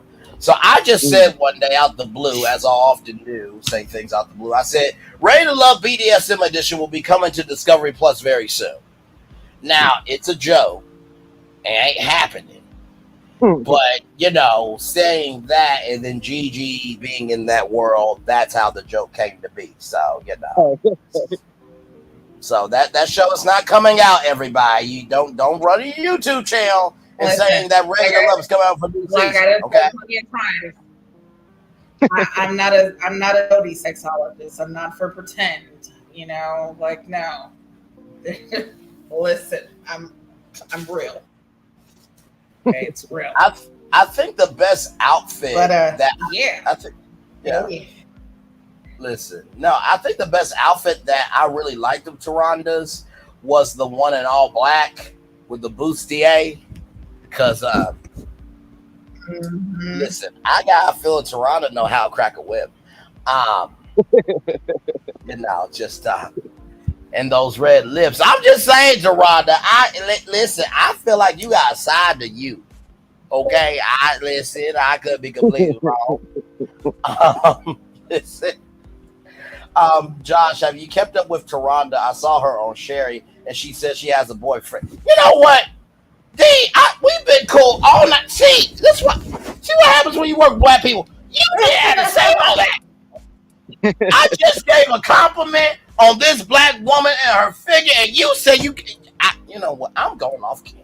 I am ashamed, beside myself, and disgusted with your damn behavior. I could have just gave him his dream. Just listen. Sometimes we gotta allow Braylon to have his dreams and fantasies too. Okay. He is a man with a need, and he needs to be able to at least have I can't get mad at him because I've been married to Rihanna for 10 years, and she'd had 2 babies on me. I think she's pregnant again now, so I don't understand.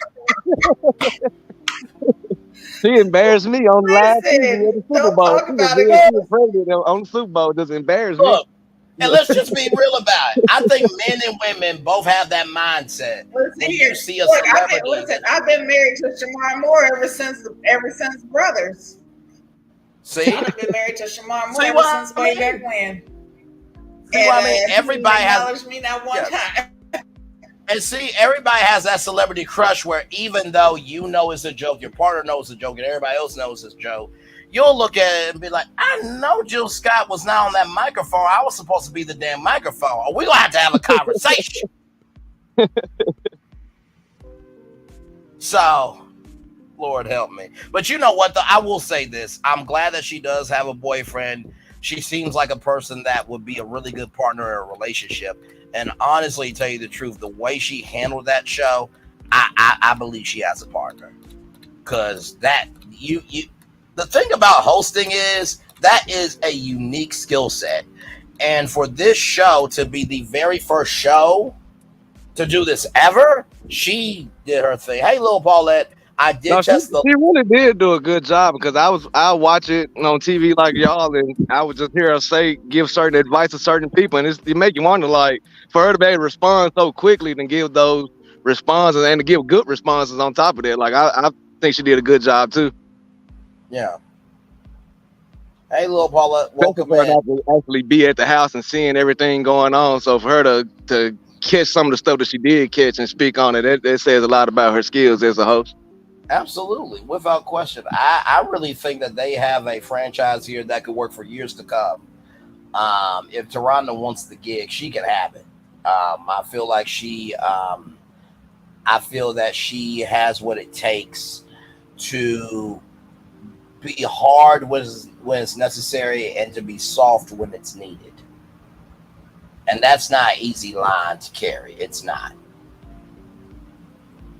Yeah, and they have to, the same way with her, have to remain, neutral in a sense, because even with Yeah. Chris, I'm sure a lot of what Chris say would piss her off a lot. I'm sure it did, or just Child, other people. man, listen, when she read Chris down, I felt like, oh no, let me tell you something. There was more of that cuss out.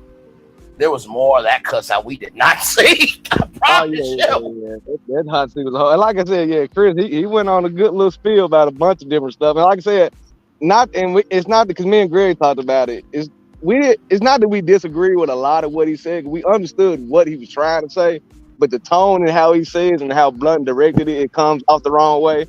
Right. And then saying it to a bunch of women, of course, it's gonna cause an excitement. So it's like I said, even though I understood certain stuff, I knew to be quiet in those moments because I knew Right. exactly where this was gonna go. When they told us the rules of the hot seat game, I knew exactly where this was going, and I didn't even participate. Like I asked a couple of joke questions, but after a while, I just straight up stopped asking questions because I knew it was meant to be messy. It wasn't meant to go anywhere. But yeah, no, they told Chris up, and I even told Chris, I said, yeah, I had to let you handle that on your own because I wanted to speak up at certain times, but then I was like, nah, it's just best. Let me just be quiet. Just keep my mouth closed. And let me tell you something. For anybody to believe that this show was produced, let me tell you something. Taronda's saying, I birthed you. That was not produced. I can tell you that right damn now. That whole spiel was not. Hey, so Taronda, I'm going to need you to say who black women are. That was not produced. At all. Ain't no way in hell. Shoot, she made some grandmother stand up, be like, that's my granddaughter. She ain't related to you. Do you want to be in this world or not? Okay, she related to you, grandma. You damn skip it. Isn't it nice to know? Right there. Listen, isn't it nice to know when you've been raised right and you can relate that to others and you don't feel alone in the world? Ain't it nice? Because sometimes she'll say that and you be like, What are you talking about? Oh, you never been checked before. Okay, cool. And I will say for the cast members, at least the ones I talked to, we was all kind of excited for the hot seat scene because we thought they was gonna show y'all what we saw, what we know happened. And I mean, they kind of eased it down a little bit. They didn't show it all, so we kind of got disappointed after the episode dropped because it was so much more to the hot seat game, and I really do wish they showed it all. Listen, I feel like that could have been and like I said too, when it comes to reality TV, it's usually up to the network to decide how many episodes they want to order. You know what I mean? But honestly, to tell you the truth, that could have been a back-to-back episode. It really could have, like I said, it was of the full episode, and then a whole hour of the actual hot seat. Cause child, that would have been fire. They also should have showed y'all. Cause I guess I can tell you a little bit about it now, cause they probably ain't gonna show it now. But they should have showed the when me and Shay cooked dinner for the house. They should have shown that. Because that's when Shay and Aaron got into it at the dinner table. And it was like, so some of the scenes that they have shown, I guess it's why some of us that was there getting a little upset about it, because the way they edit certain scenes, like there was a particular scene, the scene where me, Chris, and Aaron, we were sitting down at the kitchen table talking. We was talking about Aaron and his relationship with Jody. Sure. They showed that before the issue in the Boom Boom Room when me and Shay got into it. In reality, that actually happened a week later after that, because me and Shay got into it a second time about something totally unrelated. And so that would happen after the second time me and Shay got into it, but for some reason they decided to put it before me and Shay got into it the first time. And then looks like they're not even gonna show the second time we got into it. So that's why I say with a lot of editing, it takes the context away, because it just makes it seem like certain people are going off for no reason or mad for no reason. They're not showing what led up to that moment, what happened leading up to that. Do you feel that some of the activities could have been out? No, for sure. Do you feel, Josh, that some of the, and don't worry, I'm gonna get to your question in a second, because I want to hear about that too. Do you feel, Josh, that maybe some of the exercises could have been 1-hour episodes, like the bondage exercise? It's not really, because and I say that just because in real time they wasn't that long anyway. The activities didn't last that long. I think the activity that lasted longest probably was the hot seat, and that's just because it was so much arguing and stuff that happened with it. As far as the other activities, we didn't really do them that long. I think the bondage, we probably was at that place maybe 30 minutes, and I'm being nice saying 30 minutes. I don't even think it was that long.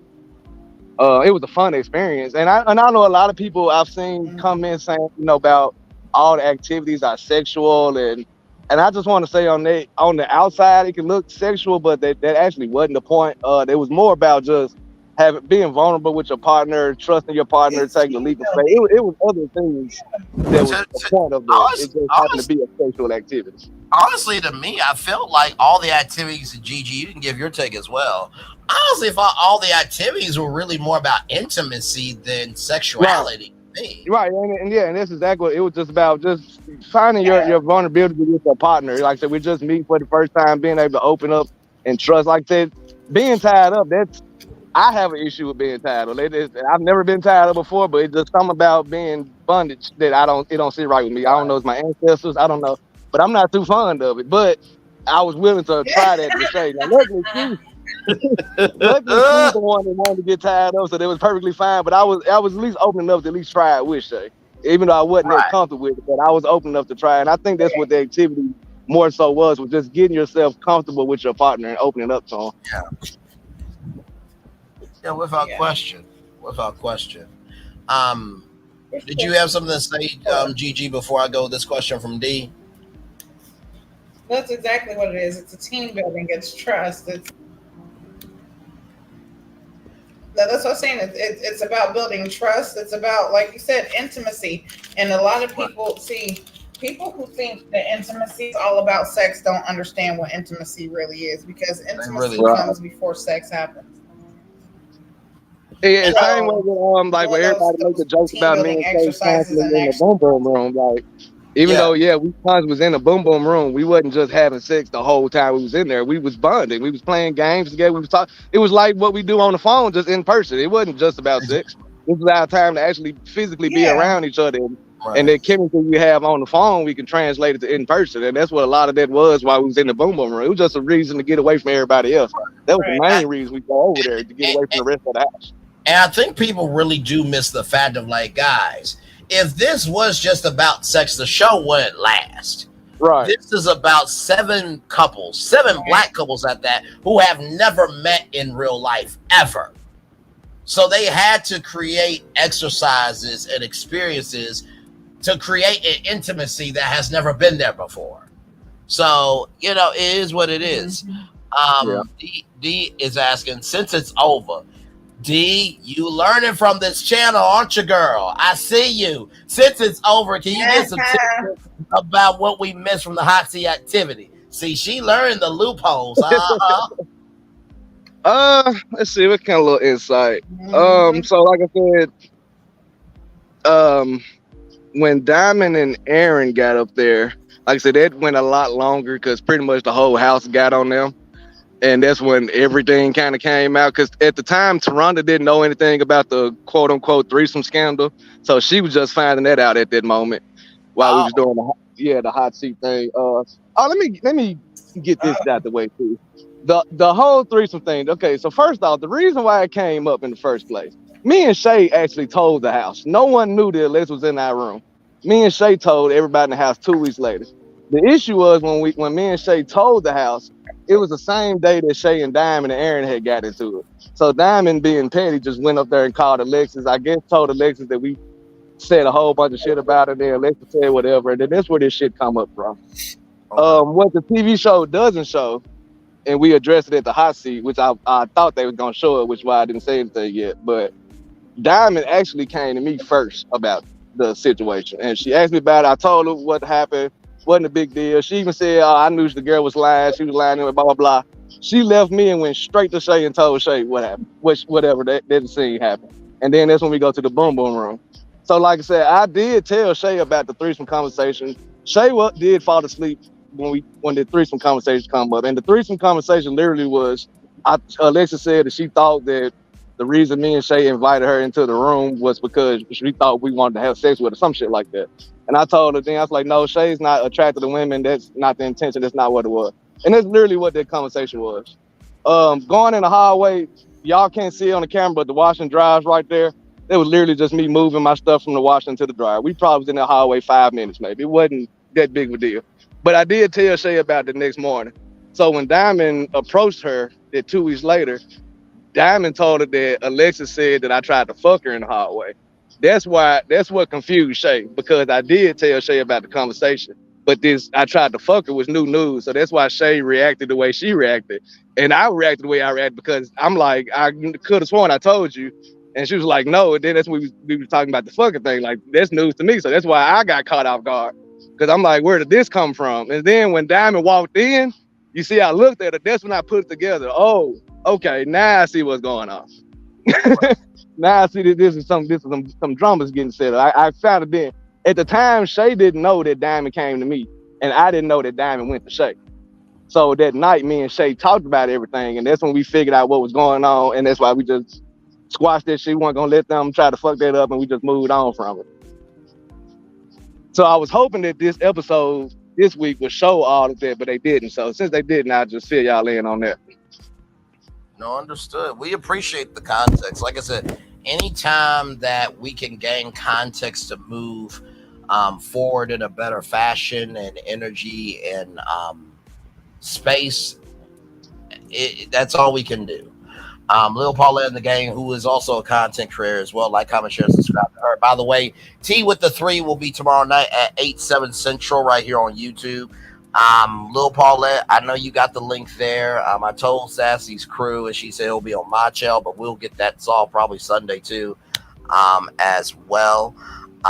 D said, was there a side of you know what, you're so damn messy. Love you though, D. Was there a side of sheet for the boom boom room so there was a fairness about its occupancy? That's a fair question. So basically, me and Shay stayed in there for the most part. So what we basically would ask everybody in the beginning of the day if anybody wanted to go in there. Nobody wanted to go in there, so we would just go. Like, if anybody wanted to go, we always asked every day before we went if anybody wanted to go. And, if somebody wanted to go, then we'll go. We just had to switch rooms around at some point. But, yeah, we would ask. But most of the time, no one wanted to go. Because, like I said, if people have to understand, me and Shay have known each other for 12 years. Most of these other people have known each other less than a year. So they're not as comfortable going into a situation like that, because the expectation, I'm assuming, because of the name being Boom Boom Room, I think the expectation made people think that they had to have sex over there, and that's not the point of that or the purpose of that. So I think they kind of turned other couples off from wanting to go over there because of the expectations. But no, we asked everybody, but most of the time they want to do it. And then the only ones who would go was Dymond and Aaron, so we would just alternate. I think maybe that last week we just alternated days. They went one day, we'd go the next day. We just did that for the remainder of the show. But you know what though, to ask every single day, I think that was quite gracious of y'all. Yeah, because truthfully, because if it just went, like nobody was gonna really banter about it. But like I said, we knew, me and Shay, we knew we was solidified in what we had going on, but we also wanted to make sure everybody else had a chance to, if they wanted to, they could. Right. It's the principle of the thing. You know what I mean? And like I said, for couples that have never met before, ever in real life, there's a lot of heightened emotion that you're trying to balance out. You're trying to make sure that your first impression is your best impression. You're also trying to build a history that you've never had before. And also you're trying to make sure your mental is okay in a space that could be unmental. You know what I mean? It's a lot going on. I can only imagine. It is, because, and I will say just the human side of it, like, I don't think a lot of viewers at home realize the awkwardness of having 9 cameras in your face all day long, having a microphone on you from 7:30 in the morning until you go to sleep at night. Cameras, they watching you while you eat. They come in while you sleep. You can be sleeping and you hear the cameraman come in the door and they standing right over you while you sleep. So a lot of that, is uncomfortable. I think, and some people, maybe their real personality, they had to kind of hold it in because they was uncomfortable with those cameras around, because if you're not used to that, it is an adjustment period. Because I remember when I first walked in the house, even on my first day at the Santa Monica Pier, it was awkward for me just having one camera follow me around, and you got people who there taking pictures of me, waving at me like I'm a celebrity. I'm just a regular person. So it was awkward for me. And then to go into the house, as soon as I walk in the house, there's 6 more goddamn cameras right there in your face. Like it definitely is an adjustment period. So I think that plays a part in a lot of personalities on the show. Some people want to keep themselves because the cameras are everywhere. And like I said, the stuff about people saying about blind spots and all the other shit. I mean, if there are blind spots, we damn sure would have known about them the first night or two there. The house was too big. It was just so much shit going on. There's no way to know where any blind spots are in there. If there are blind spots, I personally don't believe there are blind spots. And there's cameras everywhere. Right. And to give y'all some context on the camera setup now, like I said, me and Gigi weren't there, but we give that media with some perspective over here quite often. Usually most reality show contestants have a lav mic. So if you watch your local news, that is a clipped microphone with a mic pack. And that is usually sent to a signal somewhere around the area. Then you have a boom mic. The boom mic picks up, all background sounds. Then you have a steady cam. Now, sometimes the steady cam can be on somebody's shoulder. Sometimes it might be on somebody's chest. If you guys saw the clip of Will Smith in Bad Boys for Life, which is the #1 movie in America right now, congratulations to Will Smith and Mari Mar for sure on that. But there was a camera on Will Smith's chest. And then sometimes you'll have cameras, placed around, you know what I mean? That when you see the nighttime footage, sometimes you'll see a camera in nighttime zoom as well.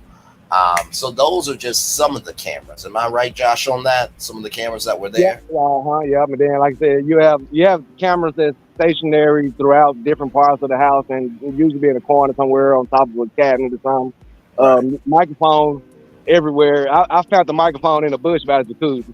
So, they catch everything. There ain't much they ain't catching. So. Right. Absolutely. And not to mention too, like, I don't even know how they did that, because one thing to know, two things for sure: water and technology do not mix well.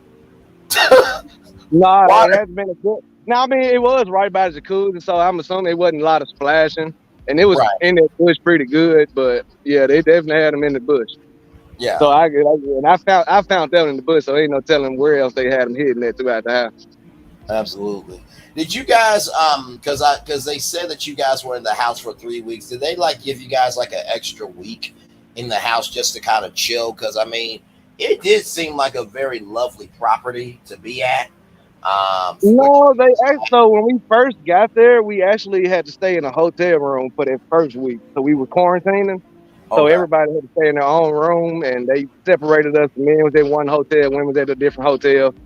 So we stayed there for a whole week. The women, they got to the house the day before the men. So the women had a day to themselves at the house. And before we came, and then, we was just up until that last week. They did shut production down a couple days early. And so when they did that, we stayed, at the house for the last couple of days until we finished doing our final interviews. And then after that, that's when everybody went home, went their separate ways or whatever. Me and Shay, some people went right home. Me and Shay, we stayed out there for another week or so, and we just spent some time out there. I think a couple of people I think Aaron and Dymond, they might have left together, and they spent some time together after the show. And then, eventually everybody went back home. Okay. Got you. Thank you for that. D is asking, did any of the cast ever talk to Jody one-on-one about why she treated Aaron J so rudely? Yeah, because, and I'll say this. I think with Aaron J and Jody, it evolved over all the episodes, right? Like we said in the review at the top of the show, it was so beautiful, but yet so tragic that the most impactful emotional moment from Jody came at the end of the show in the 9th episode, when she cried because really she wants love. She just has her guards way too far up. Mm-hmm. You know what I mean? So as far as anyone talking to a one-on-one, that I don't know. I haven't talked to her one-on-one on the show about it. I don't think many girls did because most of the girls, like I said, after that first night when everybody kind of got into it, Jody was kind of to herself because even Shay and Jody didn't quite get along in the beginning. They eventually got cool before we left, but in the beginning they didn't get along either. So Jody was kind of isolated throughout the house, which is another reason why some of the drama, the whole mess between her and Chris.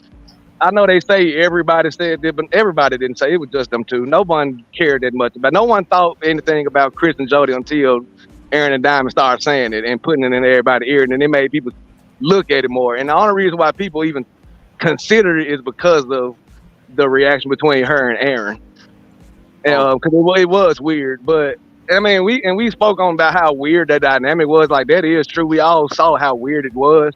Correct. But as far as anybody talking to her individually, that I don't know about that one. I know I had talked to Aaron. I mean, a few people talked to Aaron at different points or another, but as far as Jody, I'm not really sure. Okay. Because thank you for that, because I truly feel that, even though Jody is Jody, I don't think she's a horrible person. I really don't. That's why I was saying about, sometimes production can spend certain shit to tarnish a character, because Jody, in my opinion, was one of the sweetest people at the house. She cooked every day for everybody. Rather you decide to eat or not, she still did it. She didn't have to do it, especially when she knew half of the house didn't like her. She still did it anyway. And, Right. Still talk to people. And Jody, I hate that they didn't show Jody personality, because Jody wasn't just cramped up sleep the whole time. It was plenty of time when Jody was out interacting with the whole house, having fun, laughing, talking more. You get to learn her personality. So I have a different view of Jody than probably what the viewers have, but just because I was just there and I noticed Jody that wasn't shown on TV. Sure. So I do hate that it was, that it kind of looked that way. But Jody didn't do herself any favors. I just have to be honest about that. She didn't do herself any favors by some of the stuff she said. Some of her attitudes, I do know that, she bumped heads with a few producers. So that's probably another reason why she's looking the way she's looking on TV. Okay. So, all that plays into it. You have to be nice to everybody, regardless of how you feeling and what mood you're in. You have to at least be respectful to everybody. And there was, I guess, Jody at the moment, it slipped, and she didn't have the same respect that she probably would have normally have under the right circumstances. And so maybe some of the producers probably, being a little petty on top of that. I don't know, but. Yeah, because honestly, to tell you the truth, with Jody, I just felt like, what are you guys doing here? Because, and by the way, I have to say, give it up to the production team again, because they weren't playing with y'all. That if y'all weren't there for the experience, y'all were gone.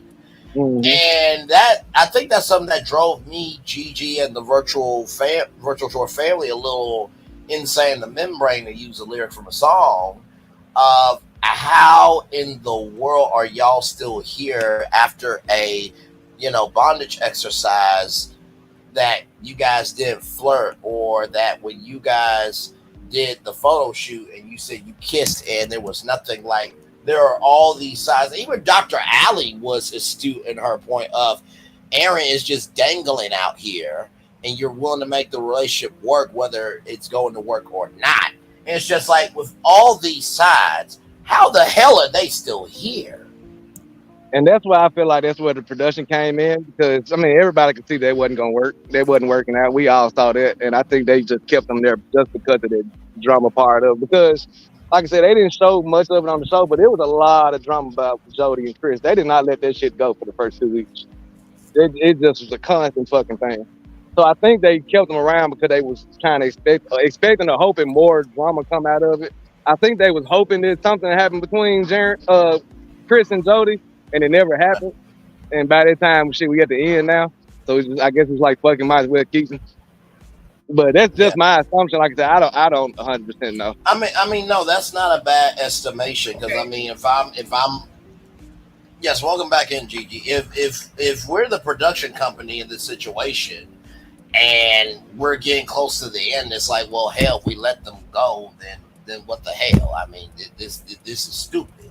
They've already ate our food that we paid for the budget. They already wrote in the next Volvo cars that was, promotional advertisement. Okay, we'll just let them stay. D said, y'all were blessed that no one caught C-19. I know it played a couple of seasons at Married at First Sight. And then D also says that Jody didn't look like she was very approachable on screen. They always showed her with the resting itch face. Well, yeah, and I mean, resting bitch. I mean, I have a resting bitch face, I guess. You know, I have one of those resting bitch faces, but I'm very approachable. Anybody can talk to me, so. And I think that's what it is with Jody. She might have that look, but you can easily go to her and talk to her. And as soon as you talk to her, you'll see her smile, she'll light up, she'll engage in the conversation. So, like I said, Jody wasn't as bad as it looked on TV.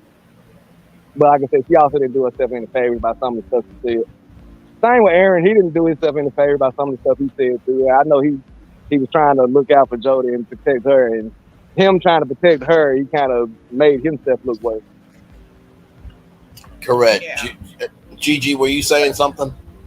Yeah, I was saying, like, when it came to, like, Jody interacting with everyone else, we seen how she was happy to interact with anyone else. It was how she interacted with Aaron. Whenever Aaron came around, it seemed like that's when her demeanor changed. That's when her attitude was different. And not to make excuses for Jody in that regard either, but I think the age difference with them two played a big part more than a lot of people realize. And then the upbringings, because Jody kind of grew up in a similar lifestyle that I grew up in versus Aaron. He's very naive and he grew up sheltered. And so he still has some, I guess, childish ways about himself at the time, anyway, 2 years ago. So he would do certain stuff like fart, and and that stuff like that would irritate Jody. Yeah. And then that's where the attitude would come from. And so I get both sides of it, but they better off just being friends. I don't think they should ever try to relationship wise. Like friends, they're probably compatible all the way 100%, but relationship wise, that's where the difference is, because what Jody wants and looks for is not Aaron, it's just the reality of it. And what Aaron wants, it's not Jody. So right. I mean, we talked about it here when he said booty burps, and he was saying do little childish stuff like that, and it used to irk Jody, and so I can get in the sense. Yeah, you know what I mean, and also too, we joked about this. Now, y'all, like we said, there's no reunion tapes, okay? But when Aaron J's dad came through, me and Gigi said that it looks like Jody might be your new stepmama by the reunion. Now, that's a joke, okay? We don't know if the dad is single or not, but those moves were moving, okay? Yeah. Those moves were moving. And that's another thing, too. They didn't say Aaron was actually taking salsa classes. Like Sandia was teaching him how to do it. He was going to surprise Jody and told her he improved on his salsa dancer, but I guess they're not gonna show it. Oh no, you know what? It was a digital exclusive. I did see the clip, but I saw the thumbnail for it because it said Aaron J was showing his dance moves to the cast, so it became a digital exclusive. I think. Okay, yeah. So yeah, his Sandia, she was trying to teach him, help him out, because like I said, he was trying to improve after his first day because he didn't like how it went, and it also didn't go that well. So he was trying to take a little salsa classes from him, but then his daddy came in and showed out. So you listen, yes he did. Gigi, were you trying to say something? I was just saying at that moment when his daddy came, Jody's legs was legging, her chest was chesting, the moves was moving. Listen, she was gonna be somebody's mama by the end of the night. Listen, Aaron, dude, y'all talking about Jody, but y'all didn't catch on that Jody friend left with Aaron daddy. That's what you need to worry about. Wait, what? I thought about it, but I ain't even gonna say nothing. Lord help me! Somebody trying to leave with his daddy. Not people becoming family members on the Never Ever Mets. Now it's so crazy how they work, because even when my friend came and Shay's sister, they left and they actually spent the rest of the day together. Oh, did they? Yeah, so and me and Shay were both surprised by it. We both happened to get our phones that night, and I wanted to check on, make sure he made it back to the room, and found out him and his sister, they've been out there the whole time. not y'all having a new brother and sister-in-law. Ladies and gentlemen, never ever met. ladies and gentlemen, I just got a text from Jackie from OWN saying that the Never Ever Met's A Family Affair will be coming soon to OWN. I'm joking. Do not run off with that shit, okay? Because listen, me and Jackie are good, okay? Don't run off with that. I'm about to say you got some connections because you know shit I don't know about. Well, I mean, listen. One thing to know, two things for sure. If you ever want to know how to utilize your life as a toolbox or a tool belt or tool chest, what are the circumstances and what resources do you have? You put those together, and then those are the optics. So all I did was, when you said that, I'm like, okay, let me make something up out of the situation.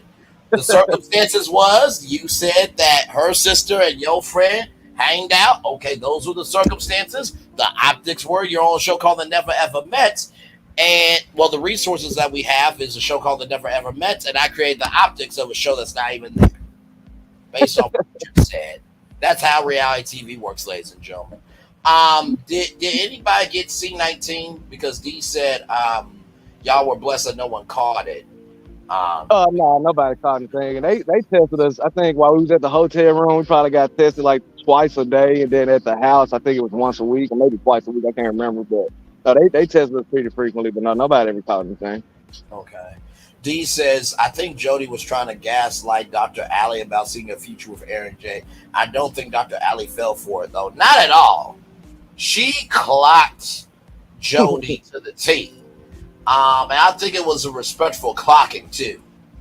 And, you know, my mom said something to me I'll never forget. She said, Braylon, I could teach you how to be kind. I could teach you how to be smart. I can teach you anything and everything, but I can't teach you how to be a man. There's nothing like a black man talking to a black son. There's nothing like a black woman talking to a black daughter. It's the same thing with black women talking to black women, black men talking to black men. So I think Dr. Alley needed her for a sister check, SISTA check, of like, girl, don't play with me. Jody's one of them people that she wears her real feelings on her face. And it's not going to work when you're talking to somebody who majors in psychology, because they can see through that. They can read your face and tell exactly what you're really thinking and feeling versus your words. Right. So that backfired on Jody. Yeah, absolutely. D also says, I think the fans would have felt better if they would have sent Jody home no matter how late it was in the season. Of course, Aaron would have had to go too. I agree with that. You know, and honestly, too, I think both of them would have been okay. And I'm going to give Jody a little love, grace, and space. I know I haven't throughout the season. Well, no, actually, no, that's not true. Because when she said that she was raped, I did give her love, grace, and space. Because that's a very serious thing. Sometimes when you don't know that you deserve something, you will hold on to what feels comfortable just to have something. Mm-hmm. So I'll give Jody some love, grace, and space for that. Because you don't hold on to something that's good, that is that good if you didn't feel anything. So I'll give that love, grace, and space to her. He also said that was so nice of Sandia to try to teach Aaron how salsa. Sandia is a sweetheart, too good for Chris. I will agree with that. She seems to have such a bright spirit. Yeah, no, Sandia is a very sweet person. Yeah, I honestly feel like the Sandia that we saw on the show, that's how she is in real life. I don't think she was fake. Not that none of y'all were faking anything, but Sandia was just really to herself. Yeah, and I mean, surprisingly, she does have a personality once she's comfortable enough and opens up. She's a very goofy young lady as well. So yeah, she's a good person. She's very, like I said, it is sweet, nice. There wasn't no faking on that. She's a sweet girl. She doesn't like drama in the mess. You can tell that, and it was even you could tell she was uncomfortable when they were doing arguing in front of her and trying to involve into it. Like she's not confrontational at all. Right. So I'm trying to force it out of her. That's why they got such the resistance they got. Absolutely. Lil Paulette in the gang says, I can't stand Aaron. He's a bitch. If I pay it at least on the show. Good damn, Lil Paulette. All right, then tell me how you really feel. Love you, little Paulette. D says, I'm so sorry to hear about the loss of Warren. Yeah, because like I said, I'm connected to some of the cast. And so I saw a story. And I didn't know what it was about, but of course I was, sympathetic, of course, because that's just the soul that I have. Because Josh, he asked me, do you watch the show on Friday? I'm like, not really, no, because I need time to breathe with the show, and also too, me watching the show on my own, having a day after gives me time to really give the most decent expression, genuine, honest expression. But when I did see that at the end, my heart did sink. You know what I mean? So Yeah. So yeah. It's like I say, it was good. Like I say, his mom. I called his mom because she asked me about it. If the TV was gonna do anything about it. So I did reach out to the productions and asked if they could do a memorial thing for him on the episode, and they told me they would. And they texted me early this week to let me know that they was gonna do it this episode and everything. So I let his mom know. She had a little watch party and everything. So it was good. And you know what? Shout out to production for doing that. Most of the time, if it's something significant, they will do that. But for them to do it on this particular show with Black people to recognize that on a huge scale is such a huge thing. And shout out to Shay's sister too. And let me say this too, y'all. I know that sometimes people may say, "Well, how can Shay's sister feel anything if that was the first time they met?" Sometimes soul recognize soul, and just because you haven't known them your whole life doesn't mean they weren't a good soul to you at the time. Okay? Yeah, people can read energy. And then everybody have to understand too, whatever y'all see on TV is shortened down for the show. Every conversation is way longer than what it is. So me and her talked for a good little while. So it's not just, I said one thing and she was like, yeah, I'm on his side. It wasn't it. But it's more to it than that, of course. Absolutely. Lil Paulette says, do you mean like a decent wig? I think you meant for Jody. And then Lil Paulette in the gang says they are there for the drama. Well, I mean, listen. Yeah. I mean, I don't like to use the term industry plant because I generally don't even know what I know what it means, but I don't know when it comes to certain stuff like this. So I'm not going to say that those two were industry plants, but it was weird. The aesthetics of it was weird. They were so different from the rest of us as far as even just the age, just the minds, just everything about them was so different than the rest of the cast. And like I said, as much as drama that they kept up at the house, it comes off as they was there for drama and not for what they were supposed to be there for. Right. No, absolutely. And honestly, too, to tell you the truth, and y'all let me know what y'all think, but this is my producer brain going here. I feel like this could combine with Big Brother in the sense of moving seven couples that have never met in real life and putting them under 24/7 surveillance and watching it live. You know what I mean? And you know how like Big Brother has the live eviction on Thursdays. Thursdays could be like the live check-in of the couples and all that. So I feel like the Never Ever Mets could really do a live format. Josh, I was just saying that the show Big Brother on CBS. I feel like they could translate the Never Ever Mets into a live format because Sundays. I'm trying to think. It's Sundays, Wednesdays, and Thursdays with Big Brother. So like Sundays and Wednesdays could be the recapping of the week with all 7 Black couples and how they went out on dates and stuff. And then Thursday nights could be like the live check-in with the couples where they talk to America Live. I feel like the Never Ever Mets could do a live format if they really wanted to. It would be a lot of logistics and planning, but man, that's something they could very well do for the next season. Because, like I said, with the first season, it was new for everybody, including them. So everything was just kind of trial and error and experimenting with this season. So I'm sure they'll go back and look at this and see what they can change and what they can improve on and do better. Because, like I said, overall it was good, but there could have been some things done better. And so I think they'll look at it and expand on it if they do another season. Yeah. So, I mean, Looking y'all can let at me know where what y'all you think in the are- chat. But yeah, go ahead. I was gonna say, looking at where things are now, we're at the end. We have one episode left.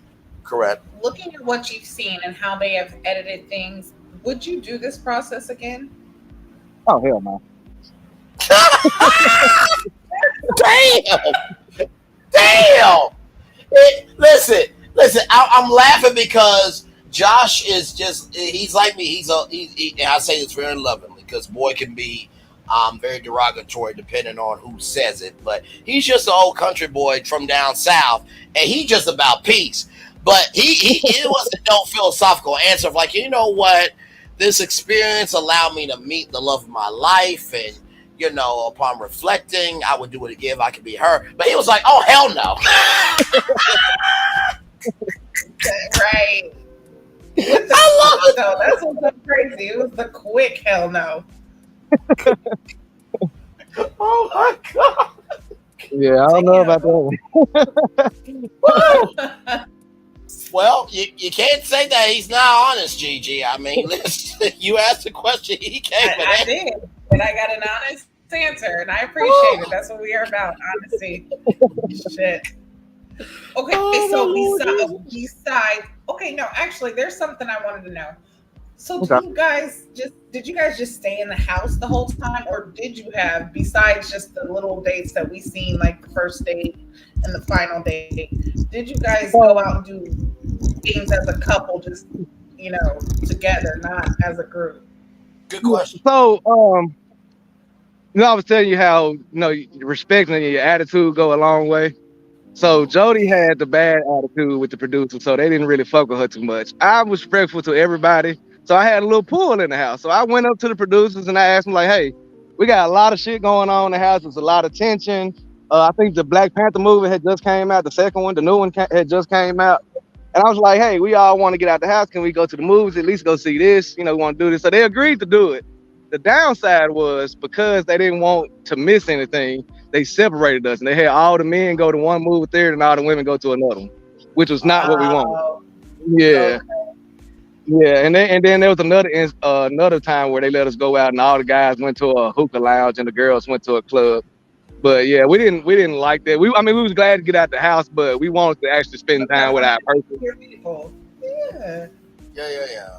But they didn't want to do that because they didn't want to miss any drama, so Of they course. just kept it separated. Yeah. But you know what? At least they leaned into your human sensibilities. Not to say that you don't have any, but for production to be that open to recognize, okay, well, they are doing their job. We can let loose a little bit here. That's very gracious of them. So I have to give production some love there.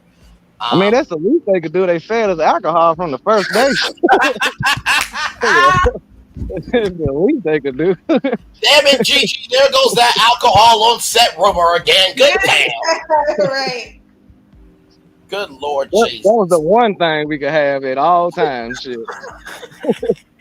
They had the bat phones, and then this is how crazy it got, because at a point the drinking did get out of hand, and so it got to the point where they would tell most of them no, or they'll leave the bottle. They'll have them pour their shot and then take the bottle back with them. And you had cast members trying to hide the alcohol in the cast. It was the funniest shit ever. Oh, listen. To use a good old friend of ours, Gigi. We saw Mr. Grand Marnier on the counter. We saw the Grand Marnier bottle on the counter. Some Stella Rosa. So we had a whole bunch of Stella Rose. Had a bunch of what's that? I can't think of the name. Casamigo maybe or something. I can't remember the name. Casamigos. Yeah, we had that. I think Aaron, especially Big Aaron, he was bougie, so he wanted some Don Julio, and they said they wasn't in the budget, so he decided to pay for it out his own money. He wanted some Don Julio. I love it. The Don Julio now. Stop. But it even got to a point that drinking got so bad that the other cast members, they would come to me and ask me to call and ask for it, because they knew if I called, they would bring it. Because if anybody else asked for it, they would take hours. But if I called, they would be there in 5 fucking minutes. Wait a minute. You know what happened, y'all? They said, Look, Josh, since you the best employee at Chick-fil-A, you gonna get all of our Chick-fil-A for free. Because if we call Jody, the Chick-fil-A gonna be delayed for about 3 damn hours. With Josh, hey, wait a minute, that Chick-fil-A was fast. It was about here in 5 fucking minutes.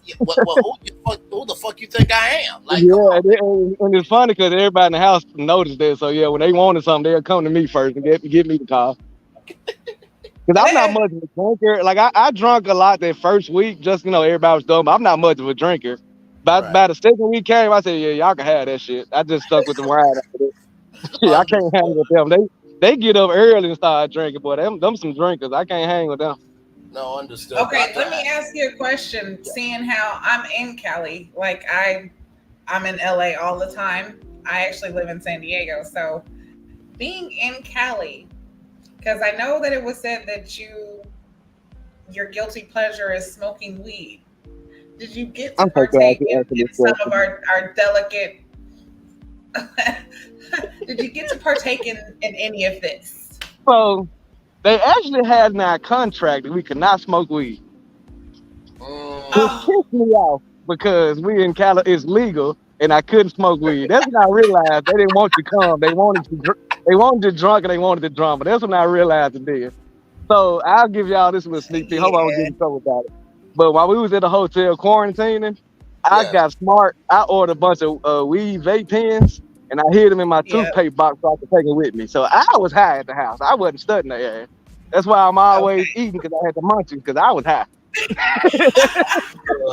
Lord help me. A lot of things, if you really look, you can see it in my face. You can see exactly how high I am. It's crazy. Matter of fact, I think there was a shot where they seen you hitting the vape. Yeah. Oh, there's another thing. I couldn't ever, because I had to lie to them and tell them it was a nicotine vape because I couldn't tell them it was weed. Yeah, so I also had to, I wasn't allowed to smoke if the camera was around. So there was another reason why you don't see me a lot of times, because I'm somewhere smoking. I'm trying to get away from the camera so I can smoke. Because everybody likes to come talk to me. Everybody likes talking to me and stuff. So when they come talk to me, I wondered that the whole time. Like, listen, one thing about people who smoke that live in different places, especially where it's not legal, when you come to California, that is a must. You have to. If you don't hit up a dispensary or get it delivered to you, listen, I'm gonna tell you, just yesterday, I had to re-up like all the time, but I get drinks and they just came out with some popsicles. It's getting hot as fuck out here, okay? So I got my cannabis popsicles. Like, I am over here chilling. I smoked at least about 7 months since we've been on air. Like, real shit. Like, hang on. No, I'm sorry. I gotta come in here with a bit of a jokey joke. So you get high and sucking on a popsicle? Oh, you know what? Oh, okay. So you want to do me like, okay. I'm sorry. Hey, for the record, you set me up for that one. I'm sorry. You said cannabis and popsicle. No, I didn't set you up. No. No, I got you. Hold on. I got you, sir. Josh, we do this all the time to each other. Oh, no, it's all fine. the damn time. Listen. See, it was right there. What was I supposed to do? No, because this is the bullshit. What's the bullshit? What did I do? You the one who said I got cannabis popsicles. No. See? Popsicles. This and don't. No. Brandon, you gonna make her eat that popsicle with a damn fork? Trust and believe. My mouth needs something bigger than this. My mouth definitely needs something bigger than this, sir. Okay. Oh, good Lord. All right. Okay. I have big lips for a reason. Okay. Trust and believe. Okay. All right. Okay.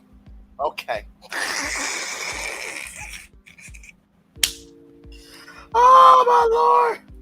See, this is why I love Gigi, because she just rolls with it. Like I said, we don't rehearse what we're going to say before the live. We don't. We just roll with it. Oh my God. You know what? Honestly, Gigi, listen, I know this is like getting to a 5-hour live, but listen, you could clip that and then send that to him, and that could give him some promotion. It really could. Right. I just did free promotion, you motherfuckers. Free fucking listen, now you might see billboards in LA. Get high and suck on some. The white parents gonna be like, what the G Willikers is going on here? What do you mean get high and sucking on something? That what are you talking about? Get hot this summer, suck on cannabis. See, popsicles. Well, I mean, there it is. I love this damn show so damn much. And it's good too. Yeah. I bet it is, Gigi. You should know. Raspberry. Yeah, but I definitely need something more filling. Understood. D said Dr. Allie clocked Dymond and Aaron on too. Normally in the class, I teach how throat capacity is more, okay? Yes. You know. So in the class, you have to learn how to extend your throat. This little thing right here, I can't use this even as a prop, okay? Oh, okay. Good to know. Thank you so much. Appreciate you. But that'll be on the BDSM edition. I'm ready to love. I can assure you guys it will be. She told them not to get in the habit of creating drama to bring them closer together. I agree with that. Because that can be a very topsy-turvy thing. Like I said, I gave Aaron H some love, grace, and space because when you talk about somebody's kids, it's game over. I'm sorry. I don't know of any parent that's going to allow you to live after that. You know what I mean? But yeah, D says there are so many people who have been on reality shows who say the same thing. They feel that the editing really screwed them over. True and untrue. I mean, like Karen Huger said from Potomac, I'm only judging what you're giving me. By the way, I sent you, Josh, and Gigi a link to blacksmoke.com. Now, I was going to show the site on here, but based on past experiences, YouTube, dumbasses, motherfuckers, I can't show that. But it is a black-owned website. I don't understand how that is, seeing how there are different out here and content creators who are about smoke. Like, listen, any and everybody knows and who is a subscriber of mine, listen, you know I'm about it. If you listen to my podcast, okay?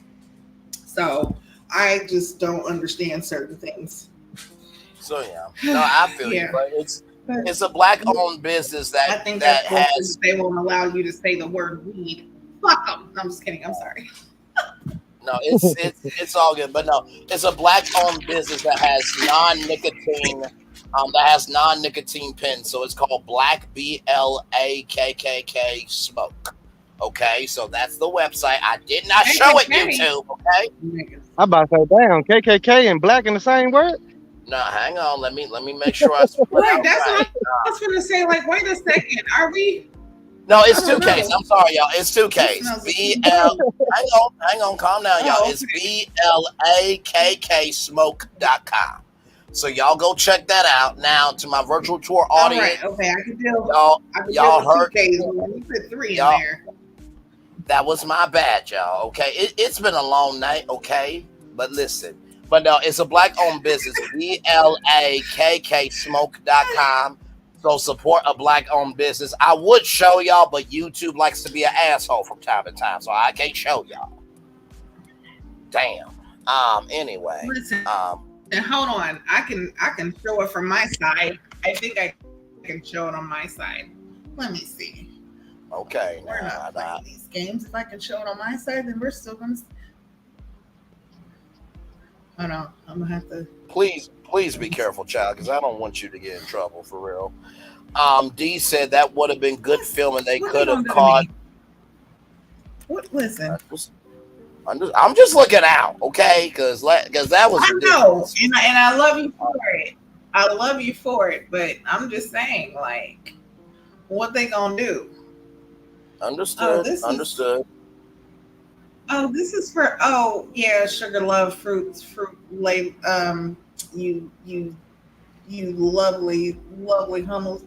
Listen, yeah, that's not for me. That's for hookah. I smoke ganja. I smoke cannabis. I smoke weed. I smoke tree. I smoke, you know, Well, I like my it's dad. still I like it's my still a grandma. black owned. I like it is. It is. It's a black owned business, Yes. so much love to them. It really is. And we support black owned. Yes, we do. D said Well, that would Josh, have if been you good. guys like cool stuff, there you go. Yes, indeed. D says that would have been good filming. They could have caught the cast doing some things away from their castmates. Okay, now when you say things, we all know what that is. They can't show that. That will have to be on Discovery Plus or Max. Okay, that had to be the Never Ever Met's After Dark. Well, yeah, now they're gonna have to pay me shit, cause not pay you.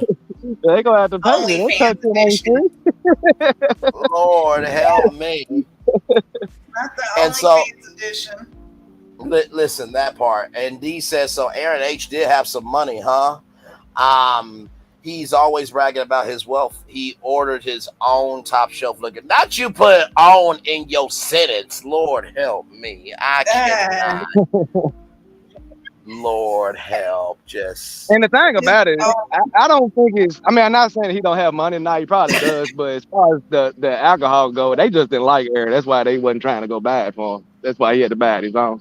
Gotcha. Okay. Okay.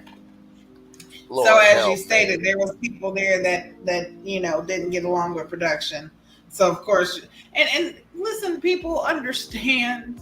You really want to get along with your production team. Yes, if you don't get along with anybody in their house, the PAs and the production team is the ones you need to get along with.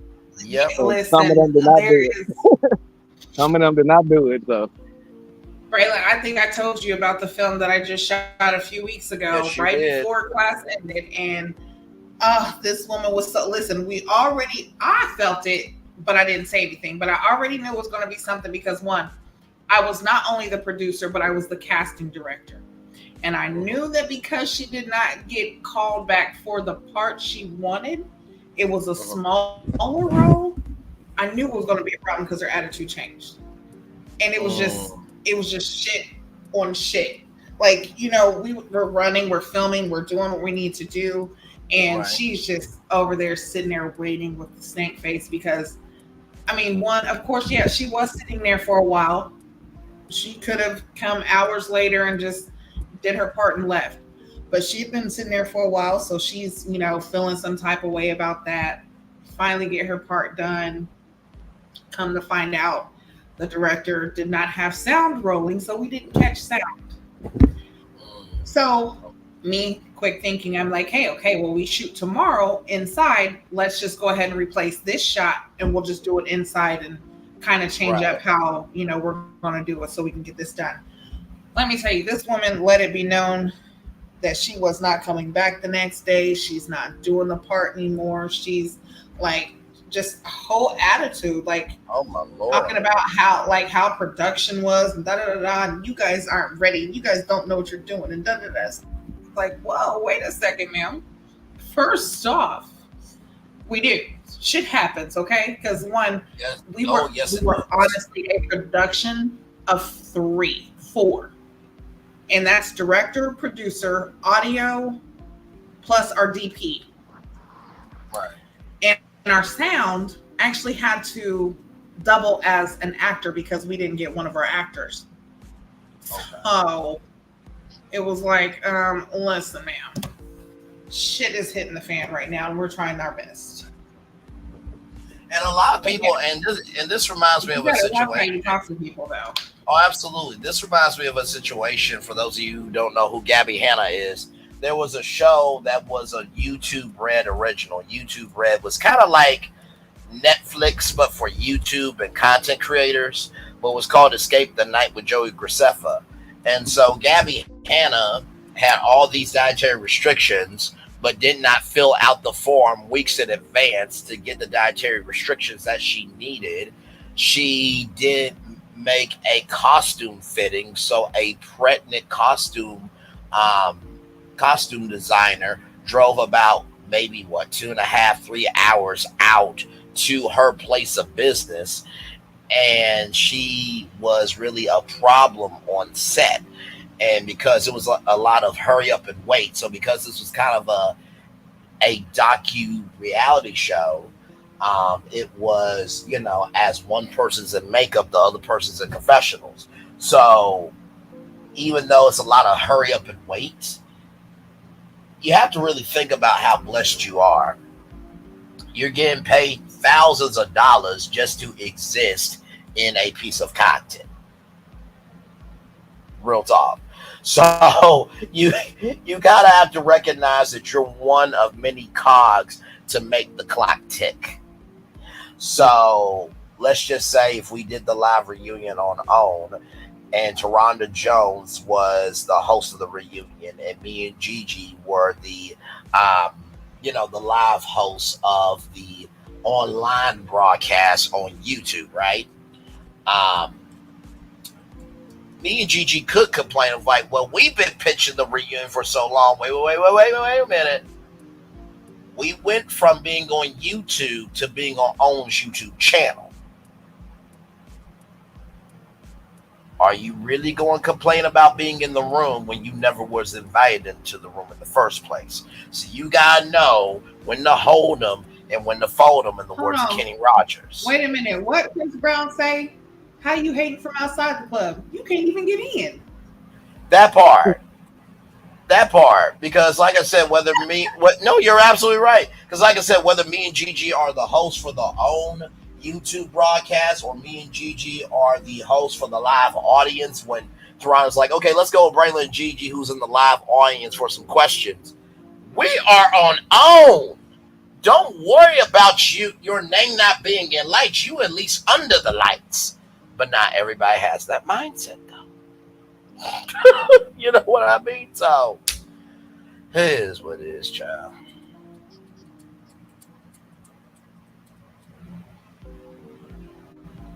Listen, I also want to know, there was something else that I wanted to ask you, Josh, when it comes to filming. Damn, give me a second. I done ate that popsicle. Did you eat or hang on? You know what? No, I gotta do it on camera. I'm sorry. Don't even worry about how I swallow. Did you eat or swallow? Don't worry about it. Listen here. Just eat, know. Swallow, suck, chew. What was it? Hey. She about to get a lot of things in her inbox. Listen here. You better listen here, okay? What I do with my throat is my business, okay? Okay. And as I said, that is too small for me to even feel anything, okay? The reflexes was not reflexing, okay? It was just a straight swallow, and you know, all up in my business. Listen, I told you. Listen, pay for a class if you want to know. Pay for the class, okay? Okay. Listen. See, this is how it should be on YouTube. Now, here's the thing. I have this philosophy. I can joke with Gigi. Gigi can joke with me. We can joke with Josh. Josh can joke with us. Y'all can joke with us. But if anyone else does it, we got a problem. Right. Because at that point, family. It's like, you know what? I can't stand you. But better not nobody else fuck with you, because if they do, I'm going to beat their ass. That part. I can beat the fuck. Like, only I can fuck with you. Exactly. Yeah. So even though Gigi cannot stand me for executing that joke, and she probably will get on to me tomorrow about it, she's giving me my credit of, you know what, motherfucker? Okay, I'll give you that, because that was smooth. That was too smooth for your ass to do.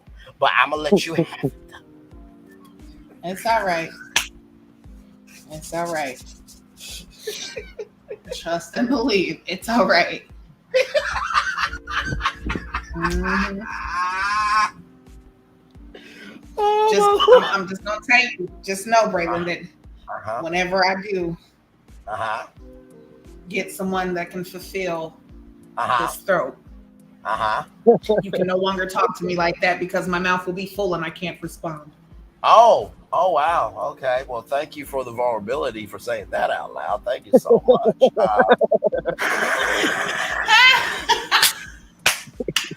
Listen. Honestly, tell you the truth, I really feel like this. I really feel like this channel is like you being in the backyard with your friends having a barbecue. Like, this is the vibe. We're just in the backyard. We just chilling. I'm doing a little too much, but we all just chilling. That's the vibe.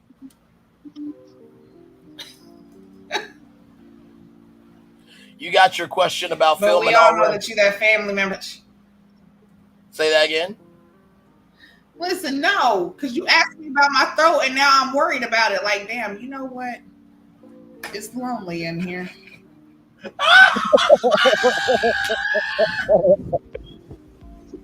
She said somebody finna get that hey big head pick.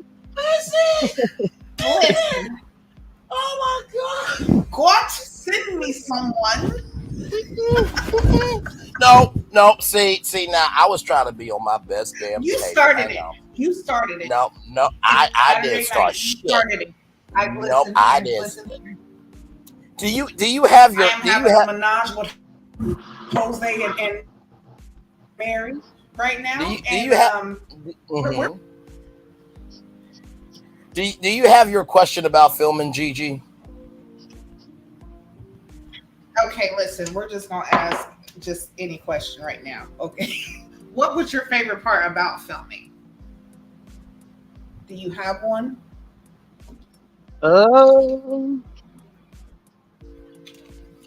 Actually, they didn't show it. They showed it in the trailer when the show first got announced. But we went bowling as a group, and they filmed it. But for some reason, they didn't show it. But that was probably the best time we had as a group all together. And this was even before Brandon and Sienna got sent home, because they were still there too. So this was within that maybe the end of the first week, beginning of the second week. We went out to a bowling. They rented the bowling alley out for us, and we had a little private section. So that was actually probably the best part for me, honestly. Okay, that's what's up. By the way, I just want group activities, but they definitely didn't show it. And of course, a lot of times, and this is really how OWN is, they do dive in and just really kind of hone in on the drama and want more so of the friction instead of having, calm, peace conversations. Actually, why do you have Jank? Now, hang on 1 second, because, ladies and gentlemen, this is Gigi Stas right now. Hang on. I don't love. Alone from night to night, you find me.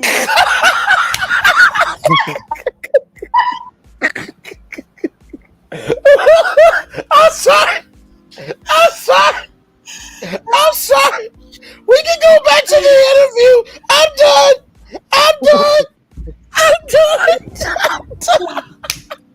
Okay. I'm about to make a post talking about daycare open. Alone from night to night, you find me. That was really good, Josh, and I'm glad that they open, accepting fetuses. Help me! No, that was really good that they allowed you guys to have that bowling session. But that is something I wish the Open Warfare Network would do, because they do have one of the biggest names in culture, entertainment, and commerce, really. With Oprah's partnerships, I wish she would lean into that a little more. I wish they would lean that into a little more. They could be doing a whole dating show with Royal Caribbean on a ship.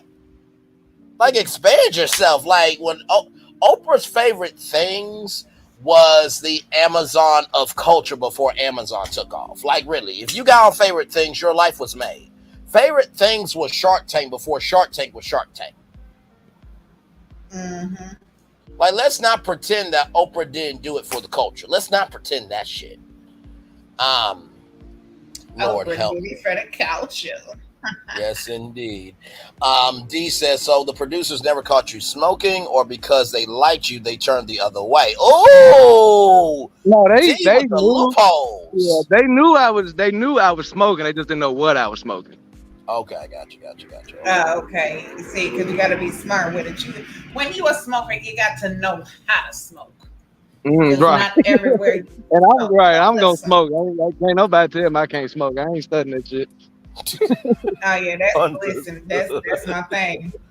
Listen here, I am in a legal state where marijuana is legal, and I still got a medical card. Like you ain't gonna tell me I can't. Understood. Hell, I even got a California medical card, and I don't even stay there. Listen, it's important. It's important to have it because you never know when you're gonna need it. Never know when you're gonna need it. That is it. Listen, I went back home last year and I had a whole ounce on me, and they didn't check. I said, "Thank you. Look at you, just letting me on this plane." I was about to say, yeah, I done brought it back on the plane too. Shit, I ain't talking about now. I know how to get that weed through there. Understood. I'm sorry, Right. Gigi. Listen, that James Brown clip was the first thing I thought of. I'm like, nope. See, I'm trying to be on my best behavior, but since you took it there, I'm like, nope. You ain't been on your best behavior since. Yes, I have. Listen, have I not been on good behavior? I've been doing very good. Right. Yes, yep. While you're inquiring about my behaviors. Well, first of all, I'm not the one that brought up a popsicle.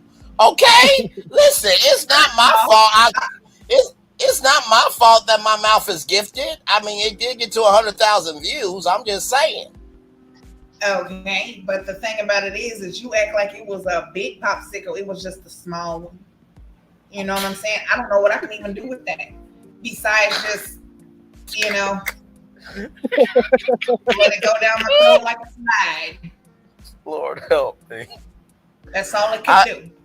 I swear to God, It hit my tongue went up and it slid down. That's all it did. Lord help. I swear to God, if somebody recaps this live, be like, y'all, they talked about the show and popsicles. That's what that's what the show was. Because Braylon. No. Everybody knows. That was okay. No. It's not my fault. I had a good joke and comeback for that. That is not my damn fault. Donna D, this is Braylon. He did this after dark. It's not me. Wait a minute. Where are you at, Braylon? It's almost midnight where you're at, ain't it? Well, yeah, it's 11:22 right now on the East Coast. Only 8:22 here. Oh my Lord. You know what? I'm not doing the after dark special. I normally get paid for this. This is not. I can't. Nope, I'm not going to do it. Nope. You're not. You are not going to do it. Whatever it was. Okay, so Josh, let me ask you, what was your favorite part about the Boom Boom Room? You and Shay had a nice, wonderful time there. You guys, got to be, like you said, you guys played games, you guys talked. Like, what was the best part of like that whole house or room? Like, was it like its own little offset suite type thing? It had a kitchen and all that other good stuff. It was opposite side from where the house was, so it has own little small living room and a little kitchen in there, and upstairs where the bedroom was, and had a little bathroom, shower, and everything up there. It was a nice little outer house. Okay. It was fun being away from, like I said, getting away from all the drama and all the stuff. And a lot of stuff I'm seeing it for the first time because I wasn't over there to see it. So we stayed in the Boom Boom Room a lot of times and stayed away from, stayed to ourselves. Well, I mean, speaking of, speaking of after night specials, it's not like, Shay and Josh was hitting any grand slams like Denny's serves, since we're talking about, pancakes and eggs and scrambled and, Yeah, what? Well, At a Gigi certain, said after night special, so I'm just what? Once look, again, what did I at a do? certain point, I got hot. I was like, "Fuck these covers. They just gonna get a show."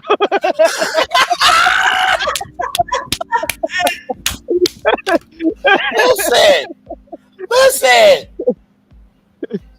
Lord help me. Now, see, Gigi, I'm trying to be on my best behavior. You said after night special, that I just came up with a special that can be served. Okay, listen, You know boom, what? boom, grand slam. Okay, listen. On the IHOP menu, after dark, that's that after midnight. When you leave from the club, you get that boom, boom, slam. Oh, that shit's on fire right now. Oh, I need some okay blueberries then. in this thing. All right. I need some blueberries in this thing right now. Okay, yes. Mm-hmm. So, Donna D, that's funny. So, who was the best cooks in the house? She said, we know it wasn't Aaron H and Dymond. So, who were the best cooks?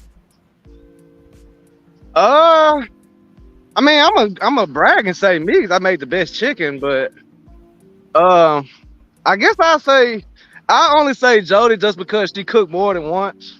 Brandon, he did pretty good, but he was only there for one time to cook, so we don't know what else he could cook. But I just go with Jody just because she cooked the most at the house. Understood. Was there a time that y'all couldn't eat what was cooked? Well, I'm fat. I ate everything. I know when Jody had cooked she cooked that little casserole. I can't remember what it is. I know she made one separate for Millie because Millie couldn't eat cheese or something. So I know she made a separate plate just for Millie. Right.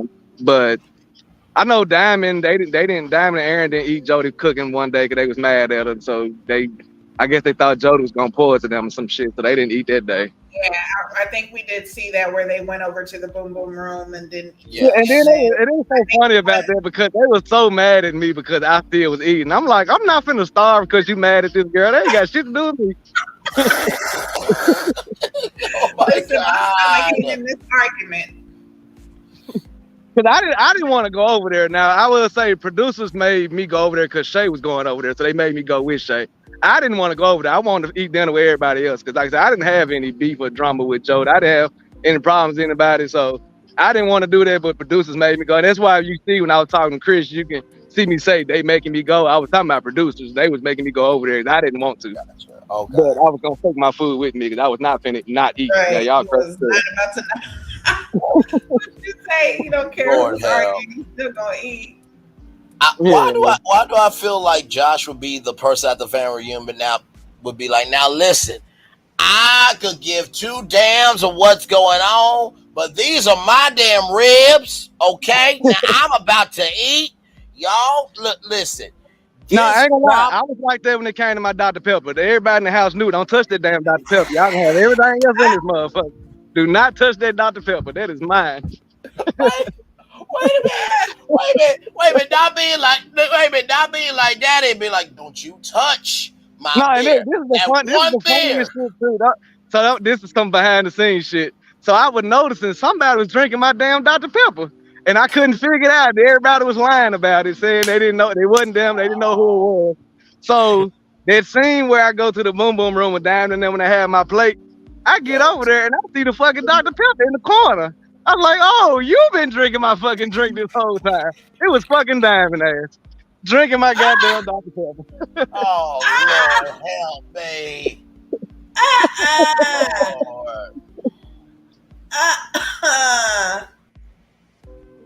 Ain't that a twist? Damn, ain't that a twist? I simply cannot. Not sitting there eating, drinking up all your Dr. Pepper. And it's crazy because I actually thought they was gonna show that on the show because it was a thing. I was trying to figure out who was drinking my Dr. Pepper and who kept turning that damn heat on because it was so fucking hot, and I couldn't figure out who was doing it for shit. And it was, and like we took like a whole week trying to figure out who it was before we finally. Oh my god! So they was turning up the heat in Dr. Pepper. Yeah, and I wasn't feeling it at all. Cause it gets hot in them rooms where the rooms where the men were, where we was set off there, it gets hot over there. It is hot as fuck here in California. Okay, it's hot. I don't know what around what time it was that y'all was filming, but I can tell you right now, it is. We filmed I think the beginning of November. So when we went, it was actually pretty chilly because it was like the storms and stuff, and it was like real windy. Like I think they had a tornado warning or some shit. It was real. Cause I didn't know it was raining and everything. I didn't even know it rained out there. Cause I'm thinking it never rained because of the song. And when I got out there, it rained the first fucking week I was there. So many people think that shit. That is so hilarious. Listen. It is so funny how many people be like, yeah, I said it first too when I first moved down here. I was like, okay, Tony, you meant conditions. Lord help. But yeah, it gets in November around time like that time it gets cold, especially at nighttime. It does get cold. And then we was in the mountains. We was in the mountains still get hot. So like this. Yeah, it was muggy. Yeah, it was. Yeah, it was cold. That's why you see a lot of us having jackets on in the show because it was just so cold. Like we never got in the pool. They had a pool that we never got in the pool because they said it was heated, but it didn't work, and that pool was like ice. So no one ever got in the pool because it was too cold. No. Yes. Okay. So we seen that shot where it was Chris and Greg. It was Chris, Greg. And Aaron was supposed to get in the pool, but he didn't. He was talking about how cold it was, and he wasn't getting in that cold ass pool. Right. I think they have a shot. Me and Chris did jump in the pool just to get them they just wanted a shot of somebody jumping in the pool. So me and Chris did jump in there, but yeah, no one actually swam. Then it was just way too cold. Gotcha. Don D says, did y'all take turns cleaning or did Shay do all the cleaning? We always saw Shay cleaning. Man, I washed the dishes like 5 times. But no, it was honestly a house thing. Everybody cleaned up as well, except for the elders. But everybody cleaned up. Good Lord, gee. Father God, help me. Speaking of them, so did Aaron and Dymond get DoorDash since they didn't eat Jody's food? Now we did see in one of the episodes that Papa John's would order. I thought that, and somebody, I can't remember who, but somebody, I think it was Baby Doll. I think, don't quote me, but I think it was Baby Doll. That somebody had a Chick-fil-A waffle fry. Now, I didn't pay attention that close because I just paid attention to the damn story. But it did seem like you guys were able to order. No, so we actually what? So okay, the first part, Aaron only cooked for him and Dymond. They didn't cook for the rest of the house. They only cooked for each other. And then as far as the Chick-fil-A and the pizza, we got the Chick-fil-A when we left the bondage activity. Okay. And so I asked them, could we get Chick-fil-A? And they got Chick-fil-A for us. The pizza, I'm not actually sure because I wasn't at the house at that moment. So I don't know how the pizza got there. But when I came back, it was already there. So I'm sure somebody just asked you. Okay. Because some people, they say it was supposed to be every couple was supposed to be cooking and we was supposed to alternate. It started getting a little issues towards the end because Dymond and Aaron would never cook. So it's like when it was their time to cook, they wouldn't cook. So I think that's where that pizza came in. They were supposed to cook that day. They didn't do it. Okay, got you. So there was some things DoorDash from time to time, I'm guessing, or as far as I know, it was just Chick-fil-A and just the pizza. I think those are the 2 times. Yeah. Okay. Did Dymond ever apologize for drinking your Dr. Pepper, or did she say whatever is in the house is for everybody? I mean, I guess technically she apologized. She laughed about it, but she knew what she was doing. Okay. Speaking of it being cold, it was kind of funny when Aaron H told Chris Millie called him an itch because he had on Sandia sweater. You know what? I think that moment was just to humble Chris because he really, once again, like you said, Josh, Chris is Chris, but he also didn't do himself any favors. When he said, I think it's because she thinks that I'm handsome. I think that was just a moment of like, bruh, calm the fuck down. I can tell you from my perspective, when that whole situation happened, like, it threw all of us off guard because where the fuck did that come from? Like, it was so random that it almost made you think that something happened between them before they got on the show. Because it was just so out the blue. and no one understood where, like, he brought up the bank account and, oh, she likes me and she like just it was so weird that it made me think that he must have tried to talk to her in the past and she turned his ass down. They just happened to end up on his fucking show. I don't know that that's just me saying it. I don't know, but it Right. was so weird the way they was- interacted with each other. It was so weird. It was very contentious because I mean, even though Millie did say what she said, when Chris called her, and y'all, I'm not trying to call a woman this. I'm just repeating what's in the episode. So please get your triggered ass mind the fuck down for just 1 second. Chris called Millie a slut, and that moment, I don't know what happened after that. I don't know if Greg has some words with Chris, but that seemed like a moment where it's like, oh, here we go. But yeah, that was a lot. I mean, I couldn't even tell y'all. But like I said, that I will say that did stem from that first night though. Because that's where a lot of the attention came from that first night at the table.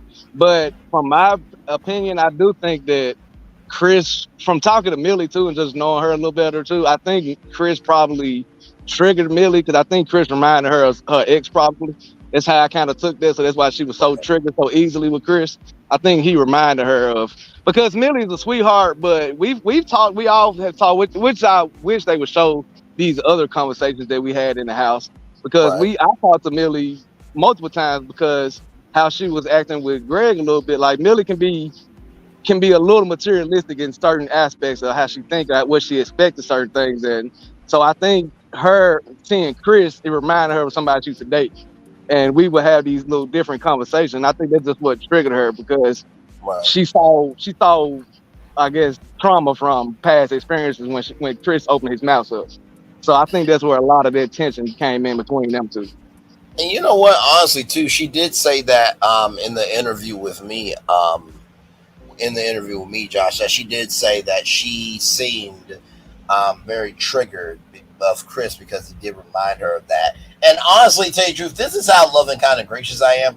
I will not bring up anything unless you want to bring it up, depending on what's going on, right? Because even though this was taped 2 years ago, this is in real time. And so when she brought up, I'm like, okay, since you brought it up, let's go there. And that is an interview tactic. But recognize, though, even though that's an interview tactic, it's about how you utilize that. So please be careful with that. That's a little dicey situation. I'm assuming Rich Aaron H, Lord help me, not Rich Aaron H, paid for the pizza when it was their turn to cook. It was from Papa John's. So I mean, listen, if I had the money, listen. I don't know about that, but that probably was producers, but I really don't know about that. Yeah. I mean, honestly, if I was that person, I would be like, hey, listen, I'm gonna order a combo meal with the wings and everything else. So that way y'all can't say nothing. Okay, you got your pizza, you got your Dr. Pepper, you got whatever the hell you wanted. Damn. Dante said maybe Millie was so incensed that Chris was so rude, ignorant, and dismissive to Cynthia that she could stand him. Maybe she called herself standing up for a submissive woman like Cynthia. And she did say that she doesn't like men who don't take accountability for things. And you know what? Let me see here. I think I have the interview. Let me see if I can pull it up.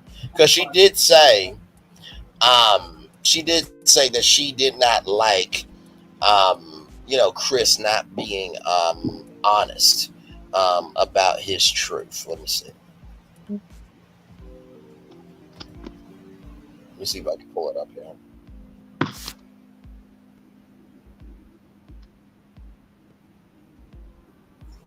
That's why they.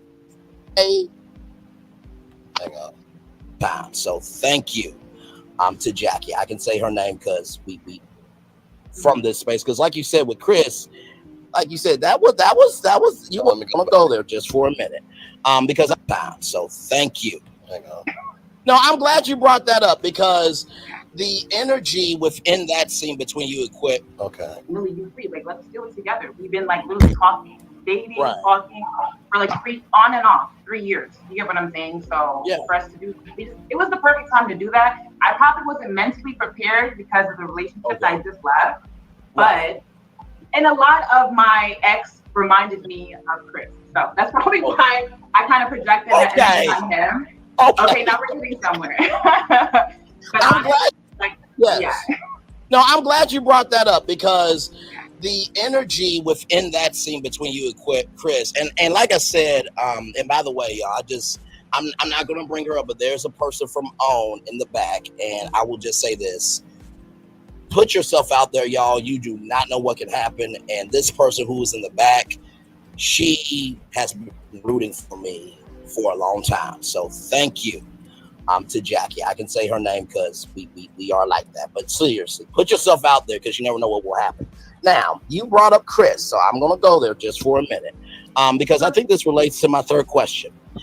It seems that accountability on this show is very selective based on the emotionality and based on the experiences that you guys have taken. Because I can only imagine the accountability in virtual reality is a whole nother energy in reality. So what does accountability mean to you now from this space? Because like you said with Chris, like you said, that was you were holding him accountable, but that accountability was heavy in reality, I'm child. sorry. I'm from New Jersey. I'm Jamaican. You know, I'm feisty. You know, he's patient. He gets it. Trust me. He stays away from women like me because I'm a woman that speaks up, and that's the way my parents raised me to have a voice. Absolutely. To know who I truly am. I'm God's daughter, so if I see the truth being lied and fabricated, it tells me to stand up and tell the truth. I don't care if I get chastised for that. I don't care.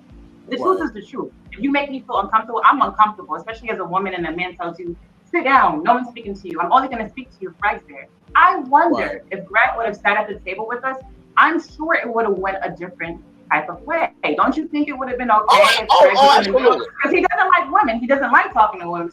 So if I sat there, I think it would have been a different conversation. I think I would have apologized to him. And that would have been so. Oh, absolutely. And honestly, too, this is something that us men have to do better. Just because their emotionality may not mean as much to us because we can't relate to their emotionality, that's not our job, but it is our responsibility to listen. Now, even though he came in a calm manner, I think, now correct me if I'm wrong, but I think what it was, even though he was calm, it was the accountability wasn't matching the reality. And guess what? After that, you get pissed. I mean, y'all see me on tour before go off, but like my thought said, let me go right here. You don't do it often, but you do it well with purpose. So just to give you guys a little context on that there, and shout out to Millie for coming through for sure. So, but yeah, I could definitely sense that it was an energy because I even thought like that. Like she went like this was a personal relationship a little bit. So.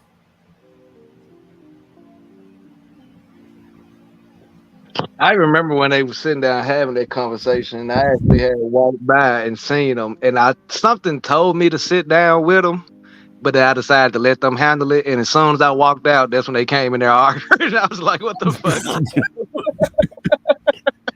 It's like good damn, I can't win for losing. And you see, that's why I had to put my finger up and exit my way out of there because it's like I couldn't get away from it. Like most of the arguments and fights that happened, I just happened to be there, and it's like I couldn't get away from it. I didn't want to be no parts of it, and it's I would walk away, and then they would still come to me. I was like, God damn. Listen, it's very difficult always trying to keep peace in the valley because it's just like if you do say something, you're gonna get smoked. If you don't say nothing, you're gonna get smoked. So if you didn't say nothing. Now, you supposed to be the peace of the valley. Why didn't you say nothing? Okay, let me ask y'all something. I know, because I really should have. And both Millie and Chris both said they wish I would have came in there instead of, because usually when anybody have disagreements, they usually would come to me about it anyway because I'm the one that's neutral. I'm gonna be honest with you. I'm gonna tell you right is right, wrong is wrong, regardless of who you are. Right. There's times I had to tell Millie that she was wrong with the way she was talking and acting with Greg. There's time I had to tell Greg you fucked up. Like, but we had that relationship where we could be honest with each other like this. So most times when people had issues, they would come to me about it. And so for me to be kind of be the mediator in that particular situation, like I said, I thought about it, but in the moment it seemed like they were having a calm, conversations. I was like, I'm gonna let them have it. And I promise you, it wasn't even 2 seconds later. As soon as I go in that damn pool room, they come right in there cussing each other out.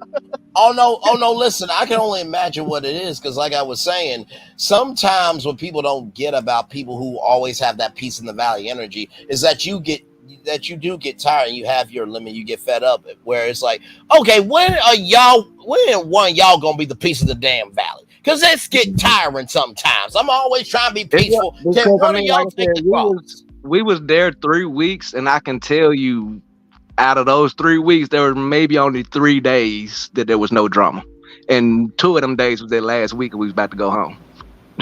Like it was some bullshit. At what point do you say enough is enough? Who's gonna be an adult? Like, y'all are all grown ass people. At what point? Yeah, and see, like, I don't like that type of. Yeah, see, I don't like that type of energy, so that's why there was a point they kind of chopped and screwed the things up. They don't show it. But remember when I told you that me and Shay got into it a second time? Yes. So this is the funny part about how production moves too. So at this point, I'm vividly fucking annoyed. Like, everybody at the house annoyed. Even Chris spoke on. He was like, he knew that we doing too much. That's basically what he said. We doing too much because Josh is annoyed now, and I'm the one that's laughing and smiling the whole time we've been here. So now I'm getting annoyed. And this is right after Shay and Aaron got into it again at the dinner table, where they didn't show that. But this is also around the time when Aaron's following Shay around the house, doing all that weird creepy shit. So after the dinner table situation happened, I got so fed up with it that I went straight to the room where Aaron and Dymond was, and I checked Aaron's ass right there. Wasn't no cameras around. I wasn't doing it for TV. It wasn't none of that, but I went straight to him like, look, from now on, leave her the fuck alone. Y'all don't say shit to her. She ain't gonna say none of y'all. That's gonna be that on that. And then, so they said, cool. I went to Shay, told her the same thing. And that's the scene where y'all see me talking to her, like, in the kitchen, like, I'm holding her head, like, it's calm, let it go. She said she was going to let it go. Shay didn't let it go. Shay kept bringing it up. And it was starting to irritate me more and more. So each couple, we had our own individual producers. So our producer came to me. She whispered to my ear.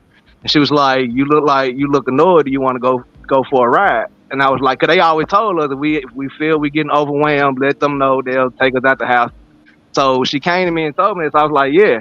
So she was like, she whispered my ear, if you're gonna go, you need to come right now. So I got up and leave. I take my mic off. Well, I actually still have my mic on, but I get up, leave. Funny shit in the world, the head producer, he's the driver. I'm thinking that they just gonna take me, drive me down to the bottom of the hill, come back up. I'm thinking I'm probably gone 5-10 minutes. He took me to the damn dispensary to go get me some weed. Wait a minute. What color was this producer? Just for contextual purposes. He's the head producer. He's the Bonamira main producer. He's the one that did Real World. He's the head honcho guy. Oh, yeah. Gotcha. Okay. So he's the one that's allowed to break the rules, basically. Okay. Well, you know what? That's the blessing of me, and I didn't know if the producer was white or black. But either way, it was funny of the fact that the thing that you could not do was the thing that you needed, and that's called synchronization, y'all. And me and Gigi talk about this very often in media. Before hosting was the bag and still is the bag in a way, but now it's about ownership. So like how Josh said about the producer being able to break the rules, that's why me and Gigi want to be able to have ownership in what we do. So we can break the rules for what needs to be done. So we can correct some wrongs, so we can make some things right, so we can elevate some people and we can handle some people. But do it in the right way, because let me finish the story. This is why I say how they funny, because that was a setup, and we figured it out after the fact. But that whole little spiel was a setup, because they took me to get the weed, whatever. And so at this point I'm gone from the house. Shay don't know where I'm at. So Shay went to the producer, our producer, and asked her where I was. The producers lied and told Shay they didn't know where I was. that set Shay off. And Shay already drinking at this point. Lord Yeah. Jesus. So this is when Shay is just mad going out. Like I'm not at the house. I don't know what's going on. So I finally get back to the house. I knew someone right because the main producer told me to wait in the car. And I've been there long enough to know that they trying to set up, they trying to get the cameras ready. I've been there enough to figure that out. So then my producers come out and she was like, yeah, so I don't think you and Shay should sleep together tonight or whatever. So the first thing I said is, what you say to her? And she got to stuttering and she was like, oh no, she was just mad because you left the house. And I said, no, y'all got to understand. I know y'all might not be sure if me and Shay is faking or not, but I have known her for 12 years. If she's as mad as y'all, because they told me Shay in there tearing the house up, doing all type of shit. So I told them, I said, if Shay is that mad, somebody told her something. Ain't know she got that mad when I left. Right. So I ended up going in the house to see what was Shay, and Shay talking about she was mad because she felt like I abandoned her and some crazy stuff, and she got mad. So we ended up, going separated that night. She went into, I don't even know what room she went into. I think I slept in Greg and them room that night because that's the night they was in the boom boom room. Okay. And but like I said, that was just the production just being messy. They tried to start a little situation and it almost worked, but like I said, Shay's sober, and I even told him, I said, nah, we'd be all right, because everybody kept saying, I don't think y'all gonna work out. I said, nah, we'd be all right. I said, well, she'll sober up in the morning, we'd be good. And that's literally what happened when Shay sobered up. Like, when Shay sobered up, we went on like nothing happened.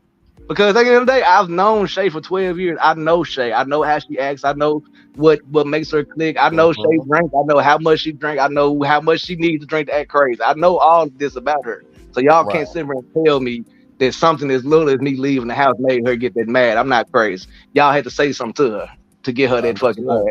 And that's what it came down to. They didn't, even though they knew where I was, they act like they didn't know where I was. Right. To get Shay all upset though. Yeah, so they do a little, production do little petty shit like that. And like I said, at this point, me and Shay didn't really have no drama other than that little threesome shit, which they tried to press that. And the reason why it wasn't a big deal, because in reality of it, it wasn't a big deal. And I'm sure they did when they go back and look at the cameras and try to go see, and then they seen that it wasn't nothing. So that's why they didn't show anything, because it literally wasn't nothing. They were just people being messy, trying to make more of something than what it was. It wasn't that deep in the first place. Understood. How did you feel about Aaron H and Dymond actually trying to sit y'all down and talk to y'all about, like, the whole infidelity part and what y'all were going through in y'all's relationship? I wasn't feeling it too much. I mean, and that's why we brushed over our stories, because I was like, I didn't mind talking when we did our confession. I didn't mind telling our story then for the audience, but it wasn't nothing I'm trying to tell the rest of the house just to get cool points to just put y'all in our bed. It wasn't that serious. And at this point, this is the first couple of days, I didn't know these two from a can of paint. I'm not finna open up and tell y'all my situation, because the situation regarding my daughter is more to it than that. Like, to sum it up, I'll go in more depth with y'all after the show, but to sum it up, like, I was sexually assaulted.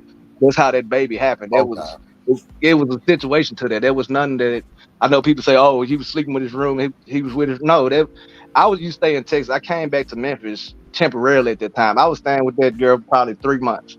And when the day I actually moved into my own apartment, that's the day I was assaulted, and that's the day she ended up pregnant. That was the only time my penis had ever been inside that girl, involuntarily. So it was a situation to that, and I wasn't comfortable enough to talk to Aaron and Dymond about it, especially just meeting them at the time.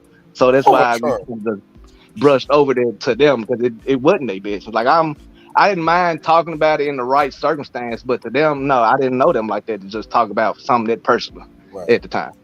Well, first of all, thank you for your vulnerability, your openness, and your sincerity in that. We always want to make sure that we respect that. And by the way, just because you recognize somebody's sensibility does not mean you woke. That just means you give a fuck about people, okay?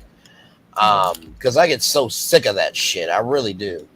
And so hopefully after the show, you will be able to expound on that more. And to that point, I mean, even then, like I said, that was something hard for me to talk about, because when I did try to talk about certain people, I mean, people laughed at me. They didn't take it serious. They thought I was lying, and it actually it gave me more respect for women who actually have been through these situations and people not believe them, because this was a very traumatic experience. Like, I got depressed over it. Like I say, at the time, I never drunk at all before that. When that situation happened, I became a drinker. I started drinking. Like, I got real depressed. My mental health just went down the drain. I was disgusted. I was embarrassed. I didn't want nobody knowing. Even my daughter, I love my daughter to death, and I don't want her to feel like this is her fault, because it's not. It had nothing to do with her, and I don't feel no way about my daughter. But the circumstances of how she get here, I'm not happy about that, and it's something that I'm still struggling with and dealing with till this day. It's still a battle with that. Like, it's so much negativity around that, and it shouldn't be, because it's my daughter. I love. Again, a little backstory about me. I didn't grow up with my parents. My mom was on drugs. I got taken away from her when I was like 8 to 7 months. I didn't see my mom again until I was 25 years old. My son was in kindergarten when I met my mom for the first time. My dad was an abusive alcoholic. We did not get along. I probably ain't talked to him about 15 years now.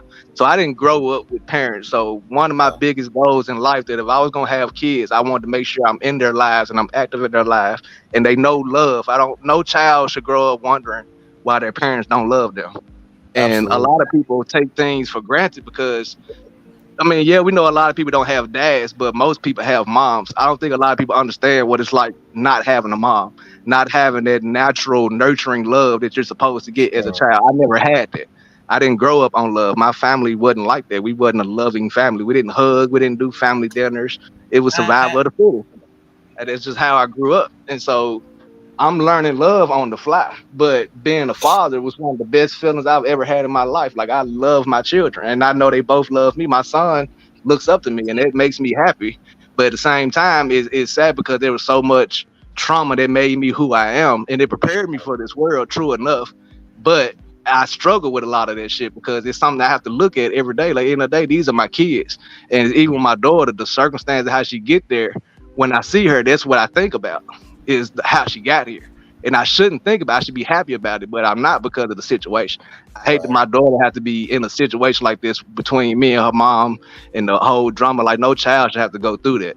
So there was something, like I said, it was hard for me to open up to that. And I'm still struggling to open up. I'm just now trying to be comfortable enough to even talk about stuff like that. And I thought the show would be a chance for me to be comfortable enough to do that. And then they didn't even show it on the damn show. So it's like I opened that door up for no reason, technically. So now I feel like I just need to, since they won't do it, I just tell my own story. Right. And you know what? I'll say this. No, go ahead, Gigi. I'm sorry. Go right ahead. I just wanted to say, one, thank you so much for your vulnerability and expressing that as a woman who not only has been essayed, but has also had a child come out of, it's definitely hard. You love your children with everything you have. And regardless of how the circumstance of them happening, it's like they're here, so you would never take it away because you just love them.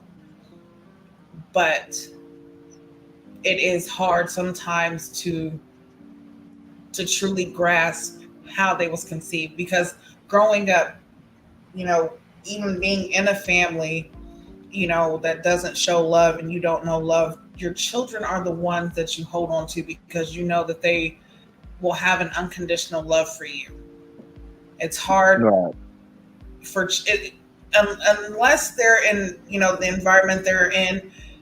I mean, kids are easily manipulated, but once you show them love, like, it's hard for them to see any bad in you because of the love you show. So, I mean, I just want to say that there needs to be more awareness when it does come to men being sexually assaulted, because it happens. And, women don't get, a lot of times we don't get the belief. So, it is, of course, men's not going to get it, which sucks. But then you have those who are lying and manipulating the system and causing strife for people who actually are getting harmed. But absolutely, I just want to say that, where you are, I'm not sure exactly where you are, but I would like to be the first to say Happy Father's Day to you. Absolutely. Because I know, same here. I know it's going on midnight somewhere. So Happy Father's Day to you, and your kids are definitely blessed to have a father like you. Just seeing how you are on the show and how you love Shay, and just how, what you were willing to give and continue to give. It shows the love that you would have for your daughter. So it definitely shows that you know how to love. You are capable of caring and having empathy, and it's a wonderful thing to have. So I'm sending flowers to you, and much love to y'all. And to all of the fathers, happy Father's Day. Absolutely. I appreciate you. Very, very, very well said, Gigi, as you often do. And also, too, Josh, to you, good sir, I said this to my cousin. Every second chance that you wish you could have had, give it to your child. It doesn't bring everything back, but also know, too, within you giving every second chance to your daughter, you also get a second chance for you to be able to give what you didn't receive. So happy Father's Day to you as well, from me and to all the fathers out there as well. And Gigi, that's why I love Gigi. Like Gigi can go from clowning to blessing at the same time. That's why she is a legend for damn sure. Dundee says, I hope Millie prosecutes. I am a mother. I've had to be the father. I've had to be all of those things. I know I know some really good fathers out there, and they don't get their flowers and accolades enough, I feel. But yeah, listen, I know how it is to be a parent. So kudos to you. Hats off. And you just keep on striving and doing what you have to do. Absolutely, indeed, for sure. Dondi says, I hope Millie prosecuted those guys who SA'd her. She was young, but I hope she did. Right, it seems to be more difficult for a man to discuss being SA'd for sure. Dondi says to Josh, two questions. Well, a question and then a statement. The first question is, have you gone through therapy, Josh? No, I haven't. Okay. Dondi says it may be important for both you and your daughter to go through therapy, especially since you said that sometimes you think about how she got here. That's a very articulated point, Dondi. I'll let Josh, answer that. Of course, I think sometimes too, it depends on the level that they're at. Because we don't know, nor is it our business to know how old the daughter is. But sometimes it does matter where that child is mentally to be able to take that in, and also what Josh is doing. I think your daughter's, if I'm not mistaken, your daughter's young. So as far as she's young, she'll be 5 this year. She'll be 5 this year. But what I have been doing for the last couple of years, I have a journal, and I've just been writing just letters to her, just letting her know I'm thinking about her. I ain't forgot, just writing different things, just keeping her up to date. So Justin, I don't know how long it'll be before I can talk to her, see her, because I haven't seen her in 3 years. It's been a while. I haven't seen her even before I did the show. Like the mom, when the mom found out me and Shay was still talking, I haven't seen my daughter since. It's been 3 years. Gotcha. So I got my journal. I've been writing to her, and if it ever gets to the point that more years go by, my daughter end up getting old enough where she can actually read and comprehend stuff, then hopefully I have these letters that I could just give to her, and she could just see over the years, I never forgot about, never gave up. I'm still trying. I keep trying. I just write just whatever. Sometimes I just write how I'm feeling that day. Sometimes I just talk about, I wish we had, I could see her and stuff. I just write to her, and I just hold on to all of them. And just my plan is just one day to give it to her. And I'm also hoping that maybe her mom gets her shit together, grow up some, and I won't even have to worry about ever showing her this. But in case, worst case scenario, I have these letters written for her. And that's good. Like, your therapy is your therapy. How you work through it is how you do.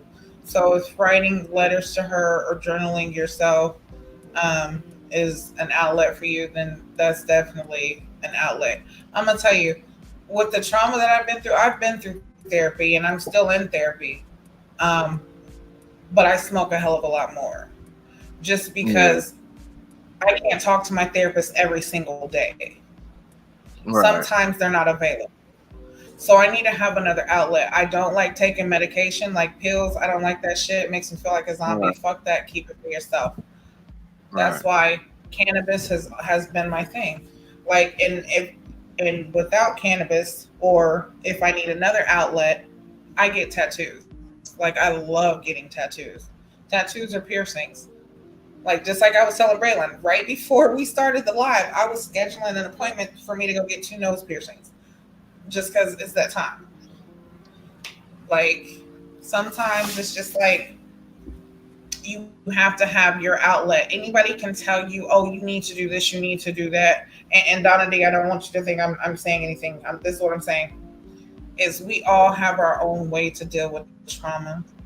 And until you're ready to, if therapy is something you want to do, until you're ready, what you're doing, just know that it's good enough. Because some people might act like, oh, well, that's not good enough. You need to do more. What you're doing is good enough. When you are ready to do more, do something different, you will. So you work through it how is best fit for you. Don't allow anyone else to try to say that your trauma is not valid, because it is. And don't allow anyone else to tell you when you're supposed to get over your trauma. So you work through it how. And that's one thing I really do love about our community. Like I said, I know y'all are subscribers by YouTube terms. I know I call y'all the virtual tour family, but I really do call ourselves a community. And we bring unity to each other, and sometimes respectful division of dividing things that don't matter to figure out what needs to matter. And I appreciate Gigi and Dundee, and really all of you tonight for giving your solutions. And Dundee, I appreciate what you're saying, because even though, and I've learned this too, even though it may not apply right away, doesn't mean it doesn't need to be said. Because Josh may go back through this live, and thank God, you can go back through YouTube where you can go exactly to that part of the video where you can see Dundee's live chat. And so when it is time, or if it ever is time, you can go back and see that comment. Because you never know what words could do, for sure. Dundee also says you may have to go to court to be able to see your daughter. A mother should not be able to keep a child from her father. Agreed, Dundee. We know how important it is. That is just the best thing. That should not be able to happen.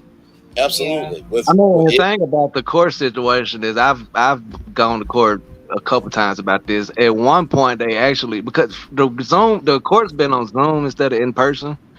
And at one point, they actually gave me visitation. And then when they thought I hung up, something told me, I guess God told me not to hang up yet. And I stayed on the chat. And my child's mother, she told them that she didn't want to do the visitation. And they asked her, why she didn't say anything. She said she didn't know she could speak up, some crap she said. And they ended up overturning it.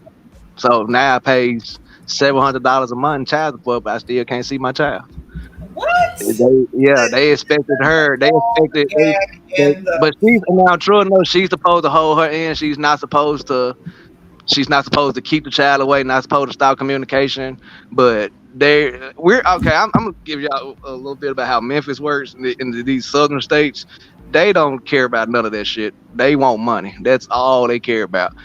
If the state makes money off every child support case, so that's all they worrying about is making sure somebody is put on child support. They will straight up tell, like the judge told me straight to my face, it's a privilege to see my child, not a right, because we're not married, and because we're not married, she has full responsibility. She can do whatever she wants to do, and I pretty much just all I'm responsible for is financial. That's it.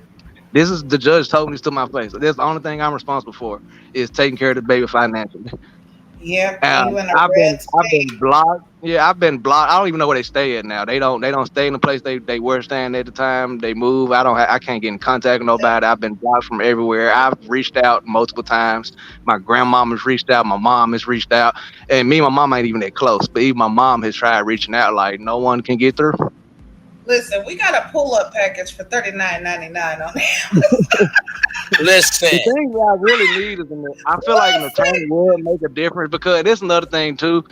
attorneys are high. I've tried to go on different attorneys. They want so much up front. Like one lady, she wanted $3,000 up front before she even got started, and then she said she was gonna need another 15 before it's over. I don't even think she needed all of that, but this is how they make it difficult. And trying to go do it, I've tried going without an attorney, and it just does not work. But trying to get an attorney, I just can't afford it. And I was still paying rent, and I was paying everything else I got to pay for. I still have my other son that I am still involved with. Have to do I'm one person like this, and this unfortunate thing is I don't have that type of support system. Like I said, I don't have family, I don't have parents, my grandparents are old, they can't do much anyway.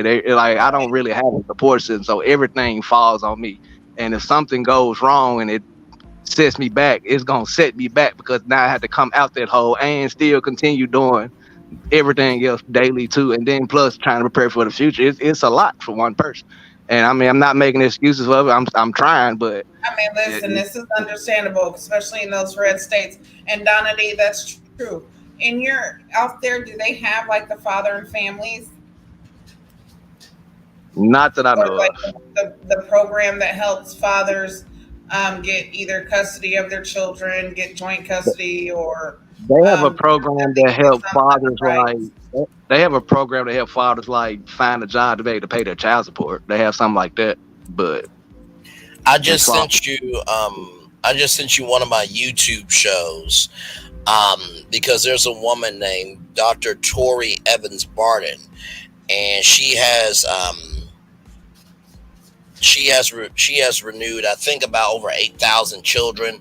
I don't have the link in the bio, unfortunately, but of course, you've seen some of my virtual tour lives. I'll always showcase the link and all that stuff. So I just sent you that show, and if you go in the comment section, there's a timestamp. Which by the way, y'all, I know I gotta get timestamps on my videos again. I've been doing a lot of lives, but I've been putting in a lot of work too. But if you go to that, Josh, you'll go to the one where it is. Let me see the time. Click on the 1:26:01 in that description of the comment section. It'll take you right there to that store. No, I'm sorry. Hang on. Let's see. 2649. Go to 2649, and then it should give you the resource right there. Okay. So yeah, we try our best over here to utilize information as tools for sure. Try to rally around because children definitely need their parents, and instead of us being, the society that continues to suffer, we need to rally around each other, help each other out, and actually be able to restore family, Black community culture, and all that we have to bring. So absolutely, we definitely without are question, here to help out in any way possible. No, without question. Dundee says here, like even, not even on the panel. If you have a question or you feel like you need some help, something's just not right, you can always hit us up outside of here, and as much help as we can give you, we definitely will. Without question. Without question. Thank you so much, Gigi. Love you as always. You know that. We know how important it is for a girl to have a father in her life. Maybe therapy will help you get ready to fight for your daughter, maybe in due time. There are men's groups, sorry, I don't know the names of them, who advocate for men who want to see their children and are barred from seeing them by the mothers. Dondi said, I just Googled one, our Fatherless Foundation. It offers legal consultative services. I think that's the one that Dr. Barnes may be a part of, but no, you're good, beautiful. But look that one up, Josh. Our Fatherless Foundation. Look that one up, Josh, and see what that may be able to do as well. And some of those, they do pro bono work where they actually will fight for you, no money, and they actually, some of them are pretty good. Yeah. Okay. So, yeah, definitely check it out, and like I said, anything else I could do, you definitely let us know, because that's what we're here for. That's what our platform is based on. We're not just here just to recap shows and just give our opinion and that's it. No, there's a lot more substance to it, at least that we bring, Correct. Because we've been on here for 6 hours, 13 minutes. Indeed. in 5 seconds. So Yep. you want something right? So, No, you're absolutely right, Gigi. And I know that for some people in this sector, some more than others. I think really most people in this sector really do like me, but for the few that don't want to understand me, I think it's the fact that it's not a one-trick pony over here. That we can do skits, we can do deep discussion town halls, we can do deep dives, we can review a show while also helping somebody at the same time on live. And so to have that much range, have that much diversity, have that much soul, when it's not in you to do on your channel, and it's not in you to do as a person, that can be agitating. I don't know what that's like, so I'm sorry I can't relate. But this should go to show you it's up to you on how much of a blessing you can be and how much of a curse you can be as well. So listen, it is what it is. If it ain't for you, don't pick up the bullet. right. So Josh, I just have just a quick question. Okay. So I know you can't give us everything, but can you kind of give us some insight on possibly like you and Shay leaving together, or yeah, I can tell you the very least. I can tell you at the very least we left the show together. I can tell you that much. Okay. I think that's a fair prediction based on past history with the show. I think that's a fair prediction to say. But I can say, as far as today, me and Shay are still connected. We still fine. We still get along just fine. But I will say, as far as the relationship goes, and it's not on her issue. It's just like I said, it's me personally. I've had so many health issues that just came out of nowhere since we done the show. Even just with my friend Warren passing. So we finished filming the show maybe like 2 days before Thanksgiving. And then Warren passed on Christmas. Oh, and, my Lord Jesus. Yeah, and I had an uncle that passed 2 days before that, and then I had another uncle that passed on New Year's. Oh, my God. Yeah, so it was like when I got back to the real world, life smacked me hard, and it's just I'd had, and like I said, on top of it, just the stress, I had my blood pressure got extremely high, like heart attack levels, but my heart rate got real low. And I ended up having emergency surgery. It had a lot of issues that happened health-wise after that. So right now, I just think honestly, for the first time in my life, I actually need to focus on Josh.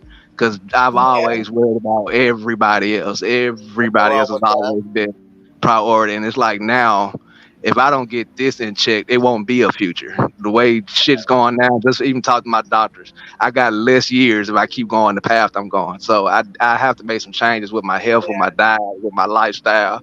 And right now, they just have to take priority because, like I said, I want to be here for my kids. My son's about to start high school this year. My daughter starting kindergarten this year. Like, those are big moments.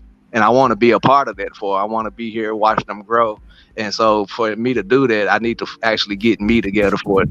And I don't need to focus on not even just dating relationships, even family relationships I just don't need to worry about none of that right now. I just need to worry about me and my kids. And that's just kind of where I'm at right now. And like I said, as far as the connection, me and Shay, I still talk to Shay almost every day. There's love is still there, but this is just me. I just have to make that decision for myself because, like I said, if I don't get it together, it won't be a me and Shay in the future, no way. So I have to get this taken care of now. So right now, me and Shay kind of and it wasn't planned that way. We did have a plan because, like I said, I have stayed in Texas. The plan was for us to move to Texas together because, like I said, we've tried this moving together. I tried to get Shay to come move to Memphis so many times over the years and I explained to her like it just would have been so much easier to move somewhere together versus me going here from one place, you going here from one place, and it was just too much. And I felt like it'd be easier if we go together. And so we did have that plan. It was the plan. And like I said, just life kind of had other plans. All right. Well, listen, we definitely keep you in our prayers. Without question. We about health, but definitely lifting you up, sending prayer warriors, and just praying for your strength, for your health, for longevity, prosperity, um, you know, for the love of self, because sometimes that self-love is healing. And this is just your time to heal. You have open wounds, and some of that, that past trauma is a part of that. So you just need to heal yourself. So what you're doing, like I told you, don't let anyone tell you what you're doing is, not enough, or that you're taking too long, or that you're supposed to do it this way. You do it the way that you see fit, and if you feel like that's right for you, then that's what you do. And it's definitely understandable. And yeah, we will always keep you uplifted in prayer. Oh, absolutely, without question. And not to mention too, Josh, I just want you to know, never apologize for the healing that you're going through to nobody. Because if they got to ask, well, why you need a healing, cut them off for your own mental health. And that's not to say that people being concerned is a bad thing, because concern does show care. But when you are in the mental ring for your survival, I don't give no fucks. You know what I mean? That's just being honest. So much love to you, Gigi, for what you said, as always. Let's see here. The Fathers' Rights Movement, a group of men and women committed to helping loving fathers enjoy their full rights and responsibilities, as well as helping children have fathers in their lives. Dundee also says, I'm so sorry to hear the tragedies that happen in your life. Too bad. Therapy is so costly. There's some therapy that is covered by insurance. I know that to Taraji P. Henson's foundation, of the Robert Boris Foundation, that they will pay for some therapy sessions. So therapy has become, or is becoming rather, not so much taboo. But just because resources out here doesn't mean everybody knows about them. Josh, do you have a church community? No, I haven't been in church in probably since high school. Understood, brother. Understood. Listen, you do not have to have. Having a church community is definitely great. It is. I haven't been in church in forever. Listen, I'm spiritual. I've been through.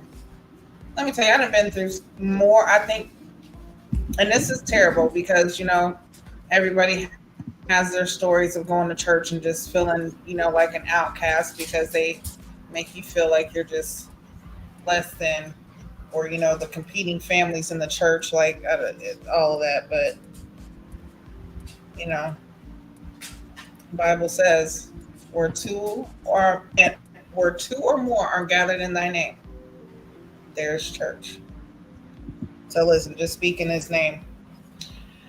But yeah, I think we all just, honestly, Donna D, we are a church community over here, if you want to say it. Because we all believe at least we believe in God. We all believe and know He is the higher power, and He is the the reason for all, and He gives us all a purpose. Without question. It's just our church. If you don't feel like No, go ahead, Gigi. I'm sorry. Go right ahead. Go ahead. No, you got it. It's just. No, I was just saying, our church community is it's a little different. Yeah. We definitely are all here to uplift each other mentally, spiritually, emotionally, and in every way. It's only uplifting. So for those who might feel like, going to church is not their thing, hey, it's okay. Yeah. Because you can come here and still feel welcome. That's very true. Listen, how many times did we say something, and how many times I said I'm not going to preach? Because we get into it, and that's just how it goes. And we don't rehearse this; it just happens. No, we don't. We do not. And you're absolutely right, Gigi. There's definitely, and there is a lot of support in church communities. There is, and you're right, but it's the right churches. And that's the thing. That part. Is so many that you just don't even know. There's so much judgment, but But yeah, finding the right community, the right people, but you speaking it out loud to us, you know, that's the step. And you see, we've already given you a few different connections and avenues. Absolutely. So. And without question, we definitely are a church community, and not so much for the fact that, you know, I'm the person that gives the word, Gigi gives the word, or the virtual travelers gives the word, Josh gives the word. It is the collective mindset of being together in purpose. Because over here in this church community, we about right is right and wrong is wrong. We about riding at dawn for handling some shit. And also, too, we use a little perspective. We use a little comedy. We use a little thing called, well, actually, we use a big thing called soul. And I have to tell you, as many virtual tour lives that we have done together here, you will go from something deep to something funny, back to deep, all with soul in it. And for Gigi to feel that this is a church community over here, that goes to show that this is a higher channel than most. Just because you have quantity doesn't mean that's quality. So.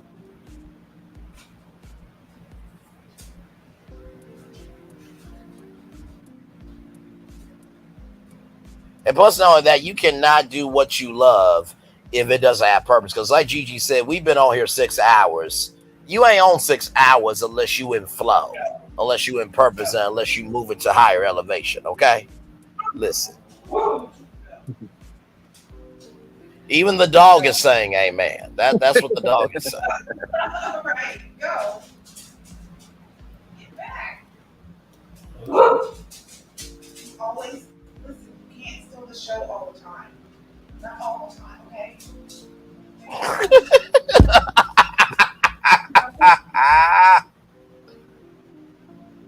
He steals the show in real life and then he just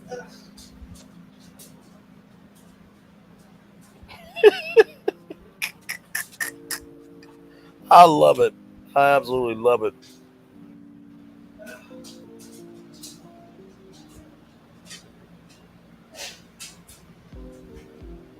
I think I'm gonna get out tonight. My son keep poking his head in this room. He wants some attention.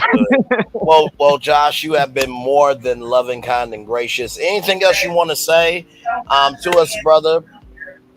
Absolutely, for sure. Anything else you want to say before we get off too? Because it's about time for me to head to bed as well. But anything you want to say before we get off here, and if there's any sneak peek that you can give of episode 10 within reason from the preview. Shit. I didn't even look at the preview this week. Okay. I'm not. I saw something on I think Rotten Tomatoes where they had like a description of the episode. Sure. So I'm assuming something is supposed to happen between Aaron and Dymond, but I don't know. That's the part I missed, so I don't know. Some comes up, but okay. Yeah, I think now I know we did do confessionals as couples, and they have yet to show that. So I don't know if they're gonna save that for the last episode or what. Okay. I'm not really sure. Yeah, so I have no idea how this last one's gonna go, honestly. Okay. Well, I mean, to be fair, I mean, this has been a roller coaster ride, unlike the likes of which we have never seen. So, you know, if it started off at a high point, there's only one way to come off this roller coaster. It's some G loops to fill the force when we come back in the station. So yeah, Josh, love you, brother, as always. And like I said, you got contact intel with me and Gigi, and so you got two of the best people in your corner. So, and of course, all of us over here, the Virtual Tour family. So, yeah, I sure appreciate it. Right, we are here for you. We're here for anybody in the chat. Like, we are here for y'all. Amen. And actually, Donna D, you have a question. You said, I was just in a deep conversation about someone having so many tragedies happen to them. They almost cursed me for saying that person was having bad luck. Please tell me what to call it. Okay, so listen, this is when you get spiritual, okay? This is when you get spiritual and you say, God only gives what is, come on, Braylon, you already know. God only gives His the strongest battles to his strongest soldiers. soldiers. Right. Yeah. God only gives his, right. He only gives, his And strongest I battles to honestly his will strongest soldiers. say, in the past, I used to look at it as bad luck. But then when I see how the world is today, especially with my childhood, the way I grew up, I realized all of that was prepared me for the world we live in today. And if I didn't have the unfortunate events happening, I know for a fact I'd have been way worse off now than what I actually am. Because there are some things that I experienced as a child that some people are just now experiencing now in their 30s and 40s. And I would hate to have to deal with that at 30 and 40 with life already kicking your ass as it is. So I used to look at it as bad luck, but a lot of it was a lesson meant for me. It was my purpose. I had to go out through all this for a reason to prepare me, even for this TV show. My upbringing prepared me before the backlash that the TV, the negative comments, people saying things, people assuming things, making up their own narratives. My upbringing prepared me for stuff like this. So that's why a lot of the comments don't bother me as much as some of my other cast members. Because at the end of the day, I understand that y'all can only go by what you see. I'm not finna get mad at y'all saying something about something you don't even know what you're talking about. If I get you saying something about the show, but you speaking up on, like, people saying I've been in jail 12 years. Why would I get mad about people saying that? And I know I haven't been in jail. I'm not gonna get upset about nothing like that. People just gonna say things. And I understand it is how the show is. So it's like a lot of things in life has prepared me for different moments, and I think this is just what it is. So I won't say it's bad luck. And some of it's stubbornness. God has been trying to tell me stuff for years, and just the human in me, I wasn't listening. And after a while, when you don't listen, God is gonna show you. And this is what kind of happened. I kept procrastinating on certain things. I kept putting stuff off, and God now has put me in a situation where I don't have no choice but to deal with it now. I can't put it off no more. I have to deal with it. Yes, So and that's sometimes what happens is we sit there and we try to take the pen out of his hand. While he's writing our purpose, we're trying to take it out of his hand and create our own purpose. And that's where we mess up a lot of the time too. We need to stop, and when he says be still, we be still and let him work, because truly he can handle and do way more for us than what we could ever do for ourselves. So, I mean, a lot of times it is stubbornness. It's just, we want the right now. It don't happen fast enough. What he's got planned for us is not happening fast enough. We want it right now, and this is when it's supposed to happen. So we mess up because we go and we try to do it ourselves. Yeah. So you're right. It's all a test. It's a test, and we just need to be still. Yeah. Let him work. And I'm gonna tell you right now, at this very exact moment, I am going through that. Listen, my cutoff game is strong, okay? But when I love you, I love you. And I will give you chance after chance after chance after chance after chance after chance. Because I love you, and because I'm the type, I see so much in you. I just want you to be better. And I'm thinking that my love is going to woo you to be something that you're not going to be. And I'm just steady, just pouring in, knowing that I'm not getting replenished, but I'm steady pouring in. But I've had to stop. I had to give that up. I had to let that go. I had to understand that the love that I'm giving, I need to keep for myself. I need to start loving myself in the same way that I'm, giving the love. So that, sit back, be still, let me work. Because I'm going to tell you, in the past couple of weeks of just the shit that has happened in my life, I have had so many blessings happen in the midst of the trials and the tribulations and the turmoil. Like, I've had so many blessings happen, and I'm just like, you know what? I'm just going to sit back and I'm going to be still. I'm not even going to talk about exactly what it is, but I'm just going to sit back and be still and just let it happen. Because I know that that's his plan. Not everybody is meant to be a part of your life, a part of your story, a part of your season. They're only meant to be there for a certain time. Come on. So we hold on to things and people that we're not supposed to, and we're steady wondering why we can't get nowhere, why we're not elevating, why we're not moving forward. It's because we're holding on to anchors. We have anchors at the ankles that aren't even supposed to be there with us, but yet we're holding on to them and we're allowing them to keep us down and grounded to where we are. But once you release those shackles, you can move, right? So you just got to release it. No, without question. I'll say this as we get ready to do the daily I'm not motivator. trying to preach, but listen, I'm just that's just how it is. Oh, absolutely. And as we get ready to get out here and do the daily motivator, as we often do, because you asked the question, so God is testing us. God only gives us what we can bear. Gandhi, sometimes in order for God to invest in you, he has to make you be still. I'm going to say that 2 more times. In order for him to invest in you, he has to make you be still. In order for him to invest in you, you have to be still. And that's some of our damn problem. We're moving so damn much that he can't give to you what he's trying to invest in you. Okay, I'm going to let y'all have that. I'm going to let y'all have that because somebody needed that. Maybe it might have been me. You've been moving too damn much, and that's why God can't get to you. Because there was some stuff you probably should have got a long time ago, but you were moving too damn fast. You were moving too damn much. And sometimes movement is good if it's progress, but sometimes we move because we are scared of what's to come.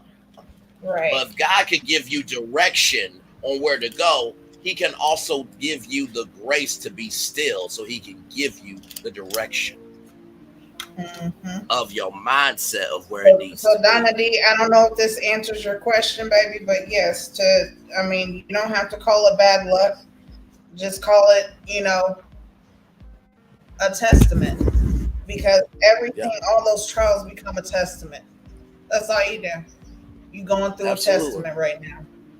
It's not bad luck, it's a testament. Absolutely it. So this is our daily motivator. I always love doing this because after we've covered the mess of the impossible, after we've covered the rise of the possible, I believe you deserve to go to bed with something good. That's why I play the fireworks at the end of the show, because we need to celebrate that you're still here. Every man without passion has within him no principle of action nor motive of act. Claude Adrian Heltemus. It is time for the Daily Motivator, everybody, for Saturday, June 15th, 2024. Incentive. What you truly care about doing gets done. When you care about learning, you quickly come to know and retain. If you're failing to take action in some particular realm, it is not because you're incapable, rather. It's because you don't have enough sufficient incentive. Oh, my Lord. Just as water naturally flows downhill, your energy flows toward whatever you perceive as most meaningful. The right incentive can push you all the way to the limit of what you can do. What incentives exist for you right now? What incentives exert their powerful influence on the other people in your life? Behind every what is a why. Keep that in mind when addressing your own behavior and everyone else's behavior. Oh, I'm sorry. Did that just say that? I think it did. Keep behind every what is a why. Keep that in mind when addressing your own behavior and everyone else's behavior. For the haters, for the spectators, and for the non-factors that were never born to be of purpose. One more time. Behind every what is a why. Keep that in mind when addressing your own behavior and everyone else's behavior. Yeah. I didn't write it. Ralph Morrison wrote it. If it ain't for you, don't pick up the bullet. Incentive has always been driven by action. Incentive has always driven action and always will. See it, know it, respect it, and apply incentive to the benefit of yourself and your world. Ralph Morrison. Woo, Ralph Morrison. What a word, good Ralph sir. Morrison, okay. Listen, on a Father's Day Sunday morning, I think the incentive in life really comes from the opportunities that are in life. I'll say that again. The incentive that comes in life comes from the opportunities in life. We have been on here for 6 hours, 38 minutes, and 20 damn seconds. The incentive of doing this show, sure, is to be seen. Sure, is to hear others. But most of all, the incentive is to be able to let you know that everybody's going through something. We just did that with Josh just now. That's the first thing. The second thing about incentive is if you do not see what you can take away from the incentive, then there's nothing important to you. I'm going to say that one more time. If you don't see anything important to take away from the incentive, then it's not going to be important to you. And finally, when it comes to addressing your own behavior and everyone else's behavior, always remember the behavior that you're talking about somebody else's, you could have that behavior tomorrow. And when you're addressing your own behavior, recognize just because it's your own behavior doesn't mean that you won't fall either. Right. But and remember also, this. when you recognize someone else's behavior, you have to look inward at yours too. Come on. Because Come behavior on with can it. be mimicked. Absolutely. And with all that being said, recognize this with behavior. You can always rise higher. You can always fall lower. But either way, you still have to own your behavior. Mm-hmm. Woo! All right. What else do you need after that? What else do you need after that? Happy Father's Day to all the fathers Day, out there. Yes, and this has been one hell of a recap, Braylon. Yes, it has. We did the damn thing tonight. Okay, I want to give you your flowers too. As a content creator, you definitely know how to bring the soul, and you and I together are definitely a power duo. But without question, we definitely love you guys. Thank you, everybody in the chat.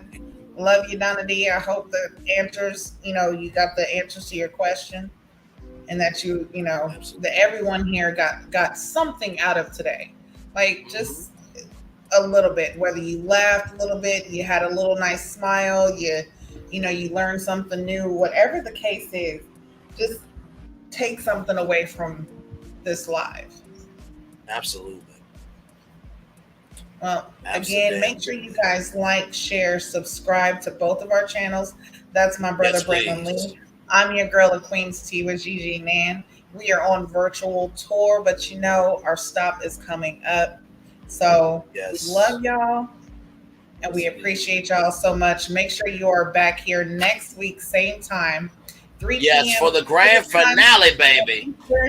Yes, grand finale of the Never Ever Met. And make sure you guys join me on my channel with Ucha tomorrow, 1 p.m. Pacific time. So 4 p.m. Eastern time for Love and Marriage Huntsville. And then you have the Sassy 3. Yes, 3 with the T. 3 with the T. That is me, Sassy TV from the AO3, and Lil Paulette, right? I think it should be on my channel. We'll figure out Sunday, child. But it should be live at 7 Central right here on YouTube. It really is a blessing when you can be a force multiplier. And every time you multiply, you can still maintain who you are. Amen. Amen. And that is saying more than most. Yes, indeed. So with that being said, Dondi, like you said, my preacher always says there's no testament without test. Amen. And with that being said, it's time for the best outro on YouTube. Know what you do and do what you know. Never say you weren't born special, because you were always born blessed. And trust you may not be where you want to be, but by the end of it, you'll be where you need to be. Do what you've been chosen to do. Why it's one thing to call yourself, it's another thing to be chosen. One love, much love, all love. We have spent time with you. You have spent time with us. And hopefully by spending time together, we'll rise up to be great together. And always remember, we're doing radio, television, YouTube, living your best life. Or even though you never, ever met somebody, doesn't mean you can't meet them to make an impact. That was great. I like that. I like that. I'm gonna say that. I'm gonna say that 2 more times, just so that way we can all get it together. Even though you never ever met somebody, doesn't mean you can't meet somebody to make an impact. Even though you never ever met somebody, doesn't mean you can't make an impact. Make sure the replay is not just ready for you to watch it, not just ready for you to listen to it, but for you to want to experience it again. We love you, we value, we embrace you all. Always remember, on receive love, you gotta give it. On receive love, you gotta give it. And on receive love, you gotta give it. Wherever obstacles you have overcome, wherever successes you have achieved on this particular day, we are extremely proud of you. But if no one else is proud, be proud of your damn self. And finally, y'all, just because you birthed a child, or just because you made a way for a child to come in, that doesn't make you a mother or a father. It's how you carry yourself and how you invest that energy that gives you a Mother's Day or a damn Father's Day. With that being said, commercial break and fireworks are coming your way. Enjoy the fireworks for the day that was, for the day that's come. Everybody. For the blessings on the way for you and me and all of us as a society, as a people, as a culture. We feel the love, and we're sending it right back to you. Good night, everybody. Love y'all. Good night. Good night. Good night. Great job, Gigi. Thank you. Same to you. I'll hit you up in the morning. Bye, everybody. You know it. Bye, everybody.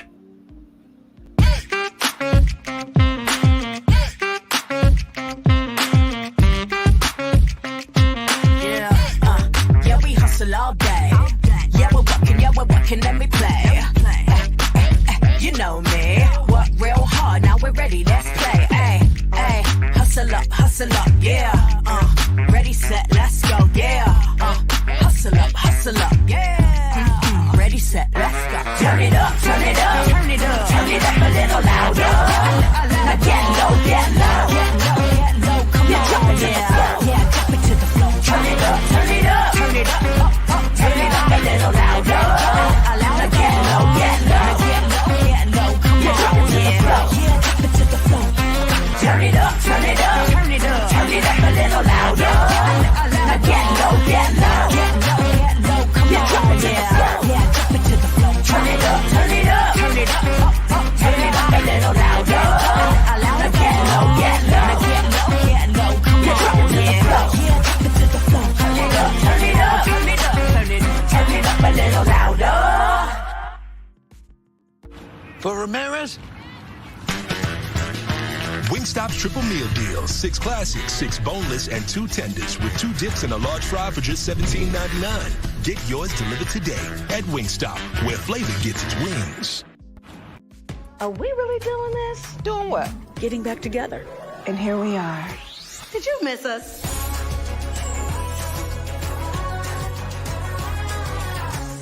Oh, it's been a minute. But there's no place like home. You've never seen a homecoming like this.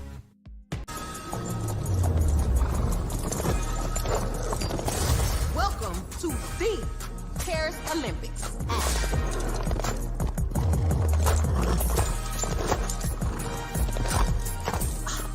Look at my hot girl. Bonjour. And that is the Olympics hot girl style. So it's a winged, fire-breathing, talking horse. No. Okay. That is the Olympics. Olympics? Olympics.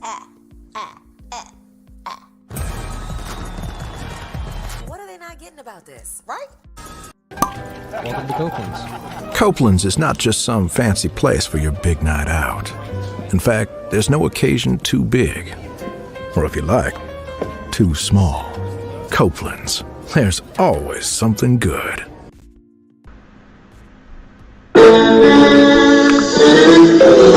Sweet boy and you, one look at you, and it was plain to see you were my destiny. God, you have found. I come from nothing. Our son is your son. Welcome to the celebration.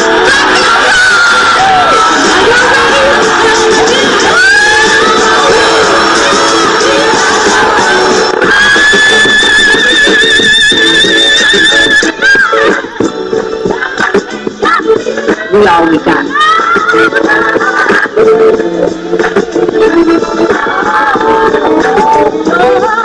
I'll do that. Don't you leave here today with happiness. I want you to leave here with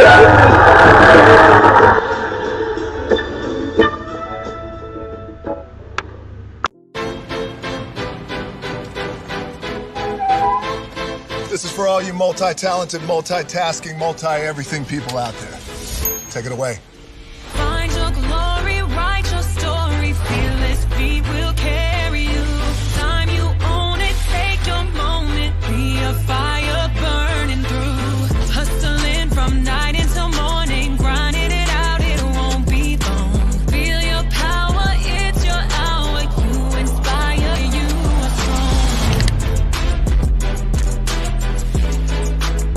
strong. Enjoy your Zoa. No applause? You're all fired.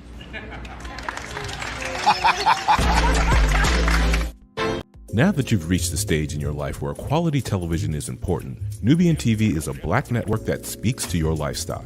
Nubian TV is the world's first digital network devoted to the upscale and political lifestyles of black people. Nubian TV's programming includes politics, travel, fashion, food, automotive, arts and culture, civil rights, music, and more. Watch now on Amazon Fire TV, Roku, or watch globally at nubiantv.net. Nubian TV, it's what you want to watch.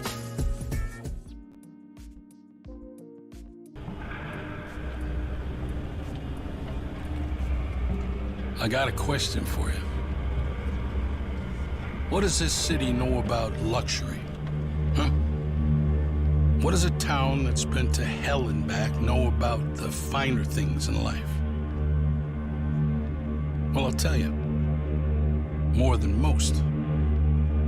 You see, it's the hottest fires that make the hardest steel.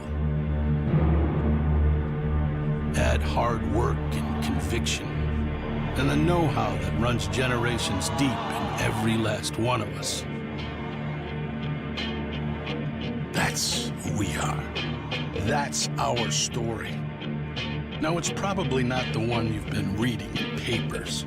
The one being written by folks who've never even been here and don't know what we're capable of.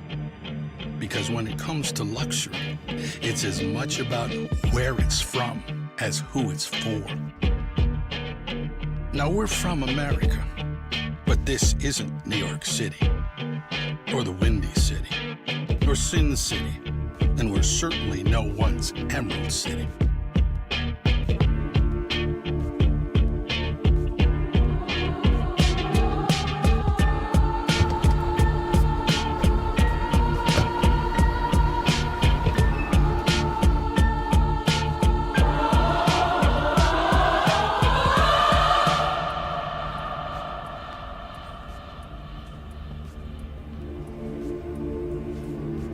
This is the Motor City, and this is what we do.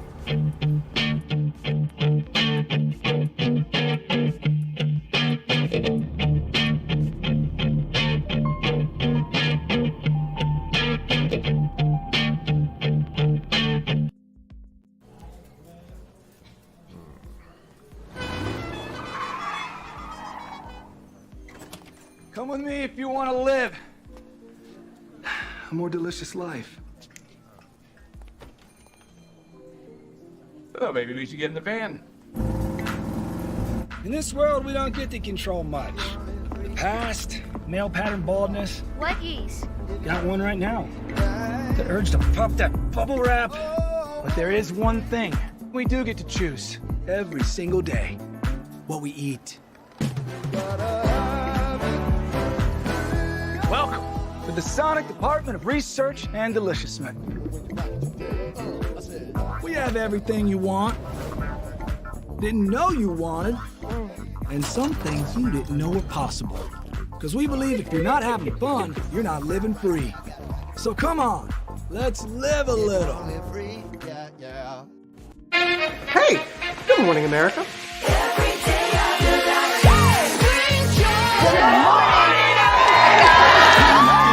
Good morning, America. Good morning, America. Good morning, America. Money. Are you ready? They are ready. Covering the biggest events in the country right now. There's a lot going on here this morning. It's always a good time. That's what the show's about. That's good. Really good. Very good. Coming in hot, Jimmy, coming in hot. It's far from elementary. Good morning, America. I'm not going to try to strut like Michael or anything. I have known George a long, long time. Have you ever gotten him to dance? Look at that face. You don't just see it, you feel it. I'm in. I'm in. I'm in too. I'll be there. I am here and so happy. I'm in. I'm in too. I'm in. That tells you something when Snoop Dogg's in. Michael, George, Lara, Ginger. Caesar. Just look at him. Politician. General. Author. Ruler. Man.